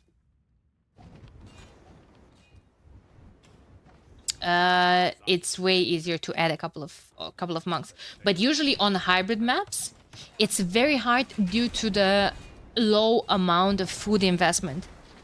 The way it goes on hybrid maps, as you can see, it's water investment and archers investment. Why? Well, that's because... Oh, here comes 3 mangonels. Here come 3 mangonels. Uh-oh. Because if I already have a lot of vills on gold and wood to fight for water, well, might as well make archers, no? They cost gold and wood too. I can't believe Hera didn't lose all of his military there.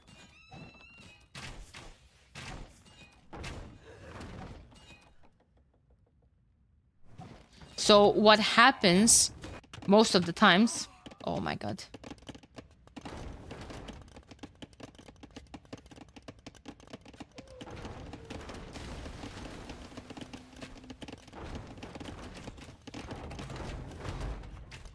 There's so many things happening.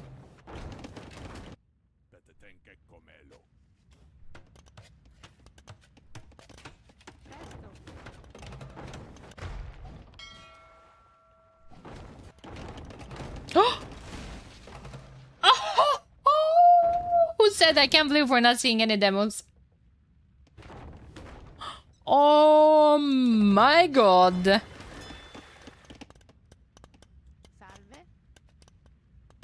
That was sexy. Here comes Hard with Eco upgrades, ballistics, bow saw, horse collar, wheelbarrow. He needed those. He needed those badly. Man, Hera is not letting him take a breather here. Really good play back and forth for both of them.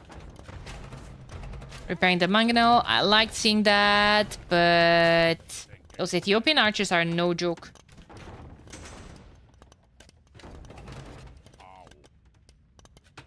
$101 pop to 100. Very close game. 83 eco to 87. 17 military to 18. Hard has been housed back to back this entire freaking game. Hard having all of these fishing ships getting a bit of more food income is great for him. However, Hera's farming eco is just out of this world. Hera's farming eco will push him straight to Imperial Age in less than a minute. I think he already has both buildings. He's heavy on stone as well. Hard just sold all of his stone as well. With Italians, he have a cheaper uptime. I think he's smelling that Hera wants to go up to the next stage. Hera bought the food, but he was missing the second building.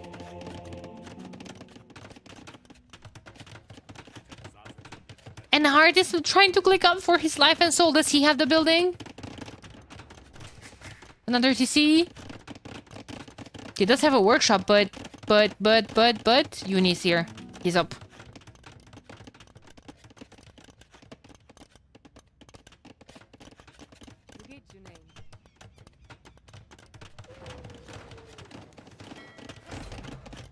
$16 military to 18.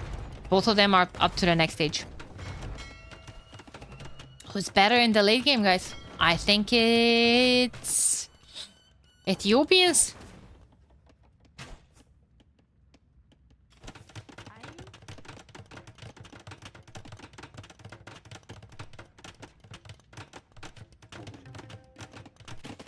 But now I don't know if they both go into Arbalesters.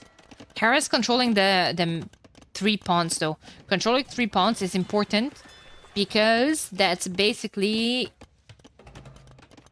map control. You fill all of this with galleys, which I do see Hera going into.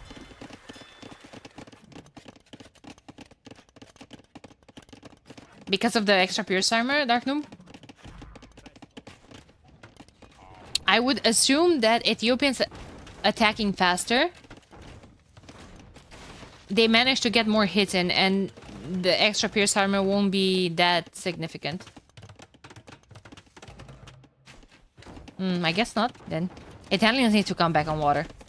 You can't just straight up give that... And also, I do think that Hard just needs to stop sending units in the front one by one. Needs to just recompose to join back all of his forces. He needs a castle in defense, like he needs air, first of all. And I don't know where Hera's castle is going up. 11 vills in the queue. Hera's castle wants to go up.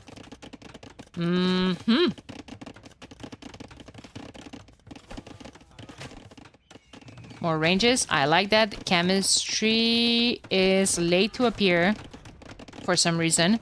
Here comes Bracer for both of them. Bracer in for Heart.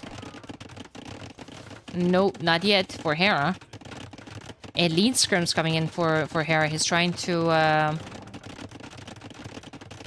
catch up with Hard, going full scrims here. Yeah, Hera was missing ballistics for so long.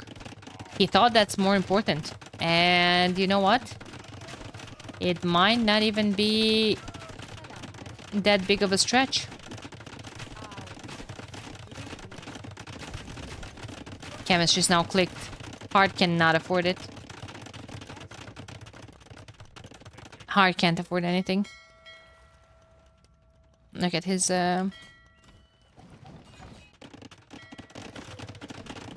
bank. He's going for heavy warship, but he's going to lose all water. All of his water is on the outside. Like, he's gonna lose this.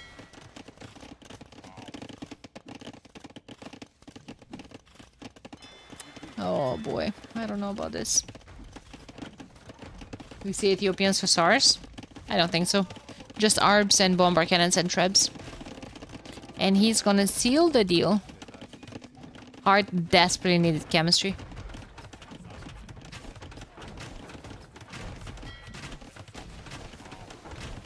Oh my god, Hera's micro against ships even. He's abusing his life and soul for the chemistry. But this is already under siege. He has 700 stone, so he could technically repair that castle. Scrims and bomber cannons, you mean? True, he already decided to switch to scrims.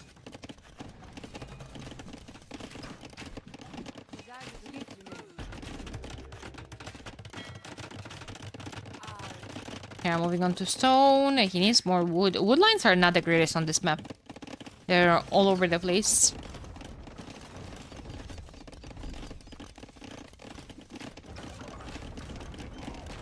Bomber cannons out. Chemistry failing to appear still for Hart. Hart has 1,000 stone in the bank, but what to do with it?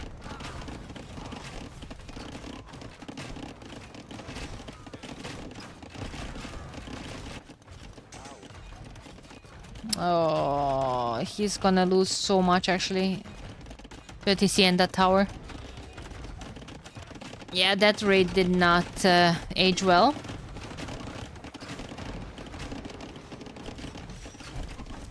And no way to protect the castles. We have a bomber cannon now. But Ethiopians get siege engineers and Italians don't. Even more so, Ethiopians have their unique tech torsion engines from the castle. It's an Imperial Age technology that offers all the siege units extra blast radius. So I say you don't want to get into a siege war with Ethiopia.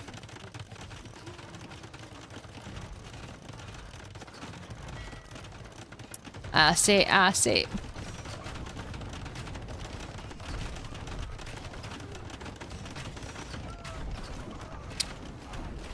It would benefit onagers and siege onagers more as well, but like bomber cannons have a blast radius too.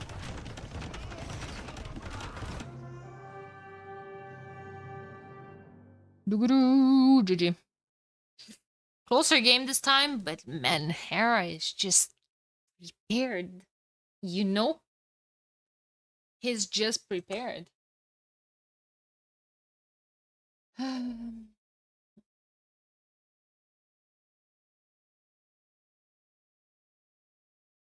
Yeah, fantastic game from Hera. Really good job. Hera took bootcamp seriously. He's locked in. Yup.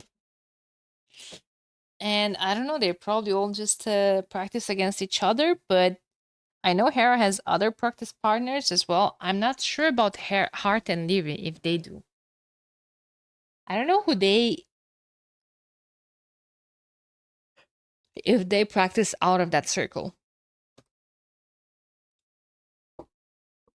Because it feels like Hera just manages to sneak strats.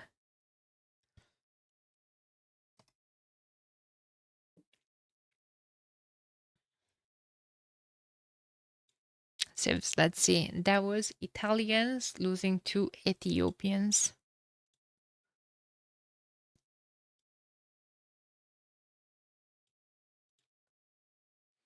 On Blue Wells, Heart's home map, Rampart is the second home map and probably the map that we're going to see next. Rampart. Mongols could be. I've seen people going for FC stab lancers. I've seen a Heart doing that actually. Heart could take a piece of his own medicine. Maybe Hera will go Mongols against him. Or Bengalis. Or Cumans.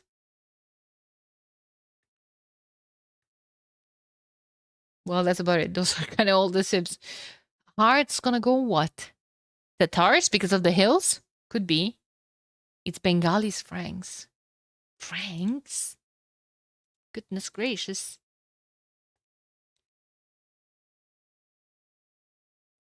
It feels like Bengalis are probably one of the worst civs to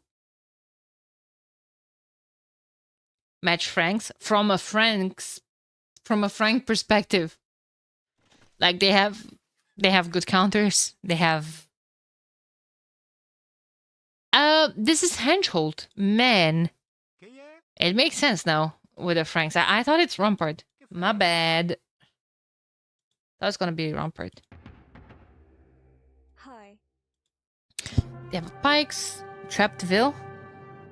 Where's the Ville? Ah! Admin paid actor, what the hell?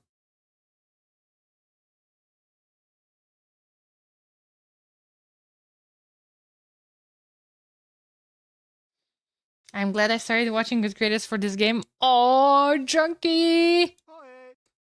Homie. That's wholesome as hell. Appreciate you saying that.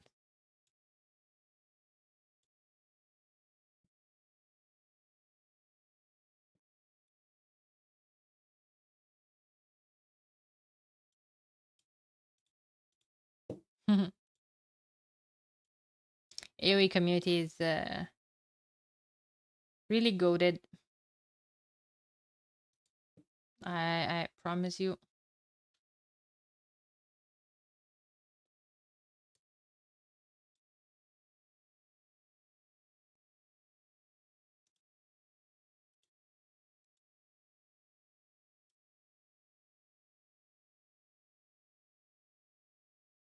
You're just both related, I would will. Yeah, but also in the same time, it is the main event, so.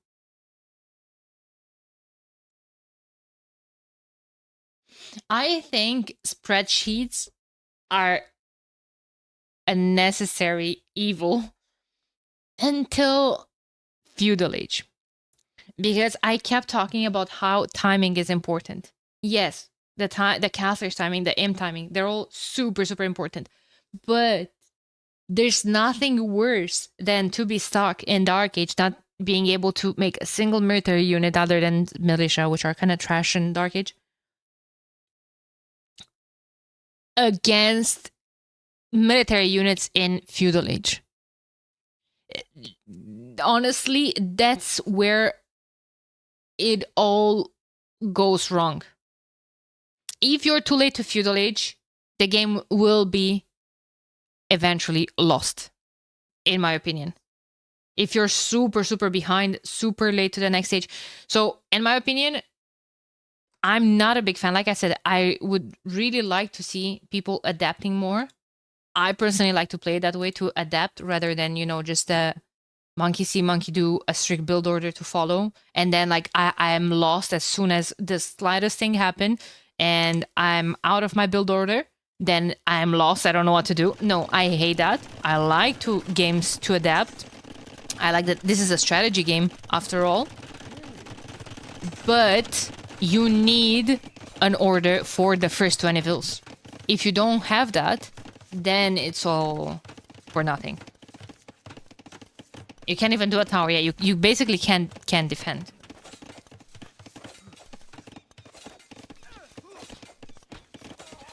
But yeah, first 20 vills, first 6 have to go on food, the next 3 or 4 to wood, the rest of them to food again and to go up as fast as possible.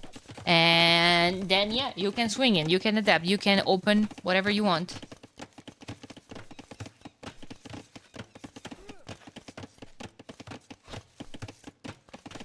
I realized in time this time to increase it.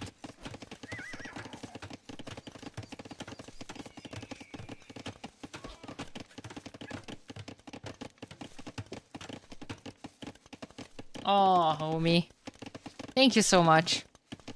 I appreciate it. Boars are not friends. Boars are friends, not food. Oh no. Oh no, I'm so sorry. I'm so sorry. Oh god. I managed to fuck that up somehow as well. No, I'll just go. I'll call it a day. I'm going. I'm going. Louis also always mixing it up. I'm so sorry. Carnivore arc. I'm actually vegetarian myself. Thank you very much. I'm in the line with the goat, true. That's a very, very nice message. Thank you. Thank you from the bottom of my heart. You are really nice, and nice messages like that are what keep me going and keep me motivated. So, thank you. I really appreciate the nice words. In that idea, Hera has a hole here.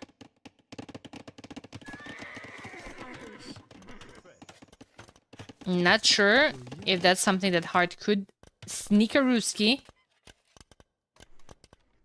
Scout that. Hey. GMT and UTC are time zone. Yeah. GMT is usually the standard ones that everyone kind of uses as a reference because we're all from all parts of the world, right? I think it's the Greenwich? Something. Double monastery. Ooh la la. Monks and what? Monks and archers.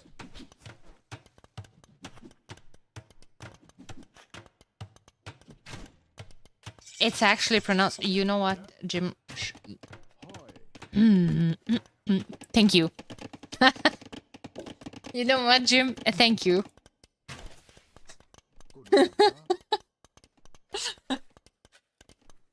Ah, for fuck's sake.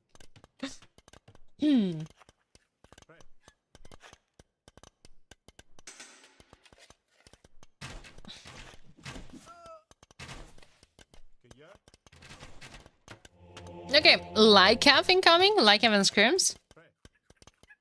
Perhaps Lycav to snipe the monks. I wonder what does Hart know? He doesn't know about the double monastery.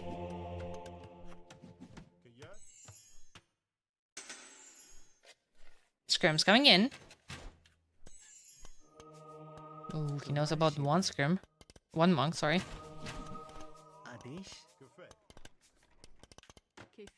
He's paid actor. Spear. Scouting.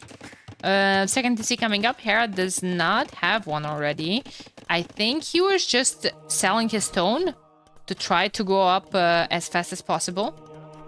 That's also another junkie just to showcase how important the timing is for some of these players. They sometimes abuse the market when they're an age down just to go up as fast as possible. Like, see, Hera sold his stone to have a better timing, but selling his stone now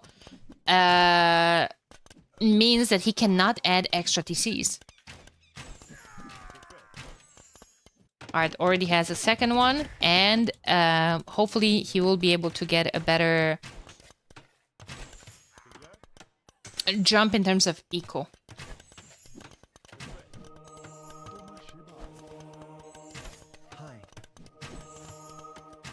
Bengalis monks are tanky, and the homies are healing.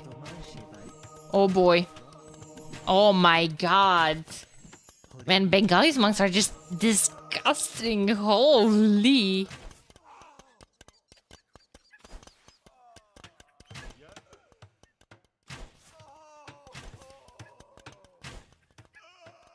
But the 16 for Hera is not huge. No, his issues was not hitting the monks. He was hitting the monks. They were just not dying. Oh, 2 Lycabs. You can't. You need to group them. You need to group them because you won't kill them. Tonic, thank you so much for the follow. The surprise quiz about what we've learned on stream at the end of this. So be true. True. Haven't done the quizzes in a long time.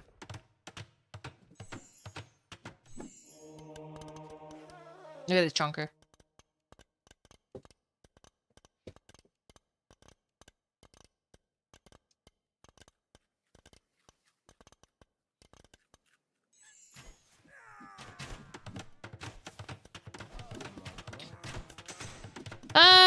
Well, nice tower. I'm not exactly sure how much it will accomplish.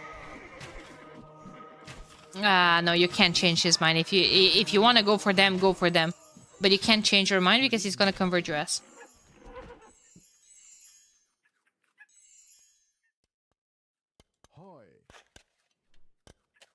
Second, is he already out from Hera? Already. Well, later than Heart, but still. Same amount of vills. Second is he earlier for Heart, but it was idle. So, what does that tell us, chat? It's like you would not have it. Basically. Idle TC is time spent without creating vills. Go all in? Who? Heart? They're just not dying, man. They're just not dying. He's getting his scrims converted by monks. Yeah, Hera is heavy on stone as well. I'm... Hi. Oh no, a monk died? I think my eyes are playing tricks. The freaking rabbit.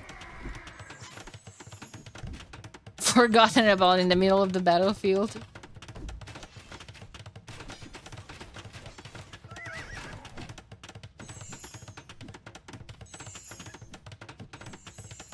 It depends what your units are going for, Junkie.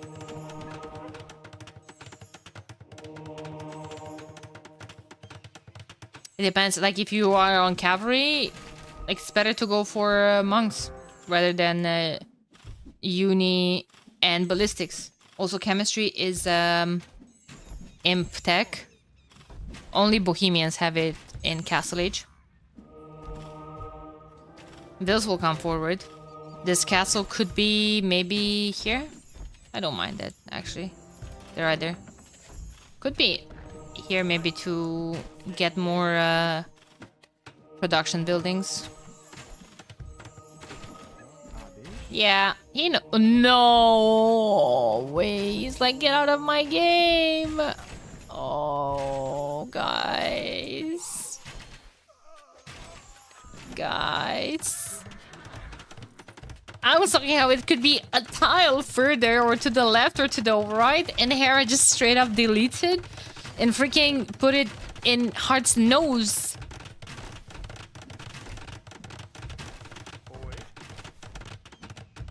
And he's gonna put a TC there. It's a farming TC as well. That TC does nothing.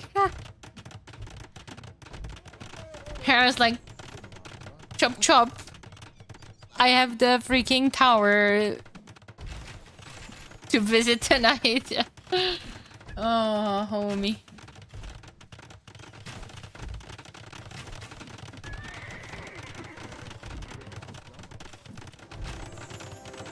Where does the second castle come? Here? On this PC? Does Hera know about it? He doesn't. But he will scout. He knows that... Oh god. Oh god. Now those pesky elephants are gonna take out the market. A second castle's gonna come there. You just know it. Like I... Oh. He sees this castle.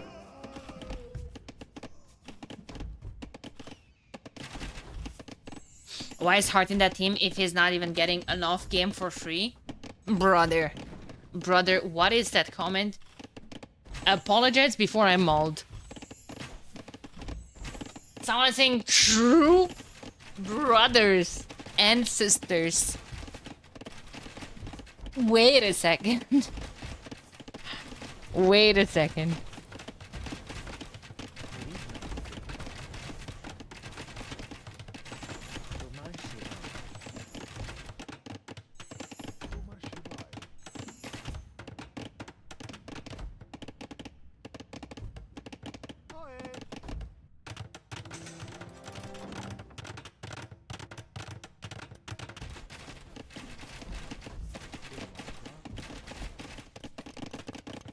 Call it, guys. Time of death.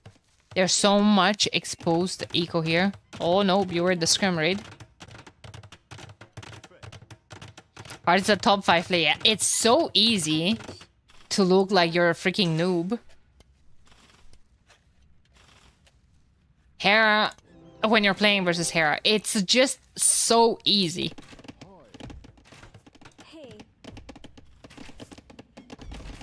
Like if I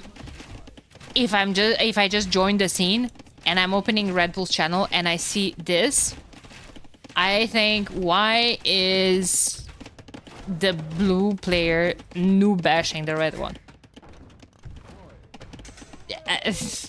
Guys, you know better than all of that. You know that that's exactly how Hard can make any other player look like from that event, but maybe not Hera.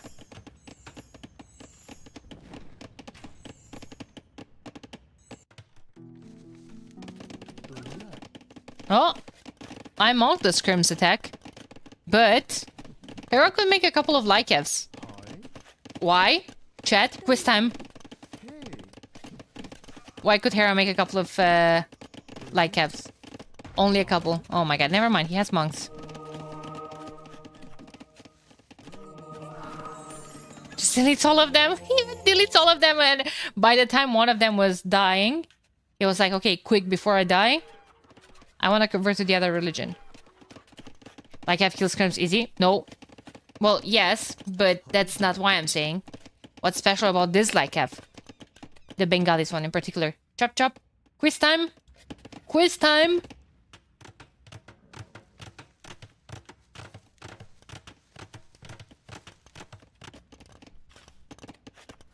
Bonus against archers. No. Bonus against Skirms. What do you mean bonus against... Was that a bait, Jet? +2 attack versus the Skirms. I keep telling you.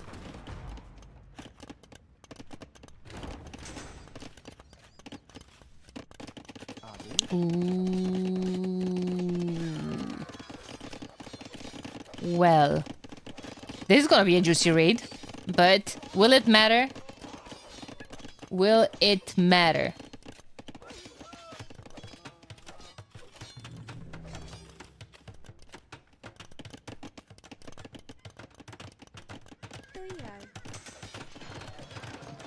He's up to the next stage. There's so much military here.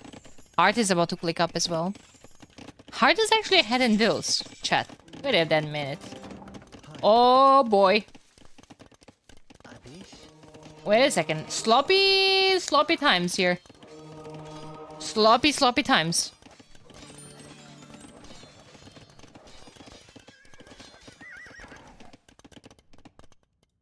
Bill dead as well. 19 to 5 Eco KD. Trebs in production? Nope. There we go. It was a lot of monks, but there's still a whole lot of monks here as well. There's gonna be Trebs on hills.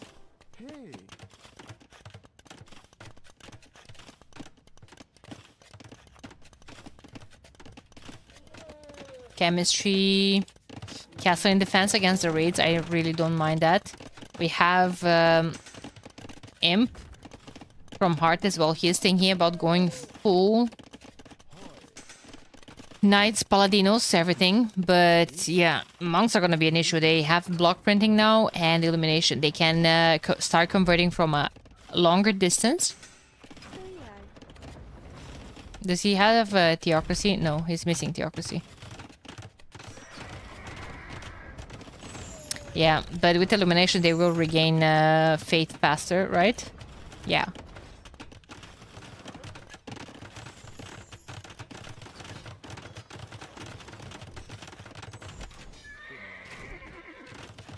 Another castle going up.